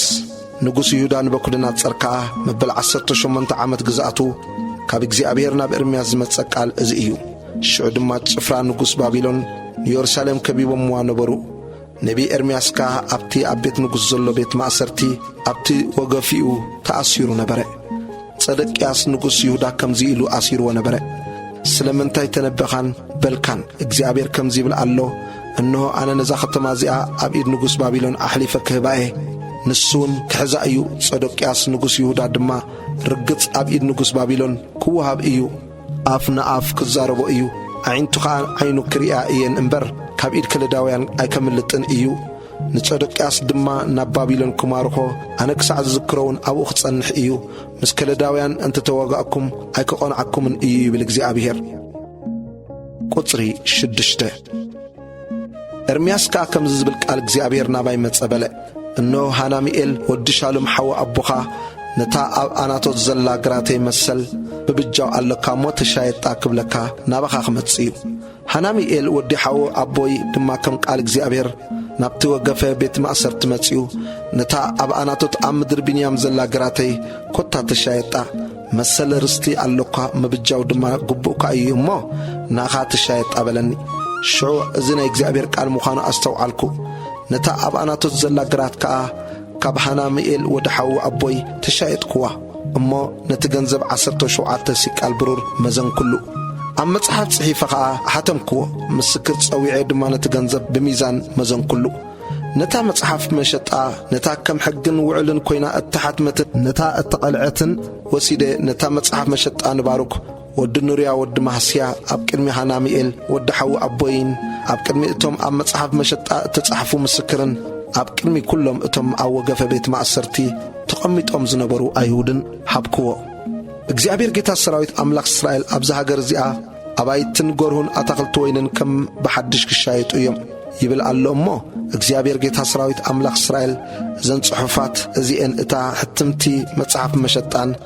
እታ ቐልዕቲ መጽሓፍን ወሲድካ ብዙሕ መዓልታት ምእንቲ ክዕቈርሲ ኣብ ኣቕሓ መሬት ኣንብሮ ይብል ኣሎ ኢለ ንባሩክ ኣብ ቅድሚኦም ኣዘዝክዎ ጸሎት ኤርምያስ ቁጽሪ 16 እታ መጽሓፍ መሸጣ ንባሩክ ወዲ ኑርያ ምስ ሃብክዎ ኸዓ ከምዚ ኢለ ናብ እግዚአብሔር ለመንኩ ኣታ እግዚአብሔር ኣምላኽ እንሆ በቲ ዓብዪ ሓይልኻን በቲ ዝርጉሕ ቅልጽምካን ሰማይን ምድርን ዝገበርካ ንስኻ ኢኻ ንኣኻ ዘይከኣለካ ነገር የልቦን ንእላፋት ምሕረት እትገብር ኣበሳ ኣቦታት ድማ ብድሕሪኦም ናብ ሕቑፊ ውሉዶም እትመልስ ኢኻ ዓብዪ ስልጡን ኣምላኽ ስሙ እግዚአብሔር ጌታ ሰራዊት እዩ ንስኻ ንነፍሲ ወከፍ ከከም መገዶምን ከከም ፍረ ግብሮምን ምእንቲ ክትህቦም ብምኽሪ ዓብዪ ብግብሪኻ ስልጡን ኢኻ ኣዒንትኻ ድማ ኣብ ኩለን መገድታት ደቂ ኣዳም ክፉታት እየን ንስኻ ትእምርትን መንከራትን ኣብ ሃገር ግብፅን ክሳዕ ሎሚ ከዓ ኣብ እስራኤልን ኣብ ካልኦት ሰብን ገበርካ ከምዚ ሎሚ ዘለውን ንኣኻ ስም ኣስሚኻ ንህዝብኻ እስራኤል ብትእምርትን መንከራትን ብብርቱዕ ኢድን ብዝርጉሕ ቅልጽምን ብዓብዪ ራዕድን ካብ ሃገር ግብፅ ኣውጻእካዮ እታ ጸባን መዓርን እተውሕዝ ነቦታቶም ክትህባ ዝመሓልካሎም ሃገርካ ሃብካዮም ንሳቶም ድማ ኣተው ሓዝዋኻ ግናኸ ንድምፅኻ ኣይሰምዑን ብሕግኻውን ኣይተመላለሱን ነቲ ክገብርዎ ዝኣዘዝካዮም ኩሉ ኣይገበርዎን ስለዝኻ እዚ ኩሉ መዓት እዚ ኣውረድካሎም እንሆ ነታ ከተማ ክሕዝዋ መፍረስ ዕርዲ ናብኣ ቀረበ እታ ከተማ ኸዓ ብሰሪ ሰይፍን ጥሜትን ፌራን ኣብ ኢድ እቶም ዝዋግእዋ ከለዳውያን ተዋህበት እትዝበልካዮ ኮነ እንሆ ድማ ትርእዮ ኣለኻ ኣታ እግዚአብሔር ኣምላኽ እታ ከተማ ኣብ ኢድ ከለዳውያን ተዋሂባ ከላስ ንስኻ ግራት ብገንዘብ ተሻይጥ ምስክር ከዓ ሓዘሉ በልካኒ ቁጽሪ 26-27 ሽዑ እንሆ ኣነ እግዚአብሔር ኣምላኽ ኩሉ ስጋ ዝለበሰ ናይ ዘይካለን ነገር ዶ ኣሎ እዩ ዝብል ቃል እግዚአብሔር ናብ ኤርምያስ መጸ ቁጽሪ 28 ስለዚ እግዚአብሔር ከምዚ ይብል ኣሎ እንሆ ነዛ ከተማ እዚኣ ኣብ ኢድ ከለዳውያንን ኣብ ኢድ ንቡከደነፆር ንጉሥ ባቢሎንን ኣሕሊፈ ክህባ እየ ንሱን ክሕዛ እዩ እቶም ነዛ ከተማ እዚኣ ዝዋግኡ ከለዳውያን ከዓ ክመፁ ነታ ከተማ ድማ ክትኩስዋ እዮም ምስ ናይ እተን ኣብ ዝባን ኣናሕሰን ክቐጥዑኒ ኢሎም ንበዓል ዝዓጠኑለን ንኻልኦት ኣማልኽቲ ድማ መስዋዕቲ መስተ ዝኸዓውለን ኣባይቲ ከንድድዋ እዮም ደቂ እስራኤል ደቂ ይሁዳን ካብ ንእስነቶም ጀሚሮም ኣብ ቅድሚ ዓይነይ ክፉእ ዝኾነ ጥራይ ገበሩ እሞ ደቂ እስራኤልሲ ብተግባር ኢዶም ኩሉ ግዜ ኣቐጥዑኒ ይብል እግዚአብሔር እዛ ከተማ እዚኣ ካብታ እተሰርሐትላ መዓልቲ ጀሚራ ክሳዕ ሎሚ ብሰርእቲ ደቂ እስራኤልን ደቂ ይሁዳን ምስ ነገሥታቶምን መሳፍንቶምን ካህናቶምን ነቢያቶምን ሰብ ይሁዳን ኣብ ኢየሩሳሌም ዝነብሩን ክቐጥዑኒ ኢሎም ዝገበርዎ ኩሉ እከይ ካብ ቅድሚ ገጸይ ከርሕቓስ ቁጣዓይን ነድረይን ኣላዓዓለትለይ እንግድዖም እምበር ገጾም ኣይመለሱለይ አንጊሄ እንተመሃርክዎም ምንም እኳ እንተመሃርክዎም ተግሳጽ ንምቕባል ኣይሰምዑን ነታ ብስመይ ተሰሜት ቤት ምእንቲ ክከርክስዋስ ጽያፎም ኣብኣ ኣንበሩ ነወዳቶምን ነወልዶምን ከዓ ንሞሌክ ብሓዊ ክሕልፍዎም ነቲ ኣብ ለስ ወዲሄኖም ዘሎ በረኽቲ በዓል ሰርሑ ንይሁዳ ክሕጡ ከምዚ ዝመሰለ ጽያፍ ክገብሩ ኢለ ኣነ ኣይኣዘዝክዎን ከቶ ኣየስተንተንክዎን መጻኢ ተስፋ ቁጽሪ 36 ሕጂ ከዓ ብዛዕባ እዛ ንስኻትኩም ኣብ ኢድ ንጉሥ ባቢሎን ብሰይፍን ብጥሜትን ብፌራን ተወፍያ እትብልዋ ዘለኹም ከተማስ እግዚአብሔር ኣምላኽ እስራኤል ከምዚ ይብል ኣሎ እንሆ ካብቲ ብኹራይን ብቁጣዓይን ብዓበይ ነድረይን ዝሰገክዎም ኩሉ ሃገር ክእክቦም እየ ናብዛ ስፍራ እዚኣ ድማ ክመልሶም ብድሓን እውን ከንብሮም እየ ንሳቶም ህዝበይ ክኾኑ እዮም ኣነ እውን ኣምላኾም ክኸውን እየ ንድሓን ርእሶም ብድሕሪኦም ከዓ ንድሓን ደቆምን ክኸውንሲ ንሓዋሩ ምእንቲ ክፈርሁኒ ሓደ ልብን ሓደ መንገድን ክህቦም እየ ናታቶም ሰናይ ካብ ምግባር ከይዝሓጥሲ ናይ ዘለዓለም ኪዳን ከኣትወሎም ካባይ ከይዘብሉ ካብ ፍርሃተይ ኣብ ልቦም ክሕድር እየ ሓጎሰይሲ ሰናይ ክገብረሎም እዩ ብኩሉ ልበይን ብኩሉ ነፍሰይን ብሓቂ ኣብዚ ሃገር እዚኣ ክተኽሎም እየ እግዚአብሔር ከምዚ ይብል ኣሎ ከምቲ ኩሉ እዚ ዓብዪ ሕሰም ኣብዚ ህዝቢ እዚ ዘውረድኮ ከምኡ ድማ ኩሉ እቲ ዘተስፈኽዎም ሰናይ ከውርደሎም እየ ኣታ ንስኻትኩም ሰብን እንስሳን ዘይነብሩላ ንከለዳውያን እተዋህበት ባዶ ዝበልኩምዋ ሃገር ኣብ ኣገርሁ ክሻየጡ እዮም ኣነ ንምሩኻቶም ክመልሰሎም እየ እሞ ኣብ ሃገር ብንያምን ኣብ ከባቢ ኢየሩሳሌምን ኣብ ከተማታት ይሁዳን ኣብ ከተማታት ኣኽራንን ኣብ ከተማታት ጎልጎልን ኣብ ከተማታት ደቡብን ገርሁ ብገንዘብ ክሽየጥ እዩ ናይ መሸጣ ውዕል ከዓ ኣብ ቅድሚ ምስክር ተጻሒፉ ክሕተም እዩ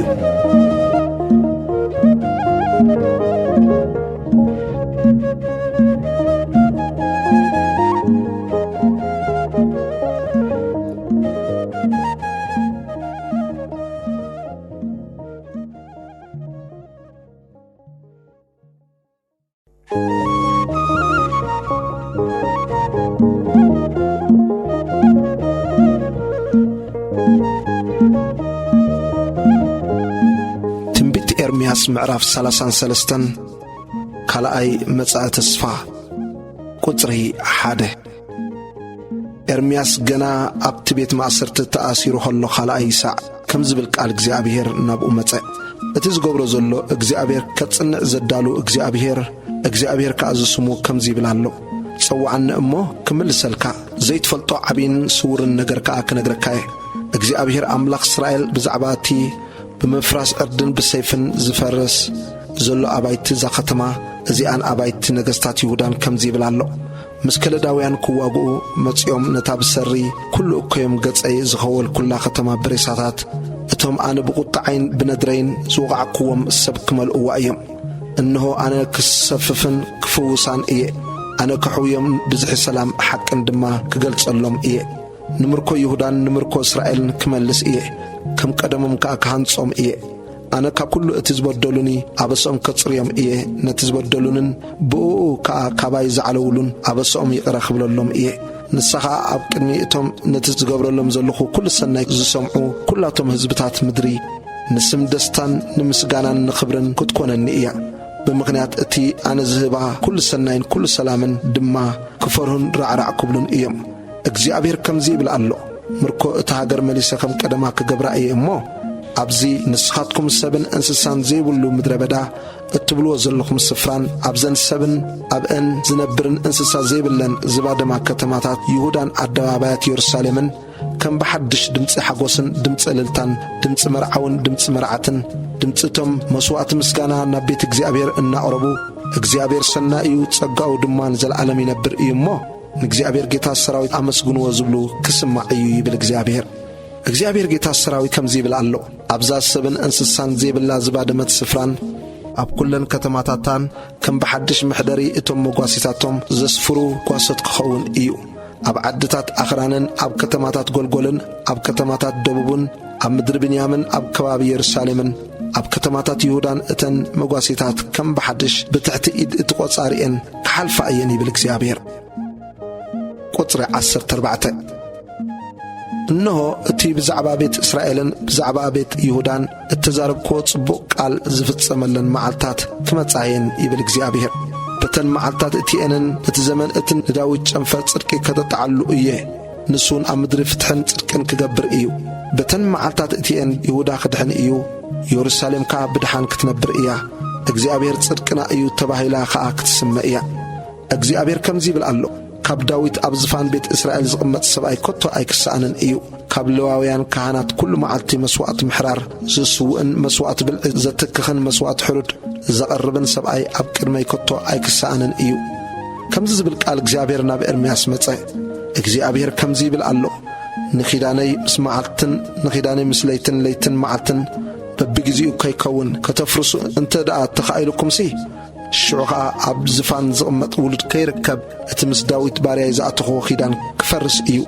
ከምኡውን ምስ ኣገልገልተይ ሌዋውያን ካህናት ከምቲ ሰራዊት ሰማይ ክፍቀድ ሑጻ ባሕሪ ኸዓ ክስፈር ዘይከኣል ከምኡ ድማ ንዘርኢ ዳዊት ባርያይን ዘገልግሉኒ ሌዋውያንን ከብዝሖም እየ። ከም ዝብል ቃል እግዚአብሔር ናብ ኤርምያስ መጸ።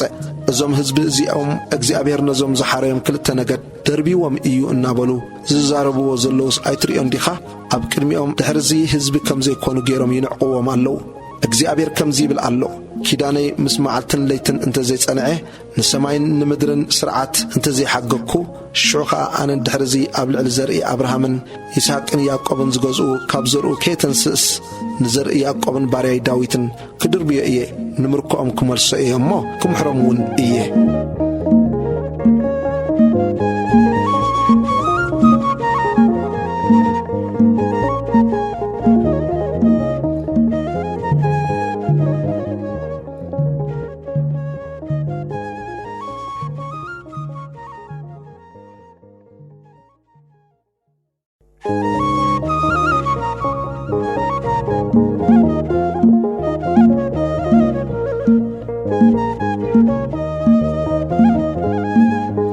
ትንቢት ኤርምያስ ምዕራፍ 34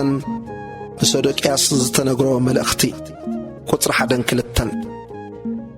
እቲ ንቡከደነፆር ንጉስ ባቢሎንን ኩሉ ሰራዊቱን ኣብ ትሕቲ ኢዱ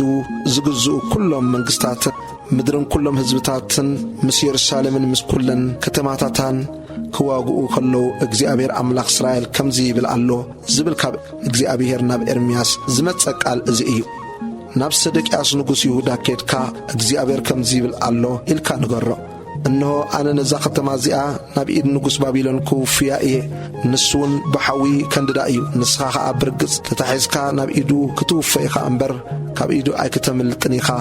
ዓይንትኻ ንዒንቲ ንጉስ ባቢሎን ክርእያ እየን፣ ኣፍ ንኣፍ ድማ ክዛረበካ እዩ። ናብ ባቢሎንን ክትኣቱ ኢኻ። ግናኸ ኣታት ሰዶቅያስ ንጉስ ይሁዳ ቃል እግዚአብሔር ስማዕ፣ እግዚአብሔር ብዛዕባኻ ብሰይፊ ኣይክትመውትን ኢኻ ይብል ኣሎ። እዚ ቃል እዚ ኣነ እየ እተዛረብክዎ እሞ ብሰላም ክትመውት ኢኻ፣ ከምቲ ነቶም ቅድሚኻ ዝነበሩ ቀዳሞት ነገሥታት ኣቦታትካ ዝዓጥኑሎም ከምኡኻ ክዓጥኑልካ ዋይ ጐይታይ እናበሉ ድማ ከልቁሱልካ እዮም ይብል እግዚአብሔር። ሰራዊት ንጉስ ባቢሎን ኢየሩሳሌምን ነተን ተሪፈን ዝነበራ ኩላተን ከተማታት ይሁዳን ማለት ነተን ካብ ከተማታት ይሁዳ ተዓሪደን ተሪፈን ዝነበራ ላኪሽን ኣዚቃን ክዋጋእ ከሎ ሽዑ ነቢ ኤርምያስ ንጸደቅያስ ንጉስ ይሁዳ ኣብ የሩሳሌም ኩለን እዘን ቃላት እዚኣተን ነገሮ። ኣብ ልዕሊ ባሮት ምትላል ዝተገብረ ግፍዒ ቁጽሪ 8 ንጉስ ጸደቅያስ ሓርነት ክእውጅ ኢሉ ምስ ኩሉ እቲ ኣብ የሩሳሌም ዝነበረ ህዝቢ ኪዳን ምስ ኣተወ ካብ እግዚኣብሔር ናብ ኤርምያስ ቃል መጸ። እቲ ኪዳን ከዓ ነፍሲ ወከፍ ንተባዕታይ ባርያኡን ነፍሲ ወከፍ ንንስተይቲ ባርያኡን ዕብራውን ዕብራዊትን ሓራ ከውፅእ ሓደ እኳ ንኣይሁዳዊ ንተሓዊ ባርያ ከይገብር ዝብል እዩ። እቶም ነፍሲ ወከፍ ንተባዕታይ ባርያኡን ነፍሲ ወከፍ ንንስተይቲ ባርያኡን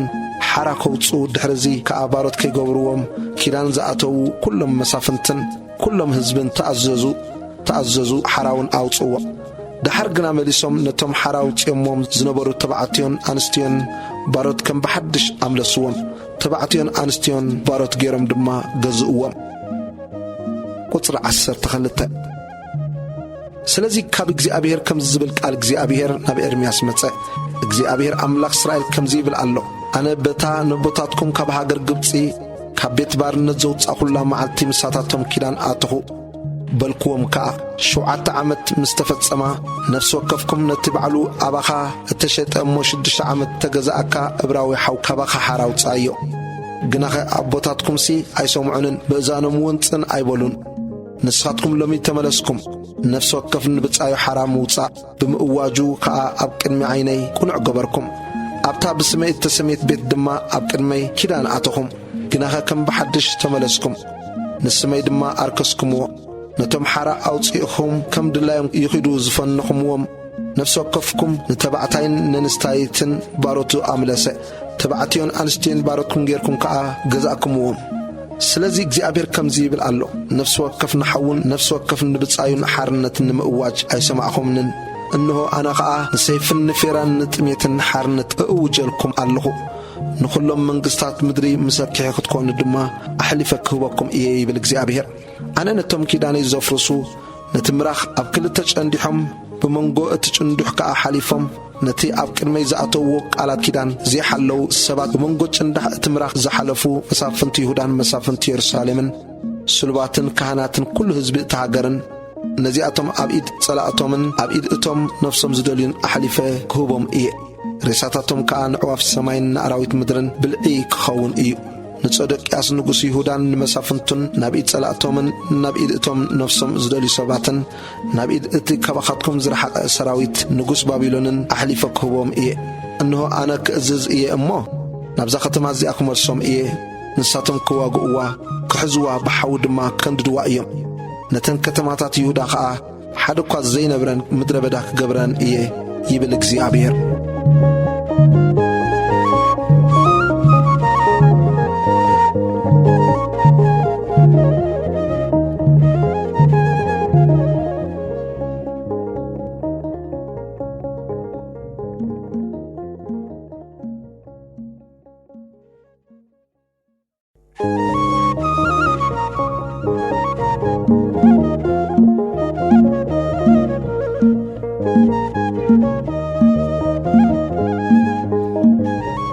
ኤርምያስ ምዕራፍ 35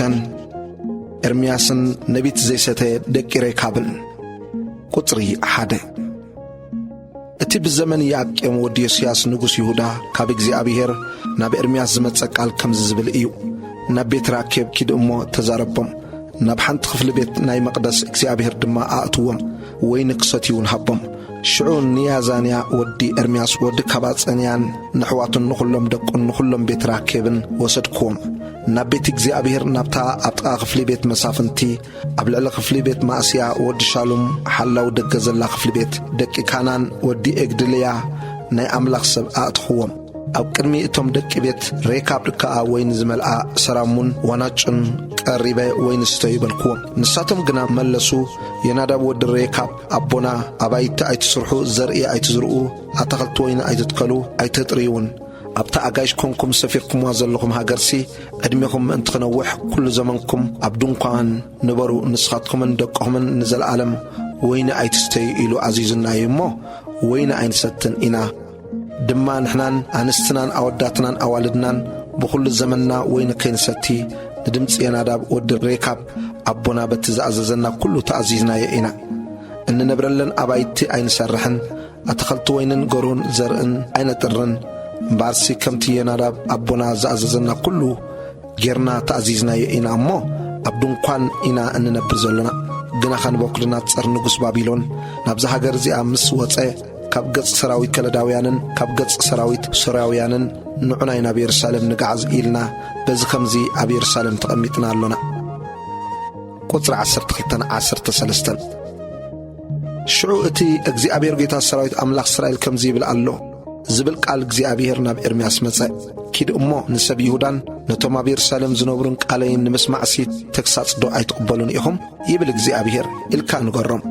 أتي يناداب ودي ريكاب ندق وين أيتستي إلو زعززم قالت صنعي نساتهم كأ نتزاز أبوهم سمعوا أمه كسعلهم وين أيستين إيهم أنا استزاريبكم أنجيه تزاريبكم نسخاتكم قنا أي سمعهمن أنا دما نفس وقفكم كابتئكي مقدهم تملسوا قبركم كأغنعوا كتقلقلوهم إلكم ون ددحري خالوت أمالقت أي تخيدوا شعو أبتا أنين أخذكم نبطاتكم زهبكم هاجر كتنبريكم إليه نخلاتم أقلقلتي نبيات لأكلكم أنجيه لأكلكم نسخاتكم قنا أزنهم أي تلوهم أي سمعهمن دما دقينا داب ودري كابسي نتي أبوهم زعززهم تزاز أصنعوا زي حزب إزقنا أي سمعنن سلازي زي أبير أملاق سراويت أملاق إسرائيل إنه تزاريبهم أي سمعن صويعيهم كأي ملسون ما أبي هودان أبتم أبي رسالم زنبرو زلو كلاتهم من أتي التزارب كلهم كل معت كورد لهم إيه بلالو قطره 10 إرمياس كان بيت ريكاب كمزي إلو تزاربهم زي أبير جيتا السراويت أملاق إسرائيل كمزي بلالو نتزازينا داب أبوهم سلة تعززكم نخلو تزازو خاصل زصنعكم كم تنسو زعززكم كله سلز قبركم سلزيك زي أبير جيتا السراويت أملاق إسرائيل يناداب ودريكاب أو كرمي زقوم سب نحور أيكس إنن إيه بلالو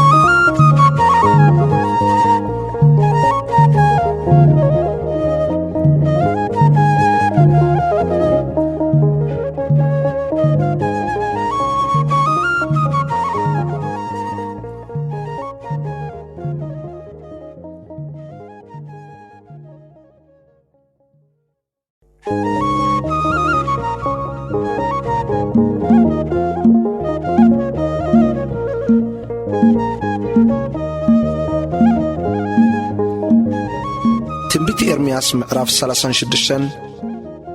باروك عبيت مقدس زنببو برانا قطري حدا كونقا أبرابعي تعمتون نياك إن ودي سياس نقص يهودا كم زبل قال كابك زي أبيهرنا بإرمياس متسع زتقلل متحف وصد أمه اتبزعبا إسرائيلا بزعبا يهودان بزعبا كلاتهم هزبتاتن كابتي التزارب كوخا معالتي كاب زمن يسياس جميرك سالو مزنقر كوخا كل قالات أبو تصحفو من الباش بيت يهودا نتي نباتاتهم كوردو حاسبي زلوخ كل كفو مسمعو نفس وقفهم كابتو فو مقدو انت تملسي أنا خابس من حتياتو من يقرقب لهم إيه شعو إرمياس نبارك ودو نريا تصوعب شعو إرمياس نبارك ودو نريا تصوعه باروك دما نتي بأف إرمياس التنقرلو كل قال جزي أبيهر أبتز تقلل متصحف تصحفو إرمياس دما نبارك كمزيلو عززو أنا نبيت إجزابير كي تخلكي لألخو سلازي نسخانا بوكيد أمه نتي كاب أفي نبتا تغلت متصحف زي صحف كايو قال إجزابير بتامعالتي تصم أبيت إجزابير أب إذني توم هزبي أمببو أب إذني توم كابكا كتوم زمتو كلاتهم يهودا أمببولم أتي إجزابير نزي هزب إزي تزاري وزلو قرآن قطعان أبي أمه من الباش نبي إجزابير يمهللو نفسو كف كاب أكوي مقدو يملس يخون بارك ودنوريا دمان كمت نبي إرمياس زعززو كل قبره عبيت إجزابير كاتم مصحف نتقال إجزابير أنببو قطري 9 كونقا أبتال 5 عامتو ني أقيم ودي سياس نقص يهودا أبتال 9 ورحي نخلو تهزبي يرسالم نخلو اتكاب كتماتات يهودا نبي يرسالم متعزنا بره هزبن أبكرم إجزابير تصمكو تصمو تأوجه بارك دما عبيت إجزابير أبتغفل بيت جماريا ودي شافان تتصحفي أطلع علي أتصبتي أف حدش دقنا بيت إجزابير كوينو نتقالات إرمياس كابتي متصحف أبسني كله هزبي أنبابو نقص نتي برانا كم زنددو قطري 11 ሚካያ ወዲ ገማርያ ወዲ ሻፋን ካብቲ መጽሓፍ ኩሉ ትቃል እግዚኣብሔር ምስ ሰምዐ ናብቲ ክፍሊ ቤት ጸሓፊ ኣብታ ኣዳራሽ ንጉስ ወረደ። እነሆ ኸዓ ኩሎም እቶም መሳፍንቲ ኤልሻማዕ እቲ ጸሓፍን ዳልያ ወዲ ሸምዓያን ኤልናታን ወዲ ኣክቦርን ገማርያ ወዲ ሻፋንን ጾዶቅያስ ወዲ ሓናንያን ኩላቶም መሳፍንትን ኣብኡ ተቐሚጦም ነበሩ። ሚካያ ከዓ ነቲ ባሩክ ካብቲ መጽሓፍ ኣብ እዝኒ ኩሉ ህዝቢ ከምብቦ ኸሎ ዝሰምዖ ኩሉ ቓላት ናታቶም ነገሮም። ኩሎም እቶም መሳፍንቲ ከዓ ንይሁዲ ወዲ ነታንያ ወዲ ሽልሙያ ወዲ ኩሽ ናብ ባሩክ ነታ ኣብ እዝኒ ህዝቢ ዘንበብካያ እትጥቕለል መጽሓፍ ብኢድካ ሒዝካያ መጻእ ኢሎም ለኣኸሉ። ባሩክ ወዲ ኑርያ ድማ ነታ እትጥቕለል መጽሓፍ ብኢዱ ሒዙ ናባታቶም መጸእ። ንሳቶም ድማ ተቐመጥ እሞ ኣብ እዝንና ኣንብበልና በልዎ። ባሩክ እውን ኣብ እዝኖም ኣንብበሎም። ኮነ ድማ ኩሉ እቲ ቃላት ምስ ሰምዑ ሰንቢዶም ንሓድሕዶም ቁሊሕ ቁሊሕ ተባሂሎም ንባሩክ ኩሉ እዚ ዘረባ እዚ ንንጉስ ክንነግሮ ይግባእ እዩ በልዎ። ንባሩክካ እስኪ ንገረና ከመይ ጌርካ ኢኻ ኩሉ እዚ ቃላት እዚ ካብ ኣፉ ዝጸሓፍካዮ ኢሎም ሓተትዎ። ባሩክካ እዚ ኩሉ ቃላት እዚ ብኣፉ ነገረኒ ኣነ እውን ብቐለም ኣብ መጽሓፍ ጸሓፍክዎ ኢሉ ነገሮም። ሽዑ እቶም መሳፍንቲ ንባሩክ ኪድ ንስኻ ምስ ኤርምያስ ተሓባእ ኣበይ ከም ዘለኹም ድማ ሓደ እኳ ኣይፍለጥ በልዎ። እታ ጥቕልልቲ መጽሓፍ ኣብ ክፍሊ ቤት ኤልሻማዕ እቲ ጸሓፊ ኣንቢሮም ናብ ንጉስ ኣብቲ ገበላ ኣተው እሞ ኩለን እተን ቃላት እቲአን ኣብ እዝኒ ንጉስ ተዛረብዎን። እቲ ንጉስ ከዓ ነታ ጥቕልልቲ መጽሓፍ ከምጽእ ንይሁዲ ለኣኾ። ንሱ እውን ካብቲ ክፍሊ ቤት ኤልሻማዕ እቲ ጸሓፊ ወሰዳ። ይሁዲ ከዓ ኣብ እዝኒ ንጉስን ኣብ እዝኒ ኩሎም እቶም ኣብ ዙርያ ንጉስ ቆይሞም ዝነበሩ መሳፍንትን ኣንበባ። ታሽዓይ ወርሒ ኮይኑ እቲ ንጉስ ኣብ ታሕቲ ኣዳራሽ ክረምቲ ተቐሚጡ ነበረ። ኣብ ቅድሚኡ ከዓ እቲ ምድጃ ሓዊ ተኣጒድዎ ነበረ። ኮነ ከዓ ይሁዲ 3 ወይስ 4 ዓንዲ ምስ ኣንበበ ብኻራ ጸሓፊ እናቐደደ ኣብቲ ኣብ ምድጃ ዘሎ ሓዊ ደርበዮ። እታ ጥቕልልቲ መጽሓፍ ድማ ብዘላ ኣብቲ ሓዊ ምድጃ ሞኽበለት። እቶም ንኹለን እዘን ቃላት እዚአን ዝሰምዑ ንጉስን ባሮትን ኣይሰንበዱን፣ ክዳውንቶም እውን ኣይቀደዱን። ምንም እኳ ኤልናታንን ዳልያን ገማርያን ንንጉስ ነታ ጥቕልልቲ መጽሓፍ ከየንድዳ ለሚኖምዎ ክነሶም ኣይሰምዖምን። እቲ ንጉስ ድማ ንባሩክ እቲ ጸሓፍን ንኤርምያስ እቲ ነቢይን ክሕዙስ ንይራሕምኤል ወዲ ንጉስን ንሳርያ ወዲ ዓዝርኤልን ንሽልምያ ወዲ ዓብዲኤልን ኣዘዞም። ግናኸ እግዚኣብሔር ሰወሮም። ኤርምያስ ዝጸሓፎ ካልእ ብራና ቁጽሪ 27። እቲ ንጉስ ነታ ጥቕልልቲ መጽሓፍን ነተን ባሩክ ካብ ኣፍ ኤርምያስ ዝጸሓፈን ቃላት ናብ ሓዊ ምስ ኣንደደን ከም ዝብል ቃል እግዚኣብሔር ናብ ኤርምያስ መጸእ። ከም ብሓድሽ ካልእ ጥቕልልቲ መጽሓፍ ውሰድ እሞ ነተን ኣብታ ያቄም ንጉስ ይሁዳ ዘንደዳ ቀዳመይቲ ጥቕልልቲ መጽሓፍ ዝነበራ ኩለን ናይ ቀደም ቃላት ኣብኣ ጸሓፈን። ብዛዕባ ያቄም ንጉስ ይሁዳ ከዓ እግዚኣብሔር ከምዚ ይብል ኣሎ ክትብል ኢኻ። ንስኻ እቲ ንጉስ ባቢሎን ብርግጽ ክመጽእ ነዛ ሃገር እዚኣ ከዓ ከጥፍኣ ካብኣውን ሰብን እንስሳን ከጽንት እዩ ኢልካ ዝጸሓፍካስ ስለምንታይ ኢኻ እናበልካ ነታ ጥቕልልቲ መጽሓፍ ብሓዊ ኣንደድካያ። ስለዚ እግዚኣብሔር ብዛዕባ ያቄም ንጉስ ይሁዳ ከምዚ ይብል ኣሎ፣ ካብ ዘርኡ ሓደ እኳ ኣብ ዝፋን ዳዊት ዝቕመጥ ኣይክርከብን እዩ። ሬሳኡ ድማ መዓልቲ ኣብ ሃሩር ለይቲ ኣብ ቁሪ ክድርበ እዩ። ንኡን ንዘርኡን ንባሮቱን ብሰሪ ኣብ እስኦም ክቐጽዖም እየ። ምስማዕ ዓብኦም እዮም እሞ ኣባታቶምን ኣብቶም ኣብ የሩሳሌም ዝነብሩን ዘለውን ኣብ ሰብ ይሁዳን ኩሉ እቲ እተዛረብ ኩሎም መዓት ከውርደሎም እየ። ሽዑ ኤርምያስ ካልእ ጥቕልልቲ መጽሓፍ ወሲዱ ንባሩክ ወዲ ኑርያ እቲ ጸሓፊ ሃቦ። ንሱ እውን ነተን ያቄም ንጉስ ይሁዳ ኣብ ሓዊ ዘንደደን ኩላተን ቃላት እታ መጽሓፍ ካብ ኣፍ ኤርምያስ ኣብኣ ጸሓፈን። ካልእ እውን ንአን ዝመስል ብዙሕ ቃላት ተወሰኸ።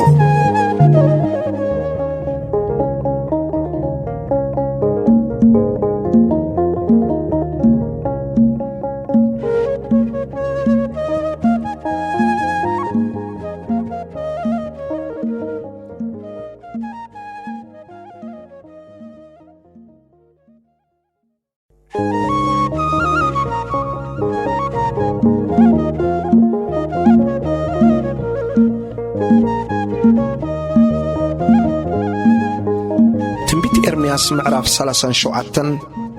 ሶዶቅያስ ንኤርምያስ ከም ዝሓተቶ ቁጽሪ 1። እቲ ንቡክደነፆር ንጉስ ባቢሎን ኣብ ሃገር ይሁዳ ዘንገሶ ሶዶቅያስ ወዲ ዮስያስ ኣብ ክንዲ ኢኮንያ ወዲ ያቄም ነገሰ። ግናኸ ንሱን ባሮቱን ህዝቢ እቲ ሃገርን ነቲ እግዚኣብሔር ብነቢ ኤርምያስ ገይሩ እተናገሮ ቃል ኣይሰምዑን። ቁጽሪ 3 ንጉስ ሶዶቅያስ ከዓ ንየካል ወዲ ሽልሙያን ንጸፋንያ ወዲ ማእስያ እትካህንን ንእግዚአብሔር ኣምላኽና ለምነልና ክብልዎ ናብ ነቢይ ኤርምያስ ለኣኾም። ንኤርምያስ ገና ናብ ቤት ማእሰርቲ ኣየእተውዎን ነበሩ እሞ ኣብ ማእከል እቲ ህዝቢ ያቱን ይወፅን ነበረ። ሰራዊት ፈርዖን ካብ ግብፂ ነቐለ። እቶም ንየሩሳሌም ከቢቦም ዝነበሩ ከለዳውያን ከዓ እዚ ወረ ዝሰምዑ እሞ ካብ የሩሳሌም ተዛሕጡ። ሽዑ ከም ዝብል ቃል እግዚኣብሔር ናብ ነቢይ ኤርምያስ መጽእ። እግዚኣብሔር ኣምላኽ እስራኤል እነሆ እቲ ክረድኣኩም ኢሉ ዝወፅእ ሰራዊት ፈርዖን ናብ ሃገሩ ናብ ግብፂ ክምለስ እዩ። ከለዳውያን ከዓ ተመሊሶም ነዛ ከተማ እዚኣ ክዋግእዋ ሒዞም ድማ ብሓዊ ከንድድዋ እዮም ይብል ኣሎ ኢልኩም ነቲ ክትሓቱኒ ኢሉ ናባይ ዝሰደደኩም ንጉሥ ይሁዳ ንገርዎ። እግዚኣብሔር ከዓ ይብል ኣሎ እቶም ከለዳውያን ኣይክለቁን እዮም እሞ ብርግጽ ክለቁልና እዮም ኢልኩም ንርእስኩም ኣይትጠብሩ። ንብዘሎ እቲ ዝዋግኣኩም ሰራዊት ከለዳውያን እኳ እንተ ሰዓርኩምዎ እሞ ገለ ውግኣት ሰባት ጥራይ ካብኦም እንተተረፉ እዚኣቶም ነፍሲ ወከፍ ኣብ ድንኳኑ ምተንስአ ነዛ ከተማ እዚኣ ድማ ብሓዊ መንደድዋ። ኤርምያስ ተታሒዙ ከም ዝተኣስረ ቁጽሪ 11 ኮነ ድማ ሰራዊት ከለዳውያን ብምኽንያት ሰራዊት ፈርዖን ካብ የሩሳሌም ምስ ተዛሕጠ ሽዑ ኤርምያስ ካብ የሩሳሌም ወፂኡ ብጽሒት ርስቱ ኣብ ማእከል እቲ ህዝቢ ክወስድ ናብ ምድሪ ቢንያም ከደ። ናብ ደገ ቢንያም ምስ በጽሐ ድማ ሓደ ሓለቓ ሓለውቲ ዩርያ ዝስሙ ወዲ ሸልምያ ወዲ ሃናንያ ኣብኡ ነበረ። ንነቢይ ኤርምያስ ድማ ናብ ከለዳውያን ኢኻ ትጸልቕ ዘለኻ ኢሉ ሓዞ። ኤርምያስ ከዓ ሓሶት እዩ ናብ ከለዳውያን ኣይጸለቕኩን ኢሉ መለሰ። ዩርያ ግና ኣይሰምዖን ንኤርምያስ ሒዙውን ናብ መሳፍንቲ ወሰዶ። እቶም መሳፍንቲ ድማ ንኤርምያስ ኮርዮ ኢሉን ወቕዕዎን። ኣብ ቤት ዮናታን እቲ ጸሓፊ ከዓ ንኣኣ ቤት ማእሰርቲ ገይሮምዋ ነበሩ እሞ ኣብኣ ኣሰርዎ። ሽዑ ኤርምያስ ኣብቲ ጉድጓድ ቤት ማእሰርቲ ኣብቲ በዓቲ ኣተወ። ኣብኡ ብዙሕ መዓልቲ ምስ ገበረ ከዓ ሽዑ ንጉሥ ጸዶቅያስ ልኢኹ ኣምጾ። ኣብ ቤቱ ድማ ብሕቡእ ካብ እግዚኣብሔር ዝመጸ ቃልዶ ኣሎ ኢሉ ሓተቶ። ኤርምያስ ከዓ እዎ ኣሎ በለ። ንስኻ እኳ ኣብ ኢድ ንጉሥ ባቢሎን ክትውፈእ ኢኻ ኢሉውን መለሰ። ድሕሪኡ ኤርምያስ ንንጉሥ ጸዶቅያስ ንኣኻን ንባሮትካን ነዚ ህዝቢ እዝን እንታይ በዲለ እየ ኣብ ቤት ማእሰርቲ ዘእተኹምን ይበሎ። እቶም ንጉሥ ባቢሎን ኣባኹምን ኣብዚ ሃገር እዚኣን ኣይክመጽእን እዩ ኢሎም ዝንበየልኩም ዝነበሩ ነቢያት ደኣ ኣበይ ኣለዉ? እምበኣርሲ ኣታ ጐይታይ ንጉሥ ጥርዓነይ ኣብ ቅድሜኻ ቅቡል ይኹን። ኣብኣ ከይመውትሲ ከም ብሓድሽ ናብ ቤት ዮናታን እቲ ጸሓፊ ኣይትመለሰኒ ድማ በሎ። ንጉሥ ጸዶቅያስ ከዓ ኤርምያስ ኣብቲ መካብያ ቤት ማእሰርቲ ክኸውን ኣብ ጽጽባሕ ድማ ክሳዕ ኣብታ ከተማ እንጌራ ዝሰኣን ካብ ዕዳጋ ጋገርቲ ሓንቲ እንጌራ ክህብዎ ኣዘዘ። ኤርምያስ ከዓ ኣብቲ መካብያ ቤት ማእሰርቲ ተቐመጠ።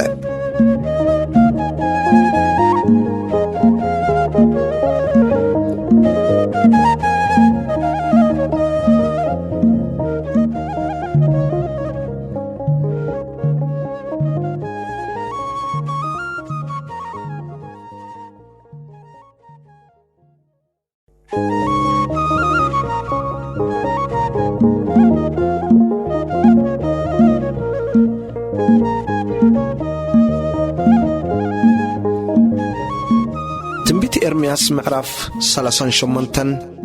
ኤርምያስ ኣብ ንቑጽ ኢላ ቁጽሪ 1 ሻፍጥያ ወዲ ማታንን ገዳልያ ወዲ ጳሽሑርን ዮካል ወዲ ሸልመያን ጳሽሑር ወዲ መልካያን ነቲ ኤርምያስ እግዚአብሔር ከምዚ ይብል ኣሎ ኢሉ ንኹሉ ህዝቢ ተዛረቦ ቃላት ሰምዑ። ኣብዛ ከተማ እዚኣ ዝቕመጥ ብሰይፍን ብጥሜትን ብፌራን ክመውት እዩ። ናብ ከለዳውያን ዝኣቱ ግና ብህይወት ክነብር ነፍሱ ድማ ዘመታኡ ክትኮነሉ እያ ብህይወት ከዓ ክነብር እዩ። እዛ ከተማ እዚኣ ብርግጽ ኣብ ኢድ ሰራዊት ንጉሥ ባቢሎን ክትውፈእ እያ ንሱውን ክሕዛ እዩ ይብል እግዚኣብሔር። እቶም መሳፍንቲ ከዓ ነቲ ንጉሥ እዚ ሰብኣይ እዚ ጉድኣት እዚ ህዝቢ እዚ እምበር ደሓኑ ዘይደሊ ስለ ዝኾነ ከምዚ ዝመሰለ ቃላት እናተዛረቦም ኣእዳው እቶም ኣብዛ ከተማ እዚኣ ተሪፎም ዘለዉ ተወጋእትን ኣእዳው ኩሉ ህዝብን የድክም ኣሎ እሞ ነዚ ሰብኣይ እዚ ኣቕትሎ ደኣ በሉ። ንጉሥ ጸዶቅያስ ከዓ ንጉሥ ክገጥመልኩም ኣይከኣሎን እዩ እሞ እንሆ ንሱ ኣብ ኢድኩም እዩ በለ። ሽዑ ንኤርምያስ ወሲዶም ናብታ ኣብ መካብያ ቤት ማእሰርቲ ዝነበረት ዒላ ናይ መልካያ ወዲ ኣሜሌክ ደርበይዎ። ንኤርምያስ ብግማድ ገይሮም ኣውረድዎ። ኣብቲ ዒላውን ጭቃ እምበር ማይ ኣይነበረን እሞ ኤርምያስ ኣብቲ ጭቃ ተዋሕጠ። ቁጽሪ 7 እቲ ኣብ ቤት ንጉሥ ዝነበረ ስሉብ ኢትዮጵያዊ ዓብድሜሌክ ንኤርምያስ ናብታ ዒላ ከም ዘእተውዎ ሰምዐ። ሽዑ እቲ ንጉሥ ኣብታ ደገ ቢንያም ተቐሚጡ ነበረ።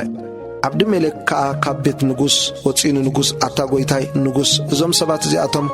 ኣብቲ ናብ ዒላ ዝደርበይዎ ነቢ ኤርምያስ ዝገበርዎ ኩሉስ እከይ ገይሮም ኣለዉ። ኣብዛ ከተማ እዚኣ እንጌራ የልወን እሞ ንሱ ኣብታ ዘለዋ ብጥሜት ክመውት እዩ ኢሉ ነገሮ። እቲ ንጉስ ድማ ነቲ ኢትዮጵያዊ ዓብዲ ሜሌክ ካብዚ 30 ሰብኣይ ተማላእ እሞ ንነቢ ኤርምያስ ከይሞተ ካብታ ዒላ ኣውፃዮ ኢሉ ኣዘዞ። ዓብዲ ሜሌክ ከዓ ነቶም ሰብኡት ተማሊኡ ናብ ኣዳራሽ ንጉስ ኣብ ትሕቲ እቲ ቤት መዝገብ ኣትዩ ካብኣ ቅዳድ ኣጭርቕትን ብላይ ክዳውንትን ወሰደ እሞ ብገመድ ገይሩ ናብታ ዒላ ናብ ኤርምያስ ኣውረዶ። እቲ ኢትዮጵያዊ ዓብዲ ሜሌክ ድማ ንኤርምያስ ዝቕዳድ ኣጭርቕትን ብላይ ክዳውንትን ኣብ ትሕቲ ትሽቱሽካ ኣብ ትሕቲ ኣግማድ ግበሮ በሎ። ኤርምያስ ከዓ ከምኡ ገበረ። ንሳቶም ድማ ንኤርምያስ በግማድ ሲሒቦም ካብቲ ዒላ ኣውፅእዎ። ኤርምያስ ከዓ ኣብቲ መካብያ ቤት ማእሰርቲ ተቐመጠ። ጸዶቅያስ ንኤርምያስ ዝሓተቶ ምኽሪ ቁጽሪ 14 ሽዑ ንጉስ ጸዶቅያስ ናብ ነቢ ኤርምያስ ለኣኸ። ናብታ ኣብ ቤት እግዚኣብሔር ዘላ ሳልሰይቲ ኣፍ ደገ ከዓ ናብኡ ኣምጾ። እቲ ንጉስ እውን ንኤርምያስ ሓንቲ ነገር ዝሓተካ ኣላትኒ እሞ ሓንቲ እኳ ይትሕብ ኣለ ይበሎ። ኤርምያስ ድማ ንጸዶቅያስ እንተ ነገርኩኻ ብርግጽ ዶ ኣይትቐትለንን ኢኻ? እንተ መኸርኩኻ ከዓ ኣይክትሰምዓንን ኢኻ በሎ። ሽዑ ንጉስ ጸዶቅያስ ንኤርምያስ ከይቀተለካን ኣብ ኢድ እዞም ነፍስኻ ዝደልዩ ዘለዉ ኣሕሊፈ ከይሂበካን እዛ ነፍሲ እዚኣ ዝገበረልና እግዚኣብሔር ሕያው ኢሉ ብሕቡእ መሓለሉ። ሽዑ ኤርምያስ ንጸዶቅያስ ወፂኻ ናብቶም መሳፍንቲ ንጉስ ባቢሎን እንተ ኸድካ ነፍስኻ ብሕይወት ክትነብር እያ፣ እዛ ከተማ እዚኣ ድማ ብሓዊ ኣይክትነድድን እያ፣ ንስኻን ቤትካን ከዓ ብሕይወት ክትነብሩ ኢኹም። ግና ኸወፂኻ ናብ ቤት መሳፍንቲ ንጉስ ባቢሎን እንተ ዘይከድካ እዛ ከተማ እዚኣ ናብ ኢድ ከለዳውያን ክትውፈ፣ ንሳቶም ከዓ ብሓዊ ከንድድዋ እዮም፣ ንስኻ እውን ካብ ኢዶም ኣይከተምልጥን ኢኻ ይብል እግዚኣብሔር ኣምላኽ ሰራዊት ኣምላኽ እስራኤል ኢሉ ነገሮ። ንጉስ ጸዶቅያስ ድማ ንኤርምያስ ኣብ ኢድ እቶም ናብ ከለዳውያን ዝኣተዉ ኣይሁድ ኣሕሊፎም ከይህቡኒ እሞ ከየላጕጽለይ እፈርህ ኣለኹ በሎ።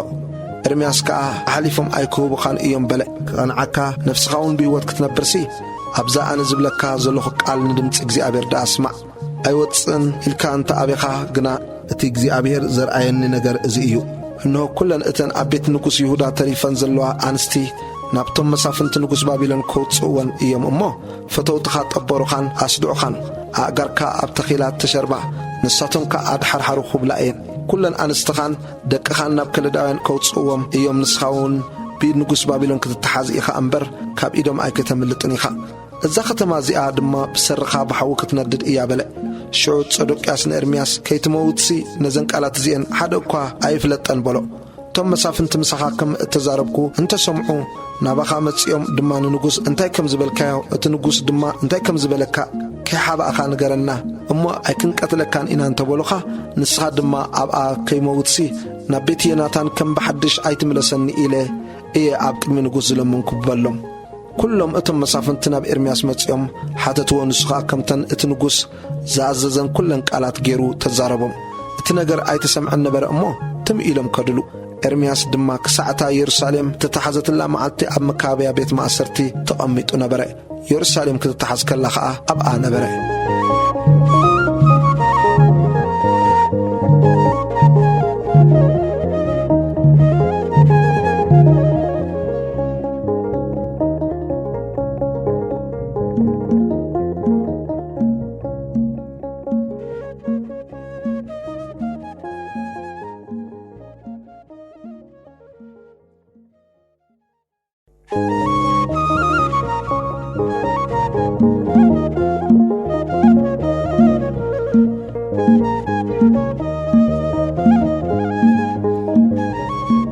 ትንቢት ኤርምያስ ምዕራፍ 39 ውድቀት ኢየሩሳሌም ቁጽሪ 1 ኣብ 9 ዓመቱን ኣብ 10 ወርሑን ንጸዶቅያስ ንጉስ ይሁዳ ንበኩደነጸር ንጉስ ባቢሎንን ኩሎም ሰራዊቱን መጺኦም ኢየሩሳሌም ከበብዋ። ኣብ መበል 11 ዓመቱ ንጸዶቅያስ ኣብ 4 ወርሒ ነታ ወርሒ ድማ 9 መዓልቱ እታ ከተማ ጋህ ኢላ ተኸፍተት። ሽዑ ኩሎም መሳፍንቲ ንጉስ ባቢሎን ኣብኣ ኣተው። ንሪጋል፣ ሸርጸር፣ ሲምጋር ኒቡ፣ ሳሲኬም፣ እቲ ሓልቓ ስሉባት ነርጋል፣ ሸርጸር፣ ሓልቓ ፈላጦ ምስ ኩሎም እቶም ካልኦት መሳፍንቲ ንጉስ ባቢሎን ከዓ ኣብታ ማእከለይቲ ደገ ተቐመጡ። ኮነ ከዓ ጸዶቅያስ ንጉስ ይሁዳን እቶም ተዋጋእቲ ሰባትን ምስ ረኣይዎም ብለይቲ ካብታ ከተማ በቲ መገዲ ኣታኽልቲ ንጉስ በታ ኣብ መንጎ እቲ ክልተ ቀጽሪ ዘሎ ደገ ወፂኦም ሓደሙ። ንሱ እውን መገዲ ጐልጐል ሒዙ ወፀ። ሰራዊት ከለዳውያን ግና እናጐዮ ይሰዓብዎ። ንጸዶቅያስ ከዓ ኣብ መረሩ ኢያሪኮ ኣርከብዎ። ሒዞም ድማ ናብ ንቡከደነፆር ንጉስ ባቢሎን ኣብ ሪብላ ኣብ ሃገር ሓማት ኣምጽዎ ንሱውን ፍርዱ ተዛረበ ሽዑ ንጉስ ባቢሎን ንደቂ ጾዶቅያስ ኣብ ሪብላ ኣብ ቅድሚ ዓይኑ ሓረዶም ንኹሎም እቶም ከበርተ ይሁዳ ኸዓ ንጉስ ባቢሎን ሓረዶም ንጾዶቅያስ ኣዒንቱ አንቆሮ ናብ ባቢሎን ክወስዶ ድማ ብድርብ ምቋሕ ናሕሲ ኣሰሮ እቶም ከለዳውያን ከዓ ንቤት ንጉስን ነባይቲ ህዝብን ብሓዊ አንደድወል ቅጽርታት ኢየሩሳሌም ድማ ኣፍረሱ ናብ ዝራዳን ሓለቓ ዘብዕኛታት ነቲ ኣብታ ከተማት ዝተረፈ ህዝብን ነቶም ቅድም ኣብኡ ዝኣተውን ነቲ ተረፈ ህዝብን ማሪኹን ናብ ባቢሎን ወሰዶም ነቶም ሓንቲ እኳ ዘይብሎም ድኻታት ህዝቢ ግና ናብ ዝራዳን ሓለቓ ዘብዕኛታት ኣብ ሃገር ይሁዳ ይቀመጡ ሓደጎም ቦታ ኣታኽልቲ ወይንን ጎርሁን ከኣሃቦም ኤርምያስ ከም ዝተፈትሐ ቁጽሪ 11-12 ንቡከደነፆር ንጉስ ባቢሎን ድማ ናብ ዝራዳን ሓለቓ ዘብዕኛታት ብዛዕባ ኤርምያስ ውሰዶ እሞ ብጽቡቕ ዓይኒ ረኣዮ ከምቲ ዝበለካ ዳኣግበረሉ እምበር ገለ ክፉእ ኣይትግበሮ ኢሉ ኣዘዞ ሽዑ ናብ ዝራዳን ሓለቓ ዘብዕኛታትን ናብ ሽዛባን ሓለቓ ስሉባትን ኔርጋል ሸርጸር ሓለቓ ፈላጦን ኩሎም መኳንንቲ ንጉስ ባቢሎን ልኢኾም ንኤርምያስ ካብ መካብያ ቤት ማእሰርቲ ኣውጽዎ ንገዳልያ ወዲ ኣሂቃም ወዲ ሻፋን ናብ ቤቱ ክወስዶ ሃብዎ በዚ ከምዚ ድማ ኣብ ማእከል እቲ ህዝቢ ተቐመጠ ንኣቢድሜሌክ ዝተዋህቦ ተስፋ ቁጽሪ 15 ኤርምያስ ኣብቲ መካብያ ቤት ማእሰርቲ ተኣሲሩ ኸሎ ኸዓ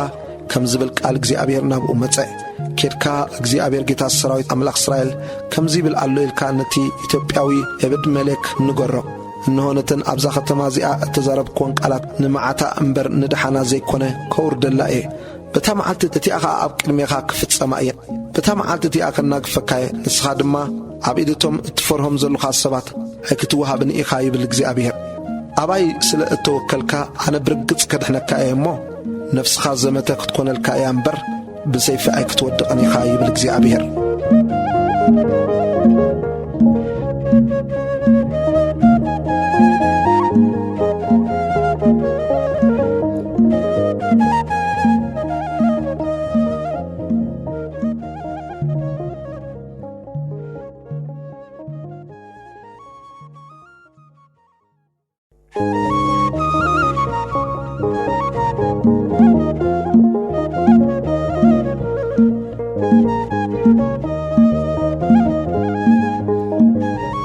ትንቢት ኤርምያስ ምዕራፍ 40 ኤርምያስ ምስ ገዳልያ ከም ዝተቐመጠ ቁጽሪ 1 ኤርምያስ ኣብ ማእከል እቶም ካብ ኢየሩሳሌምን ይሁዳን ናብ ባቢሎን ተማሪኾም ዝኸዱ ኩሎም ምሩኻት ብሰንሰለት ተኣሲሩ ኸሎ ናብ ዝራዳን ሓለቓ ዘብዕኛታት ምስ ኣውጽኦ ካብ ራማ ፈቲሑውን ምስ ፈነዎ ካብ እግዚኣብሔር ናብ ኤርምያስ ቃል መጸ እቲ ሓለቓ ዘብዕኛታት ከዓ ንኤርምያስ ኣምጽኡ በሎ እግዚኣብሔር ኣምላክካ እዚ መዓት እዚ ነዛ ቦታ እዚኣ ተናጊሩላ ነበረ እግዚኣብሔር ድማ ኣምጾ ከምቲ እተናገሮ ኸዓ ገበረ ንእግዚኣብሔር ስለ ዝበደልኩምዎ ድምፁን ስለ ዘይሰማዕኹም ስለዚ እዚ ነገር እዚ በጽሓኩም ሕጂ ኸዓ እንሆ ሎሚ ካብቲ ኣብ እዳውካ ዘሎ ሰንሰለት እፈትሓካ ኣለኹ ናብ ባቢሎን ምሳይ ክትከይድ ፍታውካ እንተኾነ ንዓናይ ኣነውን ብጽቡቕ ዓይኒ ክርእየካ እየ ምሳይ ናብ ባቢሎን ክትከይድ ባህ እንተ ዘይበለካ ግና ተቐመጥ እንሆ ኩሉ እዚ ሃገር ኣብ ቅድሜኻ እዩ ናብቲ ክትከዶ ጽቡቕን ቁኑዕን ኮይኑ እተረኣየካ ናብኡ ኪድ ንምምላስ ምስ ደንጎየ ደጊሙ ናብቲ ንጉስ ባቢሎን ኣብ ልዕሊ ከተማታት ይሁዳ ዝሾሞ ገዳልያ ወዲ ኣሒቃም ወዲ ሻፋን ተመለስ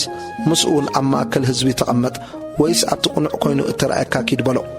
እቲ ሓለቓ ዘብዕኛታት ከዓ ስንቅን ህያብን ሂቡ ኣሰናበቶ ሽዑ ኤርምያስ ናብ ገዳልያ ወዲ ኣሒቃም ኣብ ምጺጳ ከደ እሞ ምስኡ ኣብ ማእከል እቶም ኣብቲ ሃገር ተሪፎም ዝነበሩ ህዝቢ ተቐመጠ ገዳልያ መመሓደሪ ይሁዳ ቁጽሪ 7 ኩሎም እቶም ኣብ ሃገረ ሰብ ዝነበሩ ሓላቑ ሰራዊት ንሳቶም ሰቦምን እቲ ንጉስ ባቢሎን ንገዳልያ ወዲ ኣሒቃም ኣብ ልዕልታ ሃገር ከም ዝሾሞ እሞ ንሰብኡትን ኣንስትን ቈልዑን ነቶም ናብ ባቢሎን ከይተማርኹ ተሪፎም ዝነበሩ ድኻታት እቲ ሃገርን ከም ዘማዕቐቦ ምስ ሰምዑ ኣስማኤል ወዲ ናታንያ ዮሃናን ዮናታንን ደቂ ቀሬሃ ሳርያ ወዲ ተንሁሜት ደቂ ኤፋይ እቲ ንጥፋታይ ኢዛንያ ወዲ ማእከታዊ ንሳቶምን ሰቦምን ናብ ገዳልያ ኣብ ምጺጳ መጹ ገዳልያ ወዲ ኣሒቃም ወዲ ሻፋን ናታቶምን ንሰቦምን ከምዚ ኢሉ መሓለሎም ንከለዳውያን ከይፈርሃኩም ተገዝእዎም ንንጉስ ባቢሎን ተገዝኡ ኣብዚ ሃገር ከዓ ተቐመጡ እሞ ድሓን ክትረኽቡ ኢኹም እንሆ ኣነ ኸዓ ኣብ ቅድሚቶም ናባና ዝመፁ ከለዳውያን ክቐወምሲ ኣብ ምጺጳ ቕመጥ እየ ንስኻትኩም ግና ወይንን ፍረን ዘይትን ኣክቡ ኣብ ኣቕሓኹም ከዓ ኣንብሩ እሞ ኣብተን ዝሓዝኩምዎን ከተማታትኩም ተቐመጡ ኩሎም እቶም ኣብ መኣብን ኣብ ማእከል ደቂ ዓሞንን ኣብ ኤዶምን ኣብ ኩለን ሃገራትን ዝነበሩ ኣይሁድ ከዓ እቲ ንጉስ ባቢሎን ኣብ ይሁዳ ተረፍ ከም ዝሓደገ ንገዳልያ ወዲ ኣሂቃም ወዲ ሻፋን ድማ ከም ዝሸመሎም ምስ ሰምዑ ሽዑ ኩሎም ኣይሁድ ከካብቲ ተሰጊጎሞ ዝነበሩ ኩሉ ቦታ ተመልሱ እሞ ናብ ሃገር ይሁዳ ናብ ገዳልያ ኣብ ምጺጳ ኣተው ኣዝዩ ብዙሕ ወይንን ፍረን ድማ ኣከቡ ገዳልያ ከም ዝተቐትለ ቁጽሪ 13 ዮሐናን ወዲ ቀርሃን ኩሎም እቶም ኣብ ሃገረ ሰብ ዝነበሩ ኣሕሉቕ ሰራዊትን ናብ ገዳልያ ኣብ ምጺጳ መጹ እሞ በዓሊስ ንጉስ ደቂ ዓሞን ኣስማኤል ወዲ ናታንያ ክቐትለካ ኢሉ ከም ዝሰደደዶ ትፈልጥ ኣለኻ በልዎ ገዳልያ ወዲ ኣሂቃም ግና ኣይኣመኖምን ዮሐናን ወዲ ቀሬሃ ንገዳልያ ኣብ ምጺጳ እቶም ኣባኻ እተኣከቡ ኣይሁድ ፋሕ ክብሉ እቶም ተረፍ ይሁዳ ድማ ክጠፍኡስ ስለምንታይ ኣስማኤል ወዲ ናታንያ ንኣኻ ክቐትለካ ሓደ እኳ ከይፈለጠ ከይደ ክቐትሎ ኰታ ሕደገኒ ኢሉ ብሕቡእ ተዛረቦ ገዳልያ ወዲ ኣሂቃም ግና ዮሐናን ወዲ ቀሬሃ ንስኻ ኣስማኤል ትሕስወሉ ኢኻ ዘለኻ እሞ እዚ ነገር እዚ ኣይትውዓሎ በሎ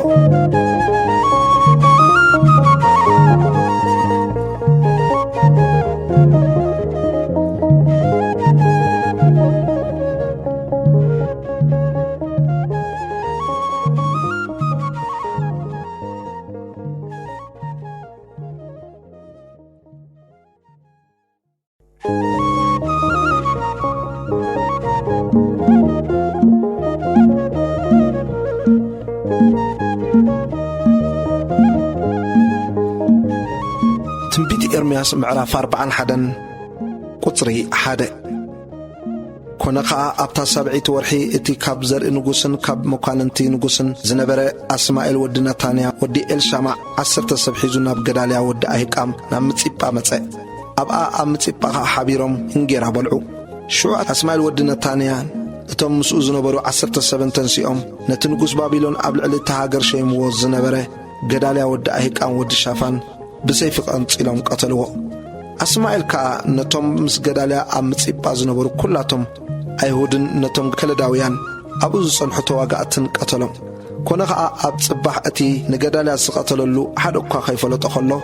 ካብ ሴኬምን ካብ ሲሎን ካብ ሰማርያን ጭሕሞም ዝላጸዩ ክዳኖም ዝቐደዱ ሰብነቶም ዝቖሰሉ 80 ሰብ መስዋዕቲ ብልዕን ዕጣንን ኣብ ኢዶም ሒዞም ኣብ ቤተ እግዚኣብሔር ከቕርቡ መጹ ኣስማኤል ወዲ ናታንያ ከዓ ካብ ምጺጳ እናበኸየ ከቕበሎም ወፀእ ኮነ ኸዓ ምስ ተቐበሎም ንዕናይ ናብ ገዳልያ ወዲ ኣሂቃም ንኺድ በሎም ኣብ ማእከል ከተማ ምስ ኣተው ግና ኣስማኤል ወዲ ናታንያ ምስቶም ምስኡ ዝነበሩ ሰባት ኮይኑ ሓረዶም ኣብ ዒላ ኸዓ ደርበዮም ካብኦም ድማ 10 ሰብ ንኣስማኤል ሕቡእ መዝገብ ስርናይን ስገምን ዘይትን መዓርን ኣመረሩ ኣለና እሞ ኣይተቕተለና ዝብልዎ ተረኽቡ ንሱውን ምስቶም ኣሕዋቶም ከይቀተለ ሓደጎም እታ ኣስማኤል ንኹሉ ሬሳታት እቶም ዝቐተሎም ሰባት ኣብ ጥቓ ገዳልያ ዝደርበየላ ዒላ ንሳ ንጉስ ኣሳ ንባዕሳ ንጉስ እስራኤል ዝፈርዩ ዝገበራ እያ ንኣኣ እስማኤል ወዲ ናታንያ በቶም ቁቱላት መልኣ እስማኤል ከዓ ነቶም ኣብ ምጺጳ ዝነበሩ ኩሎም ተረፍ ህዝቢ ንዋልድ ንጉስን ንኹሉ እቲ ናብ ዝራዳን ሓለቓ ዘብዕኛታት ንገዳልያ ወዲ ኣሂቃም ዘማዕቐቦ ኣብ ምጺጳ ዝተረፈ ህዝብን ማሪኹ ወሰዶም ኣስማኤል ወዲ ናታንያ ማሪኹ ወሰዶም እሞ ናብ ደቂ ዓሞን ከኣቱ ነቐለ ቁጽሪ 11 ዮሐናን ወዲ ቀሬሃን እቶም ምስኡ ዝነበሩ ኩሎም ሓለቑ ሰራዊትን እቲ ኣስማኤል ወዲ ናታንያ ዝገበሮ ኩሉ እከይ ምስ ሰምዑ ኩሉ ሰቦም ሒዞም ንእስማኤል ወዲ ናታንያ ክዋግእዎ ኸዱ እሞ ኣብቲ ኣብ ጊብዖን ዘሎ ብዙሕ ማያት ረኸብዎ ኮነ ኸዓ ኩሉ እቲ ምስ ኣስማኤል ዝነበረ ህዝቢ ንዮሐናን ወዲ ቀሬሃን ነቶም ምስኡ ዝነበሩ ኩሎም ሓለቑ ሰራዊትን ምስ ረኣየ ተሓጐሰ ኩሉ እቲ ኣስማኤል ካብ ምጺጳ ማሪኹ ዝወሰዶ ህዝቢ ኸዓ ተገልበጠ ናብ ዮሐናን ወዲ ቀሬሃውን ተመሊሱ ኸደ ኣስማኤል ወዲ ናታንያ ግና ምስ 8 ሰብኣይ ካብ ዮሐናን ኣምለጠ ናብ ደቂ ዓሞን ከዓ ኸደ ሽዑ ዮሐናን ወዲ ቀሬሃን እቶም ምስኡ ዝነበሩ ኩሎም ሓለቑ ሰራዊትን ነቲ ኣስማኤል ወዲ ናታንያ ንገዳልያ ወዲ ኣሂቃም ምስ ቀተሎ ካብ ምጺጳ ማሪኹ ዝወሰዶ ኩሉ ተረፍ እቲ ህዝቢ ነቶም ካብ ጊብዖን ዘምለሶም ተዋጋእትን ኣንስትን ቈልዑን ስሉባትን ካብኡ ወሰዶም ኣስማኤል ወዲ ናታንያ ነቲ ንጉስ ባቢሎን ኣብ ልዕሊ እቲ ሃገር ዝሾሞ ገዳልያ ወዲ ኣሂቃም ስለዝቀተሎ በቶም ከለዳውያን ይፈርሁ ነበሩ እሞ ኣብ ምስሪ ከኣቱ ኢሎም ነቐሉ ኣብታ ኣብ ጥቓ ቤተልሔም ዘላ ቤት ጋሻ ናይ ኪምሃም ከዓ ሰፈሩ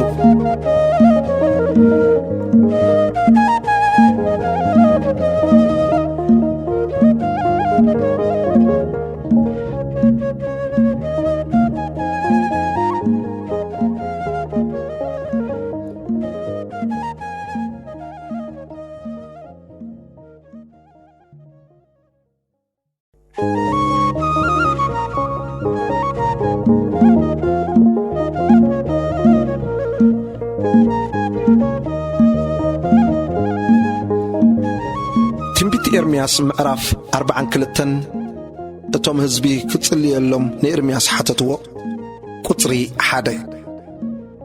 ሽዑ ኩሎም ሓላቑ ሰራዊትን ዮሃናን ወዲ ቃሬሃን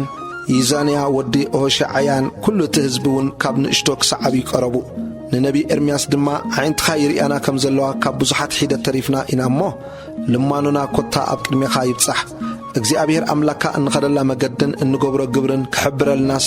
ስለ ኩሎም እዞም ተረፍ ንእግዚአብሔር ኣምላካ ለምነልና በልዎ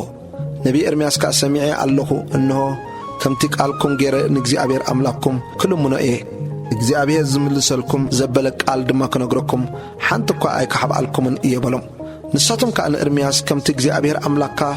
ባኻ ገይሩ ዝሰደደልና ኩሉ ቃላት እንተ ዘይገበርና እግዚአብሔር ኣብ መንጎና ሓቀኛን እሙንን ምስክር ይኹነና ንድምፂ እግዚአብሔር ኣምላኽና ተኣዚዝና ድሓን ምእንቲ ክንረክብ እንተ ጸቢቑ እንተ ኸፊኡ ንድምፂ እቲ ናብኡ እንልእኸካ ዘሎና እግዚአብሔር ኣምላኽና ኢና እንእዘዝ በልዎ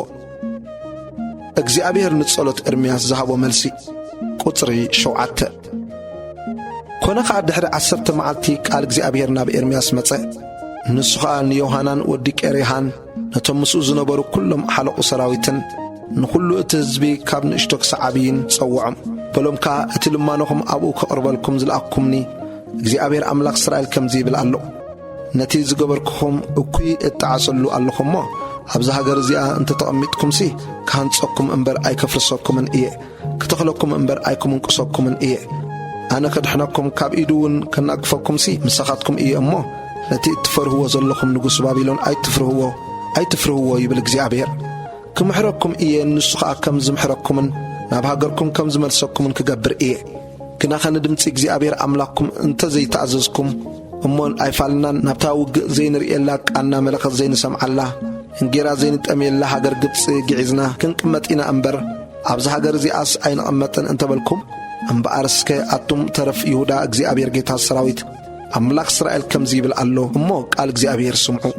ናብ ግብፂ ንምእታው ገጽኩም እንተመለስኩም ኣብኣ ክትቅመጡውን እንተገዓዝኩም ሽዑ እቲ እትፈርህዎ ሰይፊ ኣብኣ ኣብ ሃገር ግብፂ ከርክበኩም እቲ እትፈርህዎ ጥሜት ከዓ ናብ ግብፂ ክስዕበኩም እዩ እሞ ኣብኣ ክትሞቱ ኢኹም ኩሎም እቶም ኣብኣ ክቕመጡ ኢሎም ገጾም ናብ ግብፂ ዝመለሱ ሰባት ኣብኣ ብሰይፍን ብጥሜትን ብፌራን ክሞቱ እዮም ከባታቶም ከዓ ካብቲ ኣነ ዘውርደሎም መዓት ሓደ እኳ ኣይክተርፍን ኣይከምልጥን እውን እዩ እግዚአብሔር ጌታ ሰራዊት ኣምላኽ እስራኤል ከምቲ ኩራይን ነድረይን ኣብቶም ኣብ የሩሳሌም ዝነብሩ እተኸዕወ ከምኡ ድማ ኣብ ግብፂ ምስኣተኹም ነድረይ ናባኻትኩም ክክዖ እዩ ንስኻትኩም ከዓ ንመሰክሕን ንመስደመምን ንምራገምን ንመጻረፍን ክትኮኑ ድሕሪ ዝውን ነዛ ቦታ እዚኣ ኣይክትርእይዋን ኢኹም ይብል ኣሎ ኣቱም ተረፍ ይሁዳ እግዚአብሔር ናብ ግብፂ ኣይትኺዱ ኢሉ ተዛሪብኩም እዩ ኣነ እውን ነዚ ሎሚ ከም ዝመስከርኩልኩም ኣርጊጽኩም ፍለጡ ንእግዚአብሔር ኣምላኽና ለምነልና ከምቲ እግዚአብሔር ኣምላኽና ዝበሎ ኩሉ ንገረና ንሕና ድማ ክንገብሮ ኢና ኢልኩም ናብ እግዚአብሔር ኣምላኩም ልኢኩም ንኢኹም እሞ በዝስ ንነፍስኹም ኢኹም ዝጠበርኩም እምበኣርሲ ሎሚ ኣፍሊጠኩም እየ ንስኻትኩም ግና በቲ ናባኻትኩም ዝለኣኸኒ ኩሉ ንድምፂ እግዚአብሔር ኣምላክኩም ኣይተኣዘዝኩምን ስለዚ ኣብታ ክትመጡ ኢልኩም ክትከድዋ እትደልዩ ዘለኹም ቦታ ብሰይፍን ብጥሜትን ብፌራን ከም እትሞቱ ኣርጊጽኩም ፍለጡ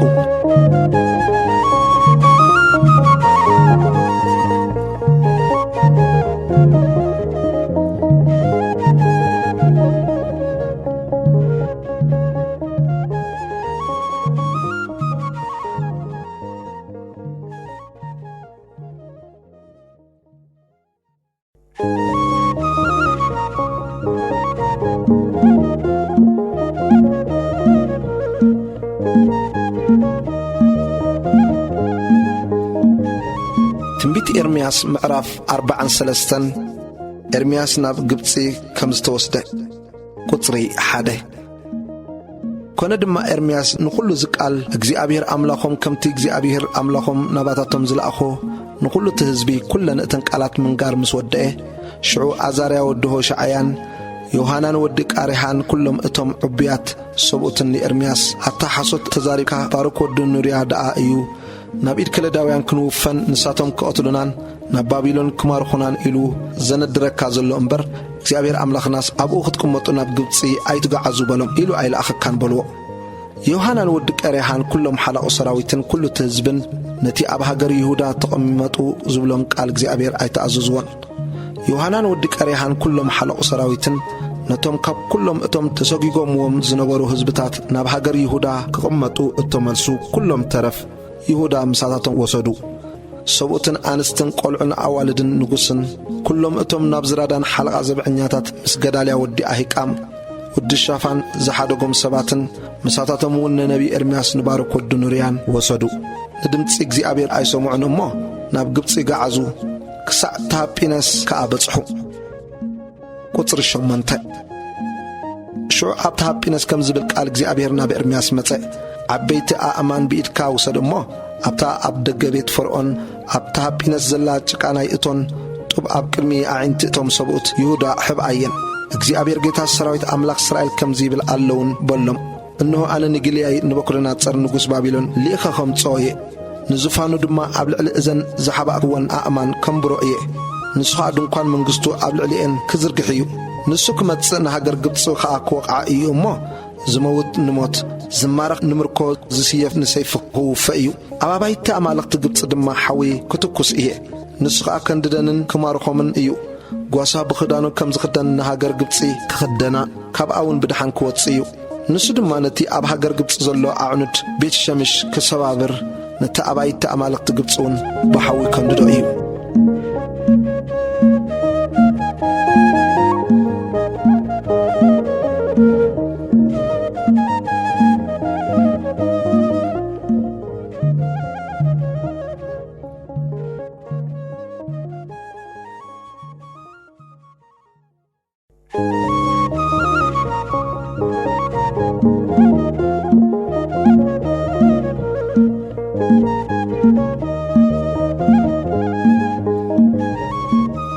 ኤርምያስ ምዕራፍ 44 ኣብ ግብፂ ንዝነበሩ እስራኤላውያን ዝተዋህበ ቃል እግዚአብሔር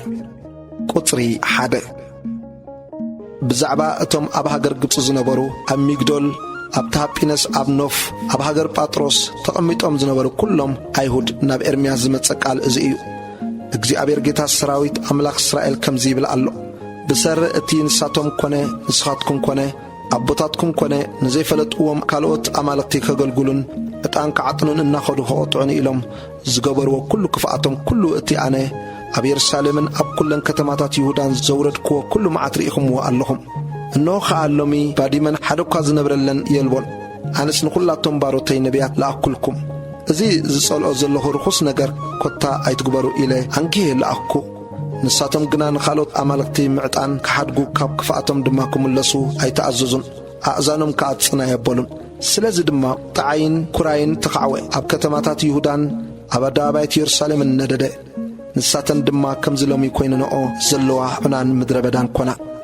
ሕጂ ኸ እግዚአብሔር ኣምላኽ ሰራዊት ኣምላኽ እስራኤል ከምዚ ይብል ኣሎ ኣብታ ክትነብሩላ ኢልኩም ዝመጻእኹምዋ ሃገር ግብፂ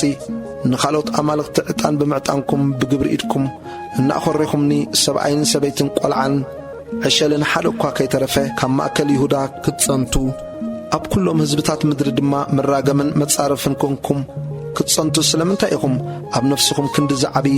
እከይ እትገብሩ ዘለኹም ነቲ ኣብ ሃገር ይሁዳን ኣብ ኣደባባያት የሩሳሌምን ዝገበርዎ ክፍኣት ኣቦታትኩምን ነቲ ክፍኣት ነገሥታት ይሁዳን ነቲ ክፍኣት ኣንስቶምን ነቲ ክፍኣትኩምን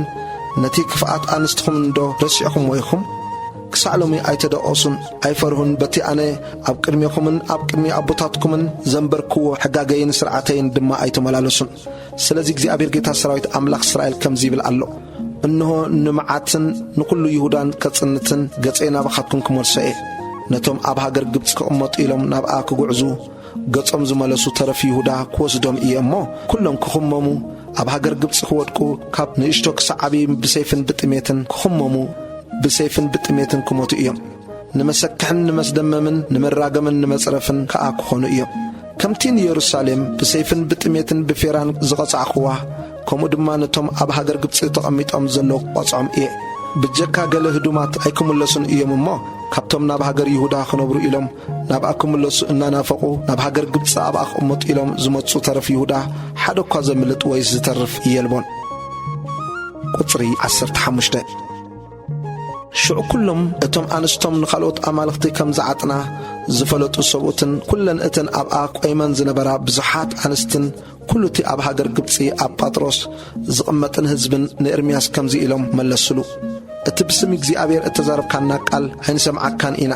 ግናኸ ከምቲ ንሕናን ኣቦታትናን ነገሥታትናን መሳፍንትናን ኣብተን ከተማታት ይሁዳን ኣብ ኣደባባያት ኢየሩሳሌምን ዝገበርናዮ እሞ ሽዑ እንጌራ ንጸግብ ድሓን ንነብር መዓትውን ኣይንርእን ዝነበርና ንሕና ኸዓ ንንግሥቲ ሰማይ ክንዓጥን መስዋዕቲ መስተ ድማ ንኣ ከነቐርብ ኢልና ኩሉ እቲ ካብ ኣፍና ዝወፀ ቃል ብርግጽ ክንገብሮ ኢና። ግናኸ ንንግሥቲ ሰማይ ምዕጣንን መስዋዕቲ መስተ ንኣ ምኽዓውን ምስ ሓደግና ኩሉ ነገር ጨነቐና ብሰይፍን ብጥሜትን ድማ ተወዳእና። ንንግሥቲ ሰማይ እናዓጠናን መስዋዕቲ መስተ እናኸዓናላን ነቲ ብምስላ ጌርና ዝሰንከትናላ እንጌራን ነቲ ዝቐርብናላ መስዋዕቲ መስተን ብዘይ ፍቓድ ሰብኡትና ዶ ኢና ዝገበርናዮ? ቁጽሪ 20 ሽዑ ኤርምያስ ንኩሉ ህዝቢ ነቶም ሰብኡትን ነተን ኣንስትን ንኩሉ እቲ ምላሽ ዝሃቦ ህዝቢ ከምዚ ኢሉ ተዛረቦ። ነቲ ንስኻትኩምን ኣቦታትኩምን ነገሥታትኩምን መሳፍንትኹምን ህዝቢ እቲ ሃገርን ኣብ ከተማታት ይሁዳን ኣብ ኣደባባያት ኢየሩሳሌምን ዝዓጠንኩምዎ ዕጣን ዶ ኣይኮነን እግዚኣብሔር ዘኪርዎ? ኣብ ልቡ ኸዓ ትዝኢልዎ ዘሎ እግዚኣብሔር ከዓ ብሰሪ እቲ ክፍኣት ግብርኹምን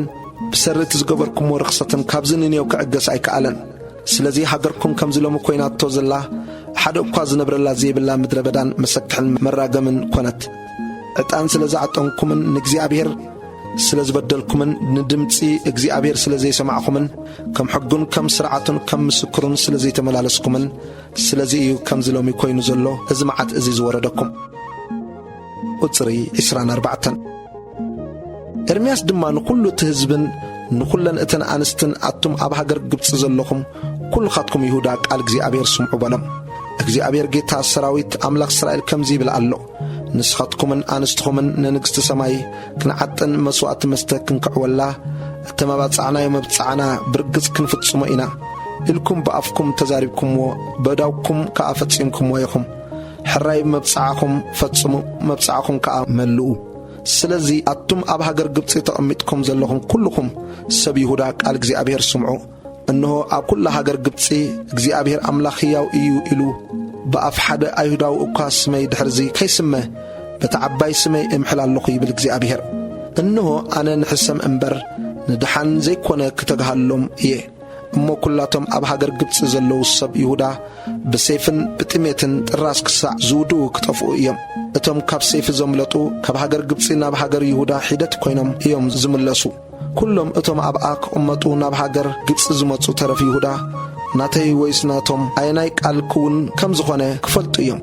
ቃላተይ ብዛዕባኹም ርግጽ ንሕሰምኩም ከም ዝቐውም ክትፈልጡስ ኣብዛ ቦታ እዚኣ ክቐጽዓኩም እየ። እዚ ኸዓ ምልክት ክኾነልኩም እዩ ይብል እግዚኣብሔር። እንሆ ከምቲ ንጸዶቅያስ ንጉሥ ይሁዳ ኣብ ኢድ ጸላኢኡን ነፍሲ ዝደሊ ዝነበረን ንበኩደነፆር ንጉሥ ባቢሎን ዝሃብክዎ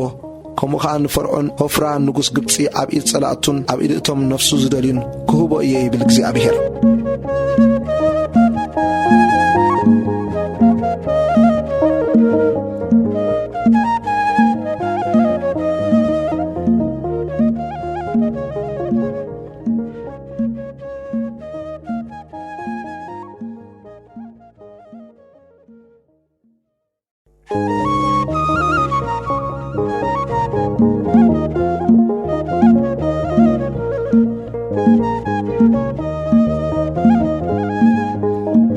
ትንቢት ኤርምያስ ምዕራፍ 45 ኣምላኽ ንባሮክ ዝሃቦ ተስፋ። ቁጽሪ 1 ኣብ 4 ዓመቱን ያቄም ወዲ ዮስያስ ንጉሥ ይሁዳ እታ ነቢ ኤርምያስ ንባርክ ወዱ ኑርያ ንሱን ነዘን ቃላት እዚአን ካብ ኣፍ ኤርምያስ ኣብ መጽሓፍ ክጽሕፈን ከሎ እተዛረባ ቃል ከምዚ እትብል እያ።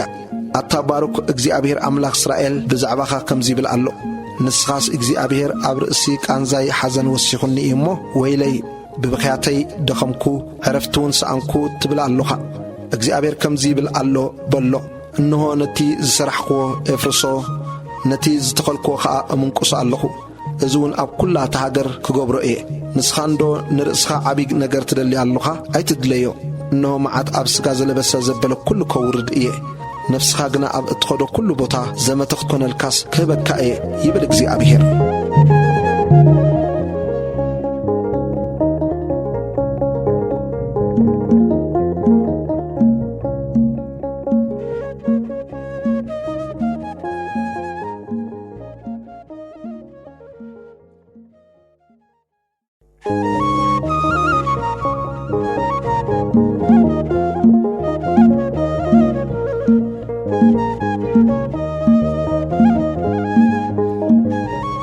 ትንቢት ኤርምያስ ምዕራፍ 46 ስዕረት ግብፂ ኣብ ከርኮመሽ ቁጽሪ 1 እታ ብዛዕባ ህዝብታት ናብ ነቢ ኤርምያስ ዝመጸት ቃል እግዚኣብሔር እዚኣ እያ። ቁጽሪ 2 ብዛዕባ ግብፂ ብዛዕባ እቲ ኣብታ 40 ዓመቱ ንያቄም ወዲ ዮስያስ ንጉሥ ይሁዳ ንበኩደናጸር ንጉሥ ባቢሎን ዝሰዓሮ ኣብ ጥቓ ፈለግ ኤፍራጠስ ኣብ ክርኬምሽ ዝነበረ ሰራዊት ፈርዖን ኒኮ ንጉሥ ግብፂ። ቁጽሪ 3 ዋልታን ገለብን ኣዳልዉ ናብ ውግእ ከኣ ድፍኡ ኣቱም ፈረሰኛታት ነቶም ኣፍራስ ጻዕንዎም እሞስረርዎም። ቁራዕ ርእሲ ኣብ ርእስኹም ኣእትዉ ኪናውቲ ወላውሉ ድርዕውን ልበሱ። ስለምንታይ ደኣ ሰንቢዶም ንድሕሪት ዝምለሱ ዝርኢ ዘለኹ? ጀጓንኦም ተሰባበሩ ንድሕሪት ግልጽ ከይበሉውን ሃደሙ። ኣብ ኩሉ ወገን ራዕዲ ኣሎ ይብል እግዚኣብሔር። እቲ ጐያይ ኣይህደም፣ እቲ ጅግና ኣየምልጥ። ኣብ ሰሜን ኣብ ጥቓ ፈለግ ኤፍራጠስ ሰንከልከል በሉን ወደቑን። እቲ ከም ኒል ዝድይብ ማያቱ ኸዓ ከም ወሓዚ ዝናወጽ እሲ መን እዩ? ግብፂ እዩ ከም ኒል ዝድይብ ማያቱ ድማ ከም ወሓዚ ዝናወጽ።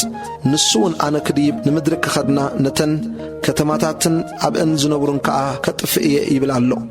ኣቱም ኣፍራስ ውፁ፣ ኣቱም ሰረገላታት ውረሩ። እቶም ጀጋኑ ዋልታ ዝሕዙ ኢትዮጵያውያንን ሊብያውያንን ቀስቲ ዝሕዙ ዝጉትሩን ሉዳውያንን ይውፁ። እግዚኣብሔር ጌታ ሰራዊት ኣብ ሃገር ሰሜን ኣብ ጥቓ ፈለግ ኤፍራጥስ መስዋዕቲ ሕሩድ ኣለዎ እሞ እታ መዓልቲ እቲኣ ንእግዚኣብሔር ጌታ ሰራዊት ነቶም ተጻረርቱ ሕነ ምእንቲ ክፈድዮም መዓልቲ ምፍዳይ ሕነ እያ። እቲ ሰይፊ ከኣ ክኹምምን ክጸግብን ብደሞም ድማ ክሰክርን እዩ። ኣቲ ድንግል ጓል ግብፂ ናብ ጊልዓድ ደይቢ ቅዲት ከኣ ውሰዲ። ንኾንቱ ኣፋውስ ተብዝሒ ኣለኺ ኣይሕውየክን እዩ። ህዝብታት ነውርኺ ይሰምዑ፣ ብኣውያትኪ ኸዓ ምድሪ ትመልእ ኣላ። ጅግና ኣብ ርእሲ ጅግና ተጐዝጊዙ ይዝዞ እሞ ክልቲኦም ሓቢሮም ይወድቁ። ወራር ንቡክደነጸር ቁጽሪ 13 ንቡክደነጸር ንጉሥ ባቢሎን ከም ዝመጽእ ንሃገር ግብፂ ኸዓ ከም ዝወቕዓ ኢሉ እግዚኣብሔር ብነቢ ኤርምያስ ዝነገሮ ቃል እዚ እዩ። ሰይፊ ኣብ ከባቢኻ ንዘሎ ኮሚምዎ እዩ እሞ ተንስእ ተሰለፉውን ኢልኩም ኣብ ግብፂ ንገሩ፣ ኣብ ሚግዶል ኣስምዑ፣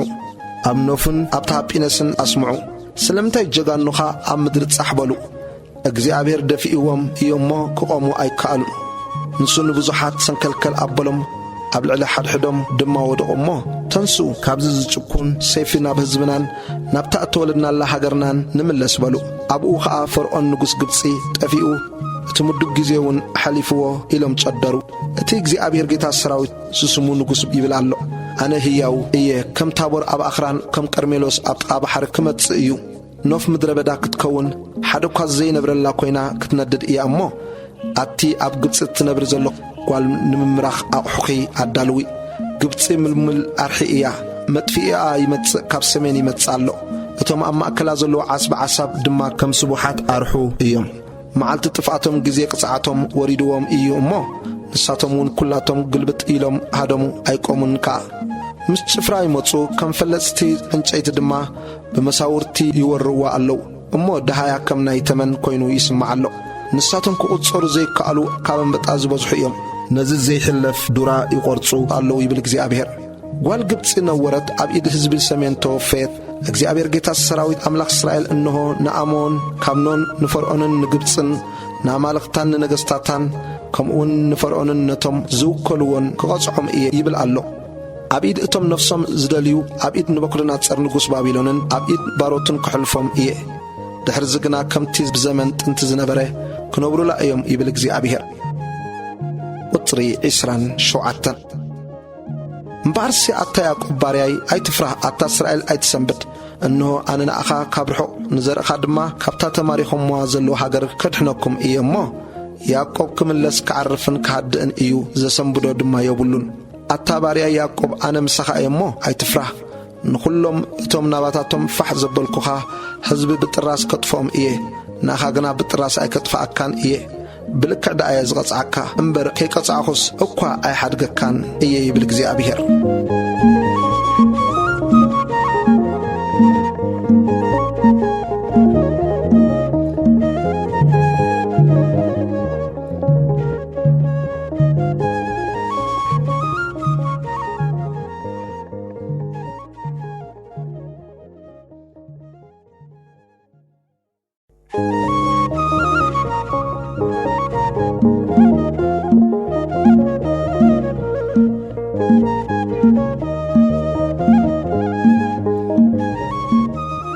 ኤርምያስ ምዕራፍ 47 ብዛዕባ ፍልስጥኤም ዝተነገረ ትንቢት። ቁጽሪ 1 ፈርዖን ንጋዛ ከይወግኣ ከሎ እቲ ብዛዕባ ፍልስጥኤማውያን ናብ ነቢ ኤርምያስ ዝመጸ ቃል እግዚኣብሔር እዚ እዩ። ቁጽሪ 2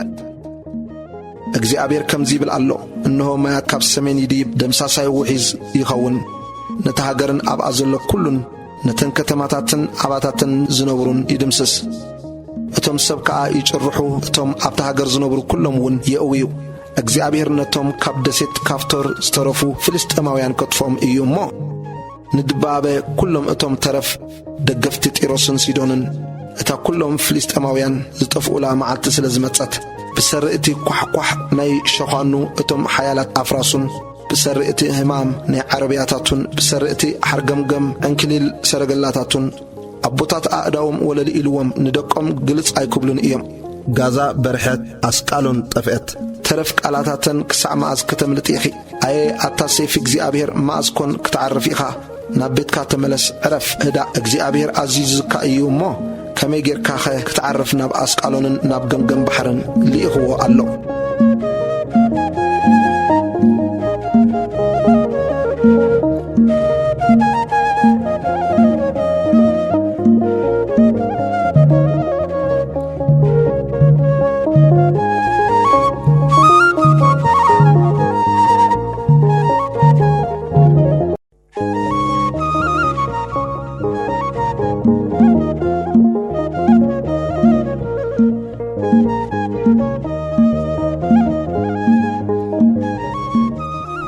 ኤርምያስ ምዕራፍ 48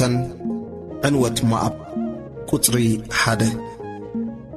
ብዛዕባ ሞዓብ እግዚኣብሔር ጌታ ሰራዊት ኣምላኽ እስራኤል ከምዚ ይብል ኣሎ፣ ኒቦ ዓንያ እያ እሞ ወይለኣ፣ ቅርያታይም ነወረት ተታሕዘትውን፣ እቲ እምባ ነወረን ፈረሰን። ድሕርዚ ሓበን ሞዓብ የሎን፣ ሕዝቢ ከይትኸውንሲ ንዑናይ ንጥፍኣያ ኢሎም ኣብ ሄስቦን እኩይ ነገር ይፍዕሱላ ኣለዉ። ኣቲ ምድሜን ንስኺ ድማ ክትጠፊ ኢኺ፣ ሰይፊ ክስዕበኪ እዩ። ዋይ ዋይን ጥፋኣትን ብርቱዕ ምዕናውን ካብ ሆሮናይም ይስማዕ ኣሎ። ሞዓብ ተደቑሰት፣ ደቃ ዋይ ዋዮም ኣስምዑ። ኣብ ቁልቁል ሆሮናይም ብናይ ምፍራስ ዘሸግር ጭንቂ ቕዞማ ይስማዕ ኣሎ እሞ ኣብ ዓቐብ ልህዮት ብኽያት እናበኸዩ ድይቡ ኣለዉ። ህደሙ ነፍስኹም ኣድሕኑ፣ ከም ገረብ ሕመር ኣብ በረኻ ሁኑ። ብግብርኽን ብሃብትኽን ተኣሚንኪ ኢኺ እሞ ስለዚ ንስኺ ድማ ክትተሓዚ ኢኺ። ኮሙሽን ካህናቱን መሳፍንቱን ከዓ ሓቢሮም ክማረኹ እዮም። ከምቲ እግዚኣብሔር ዝበሎ ሓንቲ ከተማ እኳ ኣይከተምልጥን እያ። እቲ መጥፊኢ ንኹለን ከተማታት ክመጸን እዩ። እቲ ለሰ ክጠፍእ፣ እቲ ጐልጐል ከዓ ክበርስ እዩ። ሞዓብ ነፊራ ክትሃድምሲ ኣኽናፍ ሃብዋ፣ ከተማታታ ከዓ ዝነብረን ዘይብለን ኮይነን ክባድማ እየን። እቲ ንዕዮ እግዚኣብሔር ዕሽሽ ኢሉ ዝገብሮ ርጉም ይኹን፣ ንሰይፉ ድማ ደም ከይክዑ ዝገትእ ርጉም ይኹን። ክፍኣት ከተማታት ሞዓብ። ቁጽሪ 11 ሞዓብ ካብ ንእሽቶኣ ጀሚራ ህድእቲ ነበረት፣ ኣብ ልዕሊ ሓተልኣ እውን ዓረፈት። ካብ ሳርማ ናብ ሳርማ ኸዓ ኣይተቐጥፈትን ተማሪኻ ድማ ኣይከደትን ስለዚ ጣዕማ ኣርነበት ማእዛውን ኣይተለወጠን ስለዚ እንሆ ኣነ ዝቐድሕዋ ቀዳሕቲ ዝሰደላ ጊዜ ትመጻላ ሰራሙኣ ክዕርቁ ኣጋናኣ ድማ ክሰባብሩ እዮም ከምቲ ቤት እስራኤል በታቶ ከለታ ቤትኤል ዝሓፈረቶ ሞዓብ ድማ ከምኡ ብኸሙሽ ክትሓፍር እያ ይብል እግዚኣብሔር ቁጽሪ 14 ንስኻትኩም ኣብ ውግእ ጀጋኑን ሃጥራትን ኢና እትብሉስ ከመይ ኢልኩም ደኣ ኢኹም እቲ እግዚኣብሔር ጌታ ሰራዊት ዝስሙ ንጉስ ሞዓብ ፈረሰት ናብ ከተማታታ ውፁ እቶም ሕርያት ኣጓቡዛ ናብ ማሕረዲ ውረዱ ይብል ኣሎ መዓት ሞዓብ ክመጽእ ቀሪቡ እዩ ጸበባኣ ድማ ቀልጢፉ ይሳጉም ኣሎ ኩልኻትኩም ኣብ ከባቢኣ ዘለኹም ብኾይላ ኩልኻትኩም ስማ እትፈልጡኻ እቲ ድልዱል በትርን እቲ ሙልሙል ዘንግንከ ከመይ ኢሉ ተሰብረ በሉ ኣቲ ኣብ ዲቦን እትነብሪ ዘለኹ ጎርዞ ኣቲ መጥፊ ሞዓብ ናባኺ ደይቡ ንዕርድታትኪ ኣፍሪሱ እዩ እሞ ክብረትኪ ወሪዱ ኣብ ኣጻምዕ ተቐመጢ ኣቲ ኣብ ኣራኤር እትነብሪ ዘለኺ ኣብ መንገዲ ደው በሊ ጠምቲ ኸዓ ነቲ ዝሃደመን ነታ እተምልጥን እንታይ ወሪዱ ኢልክ ድማ ሕተቲ ቁጽሪ 20 ሞዓብ ተሳዒራ እያ እሞ ነወረት ኣውዩ ጨድሩ ሞዓብ ከም ዝፈረሰት ኣብ ኣርኖን ኣውርዩ ፍርዲ ኣብቲ ሃገር ጐልጐል ኣብ ሆሎን ኣብ ኢሃፀ ኣብ መፍዓት ኣብ ዲቦን ኣብ ኒቦ ኣብ ቤት ዲቤላታይም ኣብ ቅርያታይም ኣብ ቤት ጋሙል ኣብ ቤት መዖን ኣብ ቅርዮት ኣብ ቦጽራ ኣብ ዝረሓቓን ዝቐረባን ኩላተን ከተማታት ሞዓብን መጸ ቀርኒ ሞዓብ ተሰልዐ ቅልጽሙ ተሰብረ ይብል እግዚኣብሔር ሞዓብ ክትዋረድ እያ ቁጽሪ 26 ሞዓብ ንእግዚኣብሔር ርእሱ ኣልዕልሉ እዩ እሞ ኣስክርዎ ኣብ ትፋኡ ጠንቀላዕላዕ ይበል መላገጹን ይኹን እስራኤል ዶ መላገጽ ኮይንልካ ኣይነበረን እዩ ብዛዕባኡ ክትዛረብ ከለኻ ርእስኻ ክትንቕንቕሲ ኣብ ማእከል ሰረቕቲ ደኾን ተረኺቡ እዩ ኣቱም ኣብ ሞዓብ እትነብሩ ካብተን ከተማታት ልቐቑ ኣብ ኣኻውሕ ከኣስፈሩ ከምታ ኣብ ገምገም ጸድፊ ቤት እትሰርሕ ርግቢ ድማ ኹኑ ምክሐ ሞዓብን ብርቱዕ ትዕቢቱን ፍኽናኒኡን ኩርዓቱን ድፍረቱን ኩዕናኔ ልቡን ሰማዕና ኣነ ንኹራኡን ነቲ ኮንቱ ዝኾነ ትንኩሕቱን እፈልጥ ኣለኹ ግብሩውን ኮንቱ እዩ ይብል እግዚኣብሔር ስለዚ ንሞዓብ ኣልቅስሉ ኣብ ኩሉ ሞዓብ ከዓ እቕዝም ኣለኹ ንሰብ ቂር ሄረስ እህህ ይብሉሎም ኣለዉ ኣቲ ተኽል ወይኒ ዝስብማ ካብቲ ብኽያት ይዓዜር ዝበዝሕ ጌረ እበኼልካ ኣለኹ ሓረግ ክክንየው ባሕሪ ተሳገረ ክሳዕ ባሕሪ ይዓዜርውን በጽሐ እቲ መጥፍኢ ኣብ እቶት ፍረ ሓጋይክን ኣብ ቀውዒ ዘቢብክን ወረደ ካብቲ ፈራይ ገርሁን ካብ ሃገር ሞዓብን ፍስሓን ደስታን ጠፍአ ነቲ ወይኒ ኣብ ምሕምተሊኡ ኣወዳእክዎ ድሕሪዚ ዘቢብ ብእልልታ ኣይሕምተልን እቲ እልልታ ድማ እልልታ ኣይኮነን ማያት ንመሪም ከዓ ምድሪ ኣጻምዕ ክኸውን እዩ እሞ ኣውያት ሕስቦን ክሳዕ ኤልዓለ ክሳዕ ይሃፀ ካብ ጸዓር ክሳዕ ሆሮናይም ክሳዕ ኤግላት ሽለሻ ክስማዕ እዩ ኣነ ኸዓ ነቲ ኣብ ሞዓብ ኣብ በረኽቲ ዝድይብን ንኣማልኽቱ ዝዓጥንን ከጥፍኦ እየ ይብል እግዚኣብሔር እቲ ዝደለብዎ ጠፊኡ እዩ እሞ ስለዚ ልበይ ንሞዓብ ከም እምብልታ ይቕዝም ንሰብ ቄርሄረስ ከዓ ልበይ ከም እምብልታ ገይሩ ይቕዝመሎም ኣሎ ስለዚ ርእሲ ዘበለ ተላጽዩ ኩሉ ጭሕሚ ተቖሪጹ ኩላተን ኣእዳው ብጡሓት እየን ኣብ ሓቓቑ ድማ ክሊ ኣሎ ንሞዓብ ባህ ከም ዘየብል ኣቕሓ ገይረ ሰባቢረያ እየ እሞ ኣብ ኩሉ ኣናሕስ ሞዓብን ኣብ ዕዳጋታታን ቁዘማ ኣሎ ይብል እግዚኣብሔር ኣየ ከመይ ኢላ ተሳዕረት ኢሎም የልቅሱ ኣለዉ ከመይ ኢላ ሞዓብ ነዊራ ዝባና መለሰት ሞዓብ ንኹሎም እቶም ኣብ ከባቢኣ ዘለዉ ድማ ንመላገጽን ንመሰክሕን ክትከውን እያ ካብ ሞዓብ ሓደ እኳ ዝመልቕ የልቦን ቁጽሪ 40 ስለዚ እግዚኣብሔር ከምዚ ይብል ኣሎ እንሆ ከም ንስሪ ይነፍር ኣኽናፋ ኸዓ ኣብ ልዕሊ ሞዓብ ይዝርግሕ ኣሎ ቅርያት ተታሕዘት ዕርድታት ድማ ተወስደ እታ መዓልቲ እቲኣ ልቢ እቶም ጀጋኑ ሞዓብ ከም ልቢ ቅልውላው ዝሓዛ ሰበይቲ ክኸውን እዩ ሞዓብ ንእግዚኣብሔር ተዓብያትሉ እያ እሞ ድሕርዚ ህዝቢ ከይትኸውንሲ ክትጠፍእ እያ ኣታ ኣብ ሞዓብ እትነብር ዘለኻ ፍርሃትን ጉዳጉድን መፈጥራን ኣብ ልዕሊኻ ኣሎ ይብል እግዚኣብሔር ኣነ ዓመት ቅፅዓቶም ኣብ ርእሲኣ ኣብ ርእሲ ሞዓብ ከውርድ እየ እሞ ካብ ፍርሃት ዝሃድም ናብ ጉድጓድ ክወድቕ ካብ ጉድጓድ ዝወፅእ ከዓ ኣብ መፈንጥራ ክትሓዝ እዩ ይብል እግዚኣብሔር ቁጽሪ 45 እቶም ሃድምቲ ደኺሞም ኣብ ጽላል ሒስቦን ደው ኢሎም ኣለዉ። ካብ ሒስቦን ሓዊ ካብ ማእከል ሲሆን ከዓ ሃልሃልታ ወፂኡ እዩ እሞ ነቲ ጎቦታት ሞዓብን ነቲ ርእሲ ደቂ ታዕታዕን በሊዕዎ እዩ። ኣቲ ሞዓብ ኣወዳኪ ተማሪኾም ኣዋልድኪ ከዓ ኣብ ምርኮ ከይደን እየን እሞ ወይልኺ ሕዝቢ ከምሽ ጠፊኡ እዩ። ኣብተን ዳሕሮት መዓልታት ግና ንሞዓብ ካብ ምርኮ ክመልሳ እየ ይብል እግዚኣብሔር። ክሳዕ እዚ እዩ እቲ ፍርዲ ሞዓብ።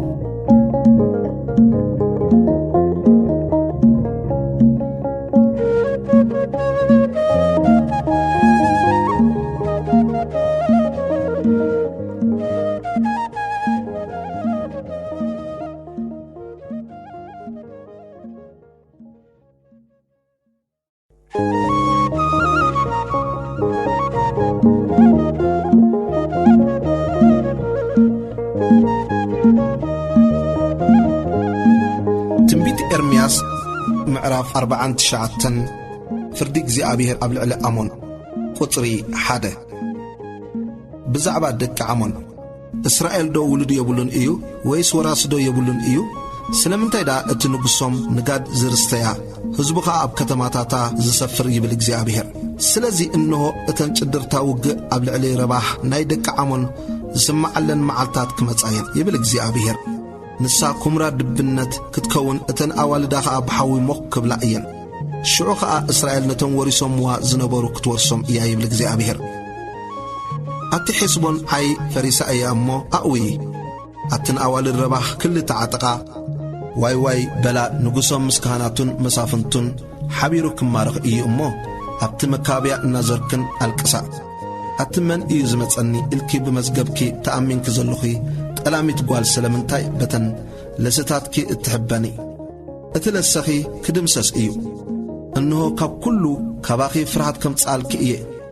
ንስኻትኩም ድማ ነፍሲ ወከፍኩም ኣብ ኩለን ወገን ክትስጎጉ ኢኹም። ነቶም ህዱማት ከዓ ዝኣኻኽቦም የልቦን ይብል እግዚኣብሔር ጌታ ሰራዊት። ድሕሪ ዝግና ንደቂ አሞን ካብ ምርኮ ክመልሶም እየ ይብል እግዚኣብሔር። ፍርዲ እግዚኣብሔር ኣብ ልዕሊ ኤዶም ቁጽሪ 7 ብዛዕባ ኤዶም እግዚኣብሔር ጌታ ሰራዊት ከምዚ ይብል ኣሎ። ጥበብዶ ኣብ ቴማን የልቦን? ምኽሪዶ ካብቶም ሰብ ኣእምሮ ጠፍአት? ጥበቦም ዶ ኸንቱ ኾነት? ኣቱም ኣብ ዲዳን እትነብሩ በታ ጊዜ ቅጽዓቱ መዓት ኤሳው ናብኡ ከውርዶ እየ እሞ ህደሙ ተመለሱ ዓሚቕኩም ተሓብኡ። በተኽቲ ዘቢብ እንተ ዝመጹኻ ዘለላ ዘቢብ ዶ ኣይመሓደጉልካን? ሰረቕቲ ብለይቲ እንተ መጹ ክሳዕ ዝደለዩ ይጽይቑ። ኣነ ግና ንኤሳው ቀሊዐዮ ምሕቢኡ ድማ ገሊጸየ እየ። ክሕባእ ከዓ ኣይኮነሉን። ዘርኡን ኣሕዋቱን ጎረባብቱን ክጸንቱ እዮም። ንሱውን ድሕርዚ ኣይክህሉን እዩ። ንዘኽተማትካ ሕደጎም ኣነ ብሕይወት ከምብሮም እየ። መበላሉኻ ከዓ ኣባይ ይወከላ። እምበኣርሲ እንሆ እቶም ነታ ጽዋዕ ክሰትዩ ዘይተመዘዙ ክሰትይዋ እዮም። ንስኻስ ካንዶ ከይተቐጽዓኻ ክትተርፍ ኢኻ? ብርግጽ ክትሰትያ ኢኻ እምበር ከይተቐጽዓኻስ ኣይክትተርፍን ኢኻ ይብል እግዚኣብሔር። ቦጽራ ከዓ ድብነትን መጻረፍን በረኻን መራገምን ከም እትኸውን ኩለን ከተማታታ ድማ ንሓዋሩ በረኻ ከም ዝኾና ብርእሰይ እምሕል ኣለኹ ይብል እግዚኣብሔር። ቁጽሪ 14-15 ካብ እግዚኣብሔር ኣዋጅ ሰማዕኹ ከምዚ ዝብል ልኡኽ ከዓ ካብ ማእከል ሕዝብታት ተላእኸ። እንሆ ኣብ ማእከል ሕዝብታት ኣንኢሰካ ኣብ ማእከል ሰብ ከዓ ኣንዒቐካ እየ እሞ ተኣከቡ ተንስእዋን ንውግእ ተዓጠቑን። ኣቲ ኣብ ምንቃዕ ኣጻድፍ እትነብሪ ርእሲ ኹዶ እትሕዚ ድፍረትክን ኵርዓት ልብኽን እበረኪ። ከም ንስሪ እኳ ቤትኪ ኣብ በሪኽ እንተ ሰራሕኺ ኣነ ካብኡ ከጽድፈኪ እየ ይብል እግዚኣብሔር። ኤዶም ንመሰኪሒ ክትከውን እያ። ነፍሲ ወከፍ ብኣኣ ዝሓልፍ ድማ በቲ ኩሉ ስቓያ ክስክሓላን ክፋጽየላን እዩ። ከምቲ ሰዶምን ጎሞራን ኣብ ጥቐን ዝነበራ ከተማታትን እተገልበጣ ከምኡ ኣብኣ ሰብ ኣይክነብርን ኣብኣውን ውሉድ ሰብ ሓደ እኳ ኣይክሰፍርን እዩ ይብል እግዚኣብሔር። ቁጽሪ 19 እንሆ ንሱ ካብ ትዕቢት ዮርዳኖስ ናብቲ ጽኑዕ መሳፍሮ ከም ኣንበሳ ይድይብ ኣሎ። ብኡኡ ከዓ ካብኣ ክሰጎ እየ። ነቲ እትሓረየ ድማ ኣብ ልዕሊኣ ክሾሞ እየ። ዝመዓራረየኒ መን እዩ? ቈጸራ ዝገብረለይ ከመን እዩ? እቲ ኣብ ቅድመይ ዝቐውም ጓሳስ መን እዩ? ስለዚ እግዚኣብሔር ንኤዶም ዝመደበላ ምኽርን ነቶም ኣብ ቴማን ዝነበሩ ሰባት ዝሓሰባ ሓሳብን ስምዑ። برقص نتم ناي مغاسة ناشتو اقوا كي ترفق قواتتوهم ايوم برقص سفرهم كفرس ايو بتحاو زبل دهاي اوداد مدري تنكتكت صراحة مرحوهم دماغ صعب بحري إريترا يسمع له إنه كم نسري كديب كنفر أخنافو دماغ بالعلي بوصرا خزر قحيو بتام عالتتي آخا لبتهم جاقاني إدم كم لبي كلولا وزحازا سبيتك خون إيو فردي قبل علي دماسكو قطر عسران سلستن بزعبا دماسكو هاماتن أربادن حفرا كفؤ ورا سميعن إيانمو مخخا أبحري مشبار كوني كهدئون أي تخالون دماسكو زحتلت كتهدم إلى قلبت بلد رعرعون بلد كم اتولد السبيت تنكن سعرن حزا اتا نقدتي كتما اتا ختما حقوسي كمي إلى ايا زي تحدقت سلزي اتم أباد صحا أبداباتا كودكو كلهم اتم تواقعات سبقتا دما بتا معالتتي آخطفو ايام يبلغ زي آبير جيتا السراويت أبتي مكابيا دماسكو حاوي كندد إيه نسون نتي عدراش بين هاديد مقبلو إيو فردي قبل علي نجد إدرون كتما هاترون قطر عسران شمنتن بزعبا كيدارن بزعبا توم نبكولنا تصر نقوس بابيلون زسعرم منقستات هاترون اكزي أبير كمزيبل قالو تلعالو ناب كيدار دايبو نتم دك مبراق أطفو دنقواناتومن مغاستاتومن كوسدو من صفاتومن كل أقحومن أغمالومن كزمتو إيوم أب كل وغن مشبار قالو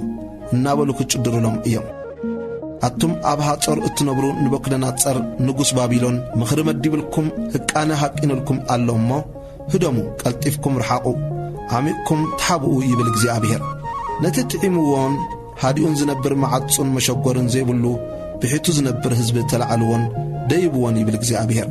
أقمالهم زمتك خوانا بزحي كبتهم كأمركو كخون إيو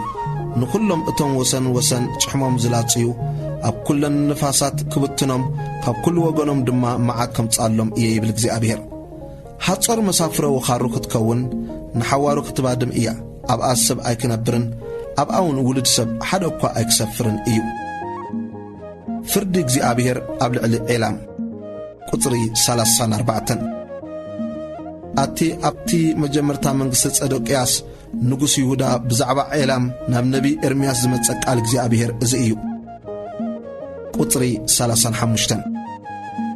زي أبيهر جيتا السراويت كم زيبل قالو إنه نتي أورا حيلو زخونك أستي إعلام كصبر إيه ني إعلام كاب 4 وسن سماي 4 نفاسات كور دلا إيه ناب كلن إذن نفاسات كزروهم إيه هدومات إعلام زي أتوو هزبي أي كلن إيو ني إعلام أب كلمة صلاة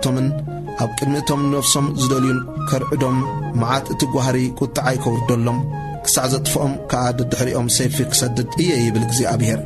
زفاني كأ أب إعلام كتكل نقوسن مسافنتن دما كابا كطفئ يبلغ زي أبيهر أبتن دحروت معالتات جناك خون إيو نمركو إعلام كمال شيء يبلغ زي أبيهر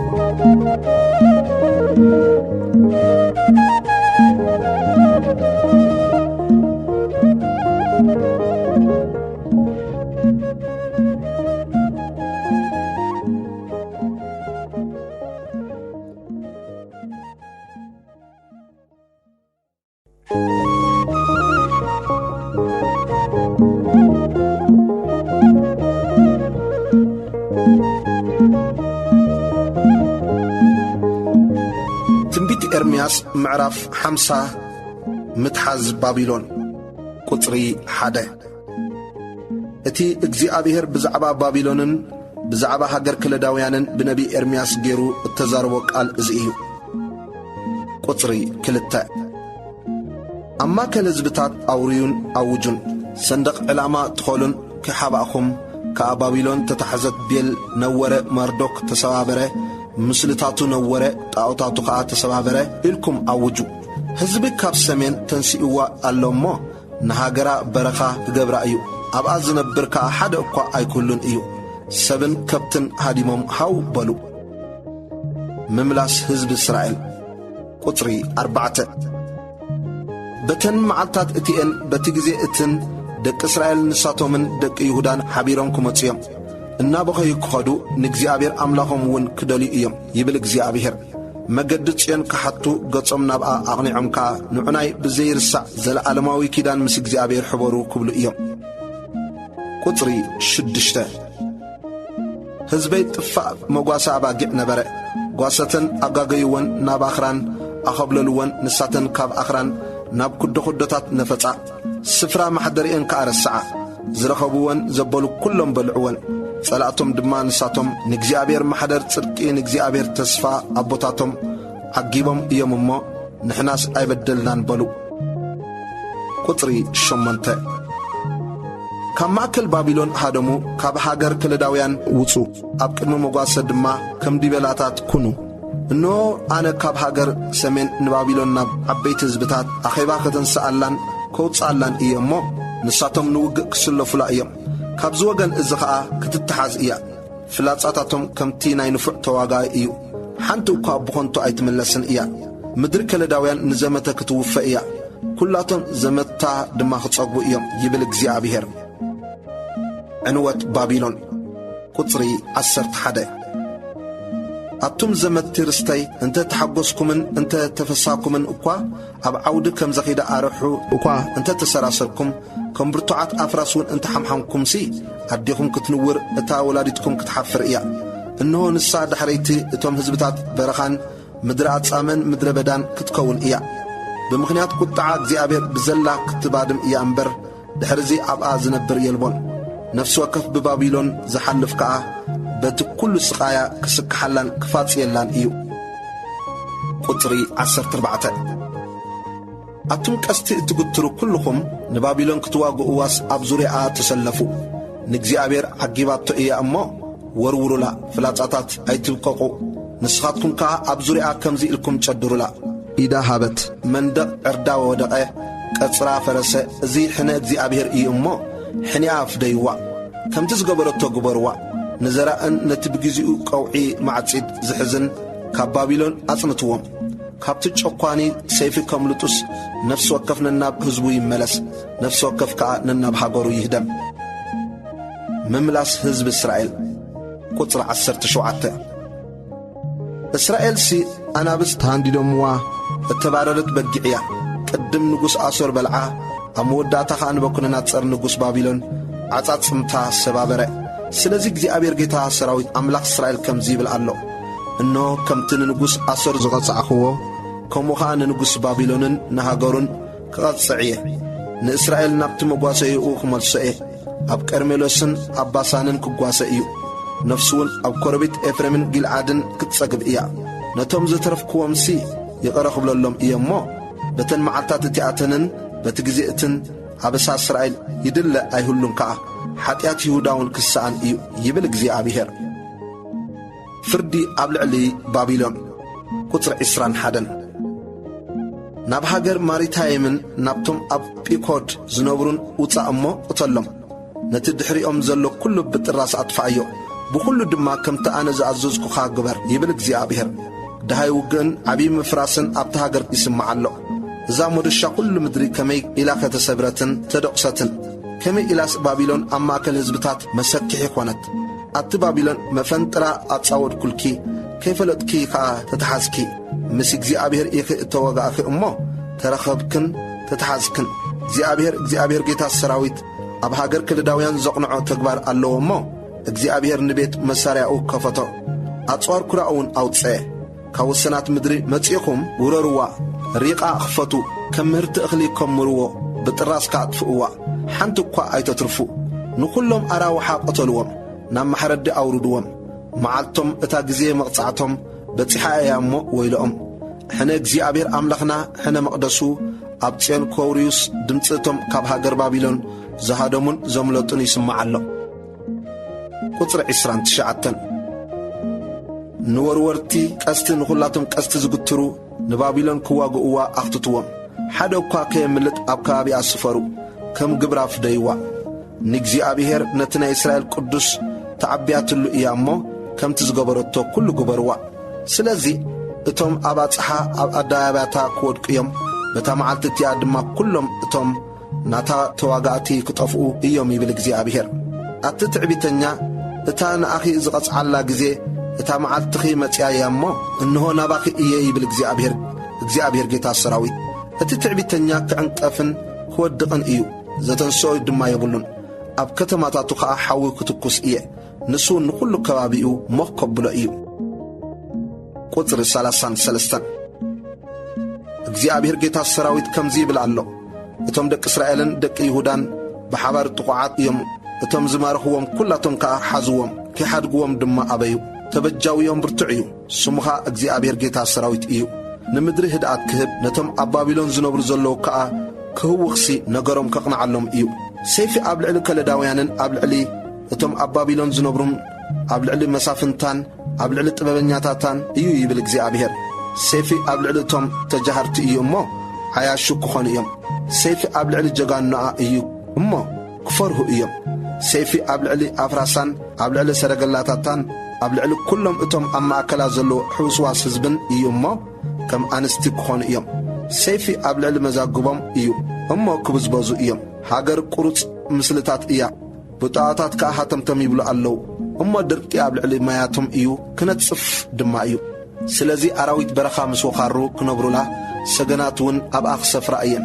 ደጊም ንሓዋሩ ኣብኣ ዝነብር የልቦን፣ ንውሉድ ወለዶውን ኣይትስራሕን እያ። ከምቲ እግዚአብሔር ንሰዶምን ጎሞራን ነተን ጐረባብተንን ዝገላበጠን ከምኡ ኣብኣ ሰብ ኣይክነብርን፣ ኣብኣውን ውሉድ ሰብ ሓደ እኳ ኣይክሰፍርን ይብል እግዚአብሔር። ቁጽሪ 41 እነሆ ህዝቢ ካብ ሰሜን ይመጽእ፣ ካብ ወሰን ምድሪ ከዓ ዓብዪ ህዝብን ብዙሓት ነገሥታትን ይነቕሉ። ቀስትን ኲናትን ይሕዙ፣ ጨካናት ምሕረት ዘይብሎም እዮም። ድምፆም ከም ህማም ባሕሪ እዩ፣ ኣፍራስ ይሠሩ። ኣቲ ጓል ባቢሎን ንውግእ ከም እተዳለወ ሰብኣይ ተሰሊፎም ይመጽኹ ኣለዉ። ንጉሥ ባቢሎን ብዛዕባኦም ወረ ይሰምዕ፣ ኣእዳዉ ከዓ ይልሕልሓ። ከም እትወልድ ሰበይትውን ጸበባን ቅልውላውን ሒዝዎ ኣሎ። እንሆ ንሱ ካብ ትዕቤት ዮርዳኖስ ናብቲ ጽኑዕ መሳፍሮ ከም ኣንበሳ ይድይብ ኣሎ። ብኡቡኡ ከዓ ካብኣ ክሰጎም እየ፣ ነቲ እትሓርየ ድማ ኣብ ልዕሊኣ ክሾሞ እየ። ዝመዓራረየኒ መን እዩ? ቈፀራ ዝገብረለይ ከመን እዩ? እቲ ኣብ ቅድመይ ዝቐውም ጓሳስ መን እዩ? ስለዚ እግዚአብሔር ንባቢሎን ዘባድመላ ምኽርን ንሃገር ከለዳውያን ዝሓስበላ ሓሳብ ስምዑ። ብርግጽ ነቶም ንኣሽቱ መጓሲ ክጓትትዎም እዮም፣ ብርግጽ ሰፈሮም ክስክሓሎም እዩ። በቲ ባቢሎን ተታሕዘት ዝብል ድሃይ ከዓ ምድሪ ተንቀጥቅጥ ኣላ። ኣብ ማእከል ህዝብታት እውን ጽራሕ ምራሕ ይስምዕ ኣሎ።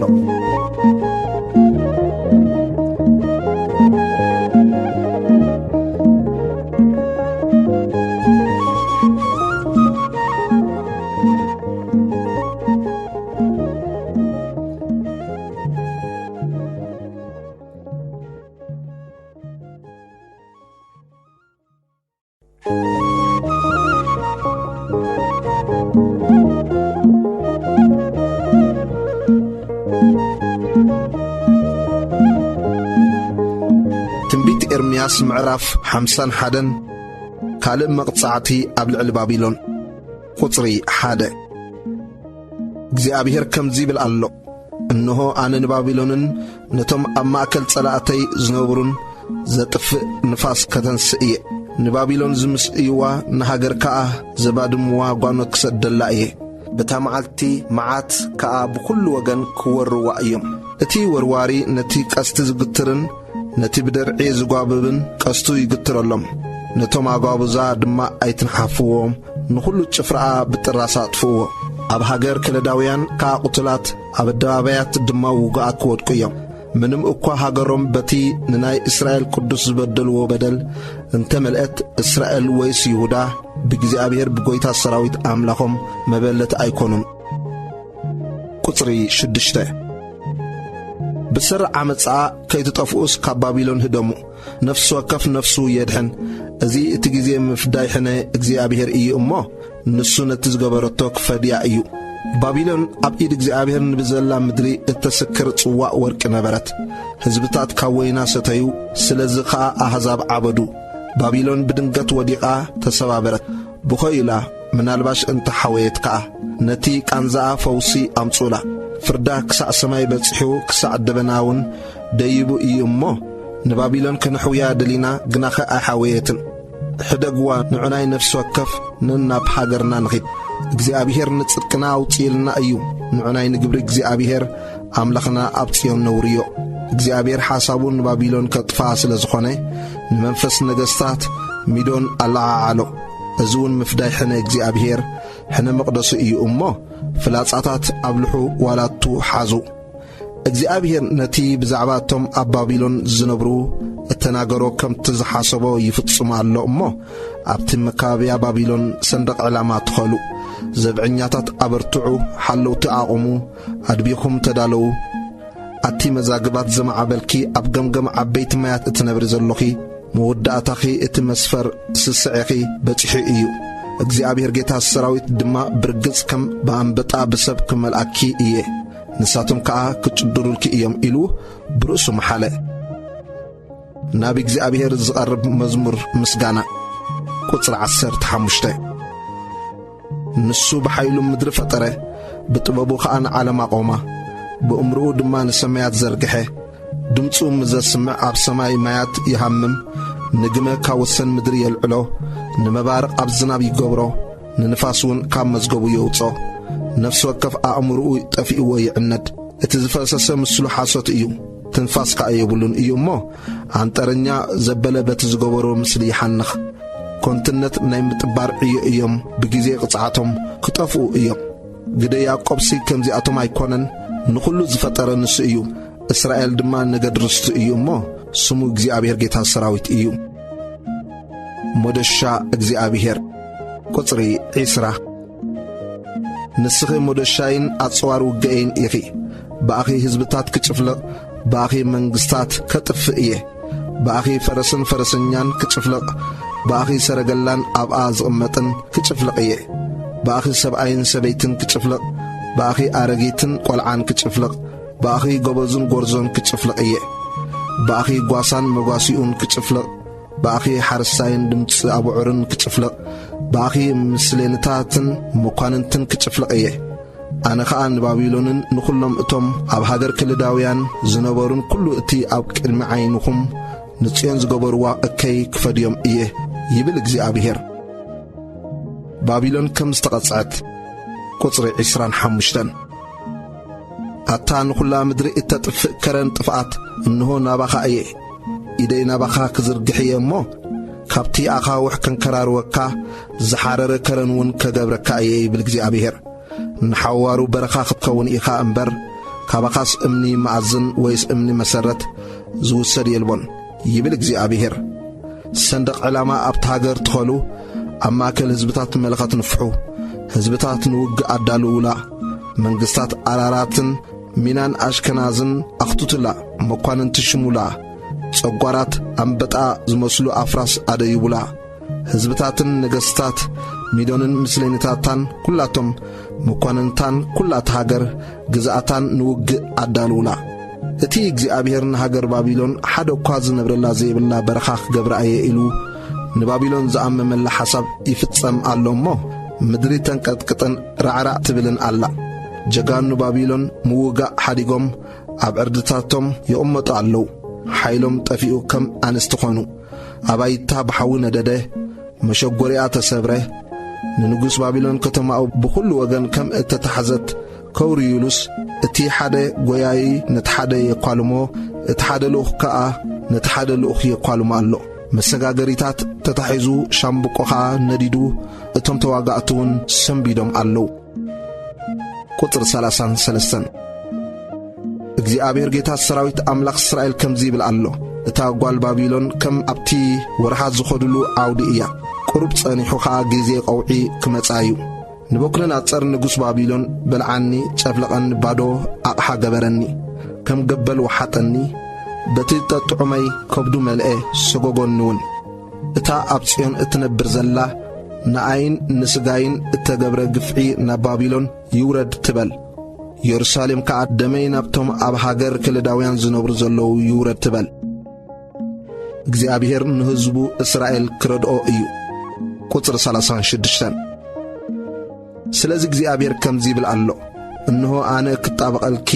ሕኔኽ ድማ ክፈድየልኪ እየ ንባሕራ ከንጽፎ ንዒላታታ ከዓ ከንቅጾ እየ ባቢሎን ድማ ኩምራ እምንን መሳፍሮ ወኻሩን ሓደ እኳ ዝነብረላ ዘይብላ መሰክሕን መላገጽን ክከውን እያ ሓቢሮም ከም ኣናብስ ክጓዝሙ ከም ኮራኹር ኣናብስ ከዓ ሕኒን ክብሉ እዮም ምስ ተራሰኑ መስተ ኸቕርበሎም እየ ክሕጐሱን ንሓዋሩ ድቃስ ክድቁሱን ከቶውን ከይነቑሑንሲ ከስክሮም እየ ይብል እግዚኣብሔር ከም ዕያውትን ከም ደዓውልን ድቤላታትን ናብ ማሕረዲ ከውርዶም እየ ዕድል ባቢሎን ቁጥሪ 41 ሸሻኽ ከመይ ኢላ ተታሕዘት እዛ ውዳሴ ኩሉ ምድሪ ከመይ ኢላ ተሰዓረት ባቢሎን ከመይ ኢላ ኣብ ማእከል ህዝብታት መስደመም ይኮነት ባሕሪ ናብ ልዕሊ ባቢሎን ደየበ ንሳ ብምብርታዕ ማዕበሉ ተኸድነት ከተማታታ ኸኣ ምድረ በዳን ንቑፅ ምድርን በረኻን ሓደ እኳ ዘይነብረላ ውሉድ ሰቡን ብኣኣ ዘይሓልፍ ሃገርን ኮነት ኣነ ንቤል ኣብ ባቢሎን ክቖጽዖ ነቲ ዝወሓጦ ድማ ካብ ኣፉ ከውፅኦ እየ ድሕርዚ ድማ ህዝብታት ኣብ ባቢሎን ኣይክውሕዙን እዮም ቀጽሪ ባቢሎን እውን ይውዳቕ ቁጽሪ 45 ኣቱም ህዝበይ ካብ ማእከላ ውፁ ካብቲ ጉህር ቁጥዓ እግዚኣብሔር ድማ ነፍሲ ወከፍኩም ነፍሱ የድሕን በዛ ዓመት እዚኣ ሓደ ወረ ክውረ በቲ ዳሕራይ ዓመት ድማ ካልእ ወረ ክውረ ኣብ ሃገር ከኣ ዓመፃ ክስልጥን ገዛእውን ኣብ ገዛኣይ ክልዓል እዩ እሞ ልብኹም ኣይምሎ በቲ ኣብቲ ሃገር ዝስማዕ ወረኻ ኣይትፍርሁ ስለዚ እንሆ ነቲ ቁርጽ ምስልታት ባቢሎን ዝቐጽዓለን መዓልታት ክመጻየን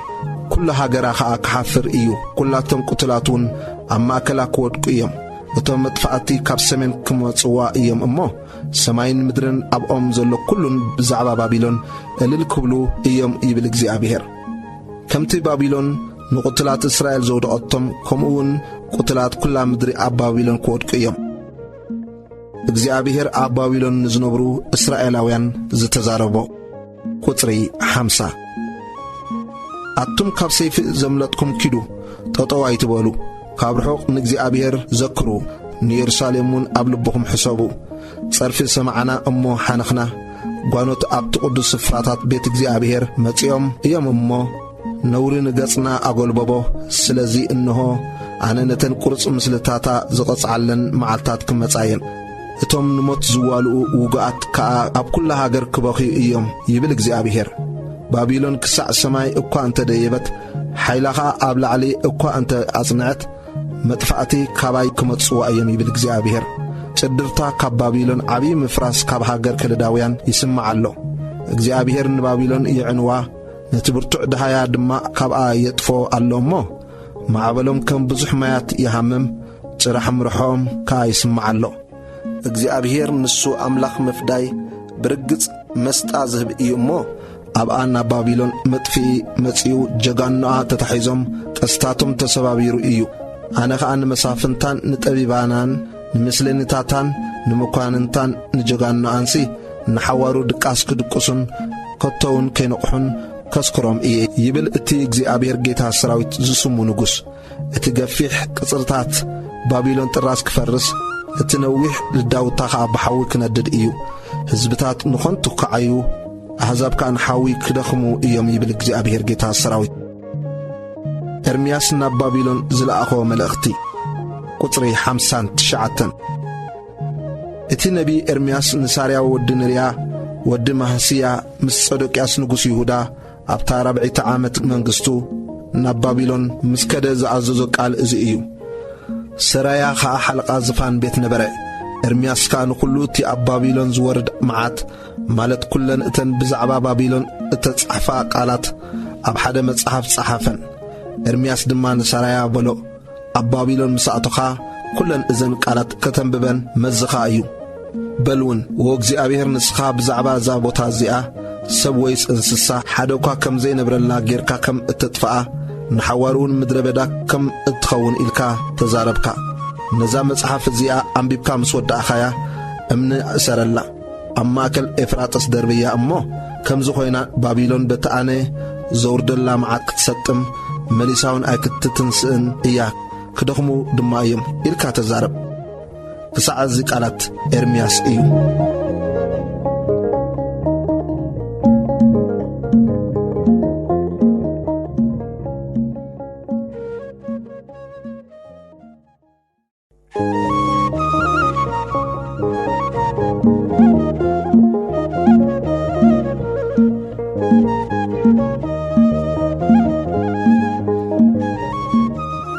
ትንቢት ኤርምያስ ምዕራፍ 52 ውድቀት ኢየሩሳሌም ቁጽሪ 1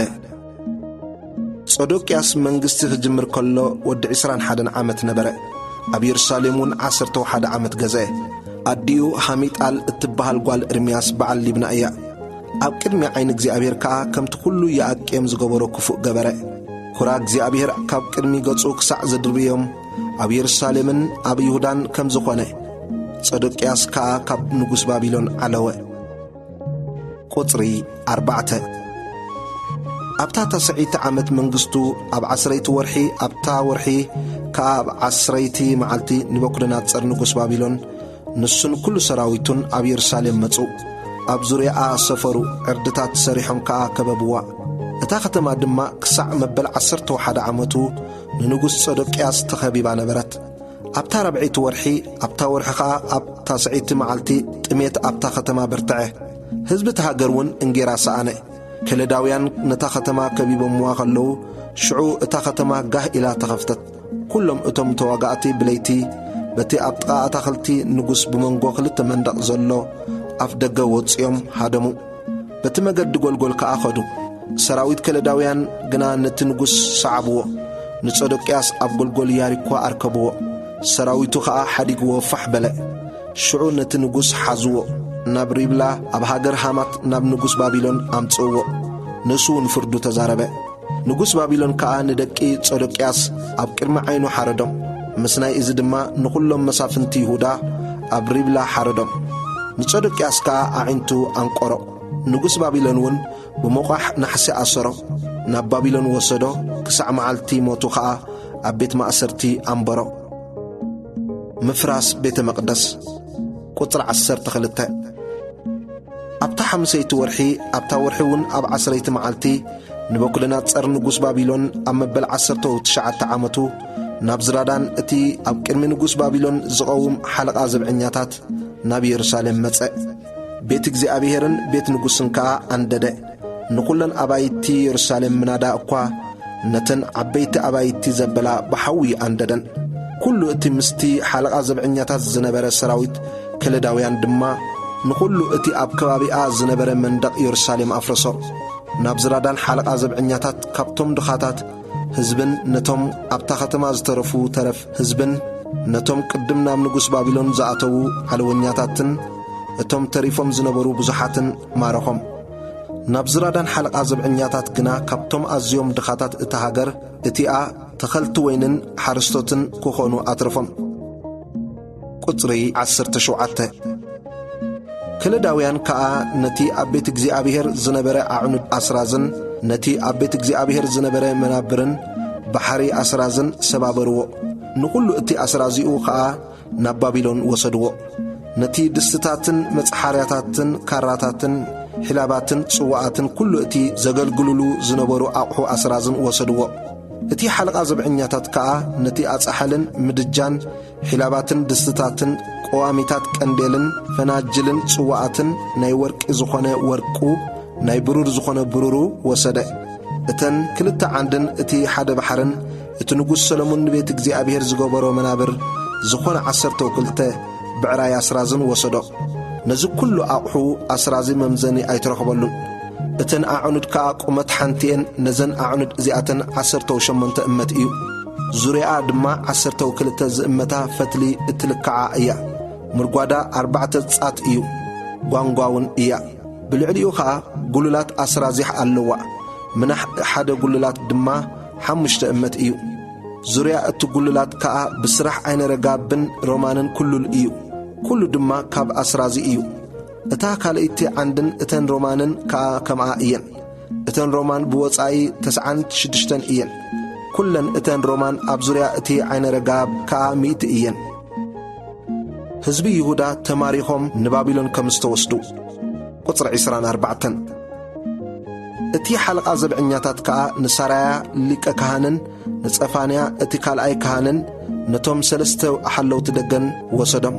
ካብታ ከተማ ከዓ ንሓደ ኣዛዚ እቶም ተዋጋእቲ ዝነበረ ስሉቡን ኣብታ ከተማ እተረኽቡ ገጽ ንጉስ ዝርእዩ 7 ሰብኡትን ነቲ ንህዝቢ ተሃገር ንውግእ ዝምልምል ዝነበረ ጸሓፊ ናይቲ ሓለቓ ሰራዊትን ኣብታ ከተማ እተረኽቡ 60 ሰብኡት ካብ ህዝቢ እታ ሃገርን ወሰዶም ነዚኣቶም ናብ ዝራዳን ሓለቓ ዘብዕኛታት ወሲዱ ናብ ሪብላ ናብ ንጉስ ባቢሎን ኣምጾም ንጉስ ባቢሎን ከዓ ኣብ ሪብላ ኣብ ሃገር ሃማት ወቕዖም ቀተሎም ድማ በዚ ኸምዚ ከዓ ይሁዳ ካብ ሃገሩ ተማረኸ ቁጥሪ 28 እቲ ንበኩደናጸር ዝማረኾ ህዝቢ እዚ እዩ ኣብታ 70 ዓመቱ 323 ኣይሁድ በታ መበል 18 ዓመቱ ንበኩደናጸር ካብ የሩሳሌም 832 ነፍሲ ማረኸ በታ መበል 23 ዓመቱ ንበኩደናጸር ድማ ናብ ዝራዳን ሓለቓ ዘብዕኛታት ካብ ኣይሁድ 745 ነፍሲ ማረኸ ኩሉ እቲ ሰብ 4600 እዩ ቁጥሪ 31 የአኪኒ ንጉስ ይሁዳ ካብ ዝማረኽ ኣብ መበል 37 ዓመት ኣብታ መበል 12 ወርሒ ኣብታ ወርሕውን ኣብ መበል 25 መዓልቲ ኤዊል ማርዶክ ንጉስ ባቢሎን ኣብታ ቀዳሜተ ዓመት ግዛእቱ ንርእሲ የአኪኒ ንጉስ ይሁዳ ልዕል ኣበሎ ካብ ቤት ማእሰርቲ ኣውፅኦ ብጽቡቕ ተዛረቦ ንመንበሩ ድማ ካብቲ መንበር እቶም ምስኡ ኣብ ባቢሎን ዝነበሩ ነገስታት ልዕል ኣቢሉ ኣንበሮ ክዳን እስራቱ ለወጠ ሙሉእ ዕድሚኡ ከዓ ኩሉ ጊዜ ኣብ ቅድሚኡ እንጌራ ይበልዕ ነበረ ምግቡ ድማ ኩሉ ጊዜ ወግሐ ጸብሐ ሙሉእ ዕድሚኡ ክሳዕ መዓልቲ ሞቱ ካብ ንጉስ ባቢሎን ይመጸሉ ነበረ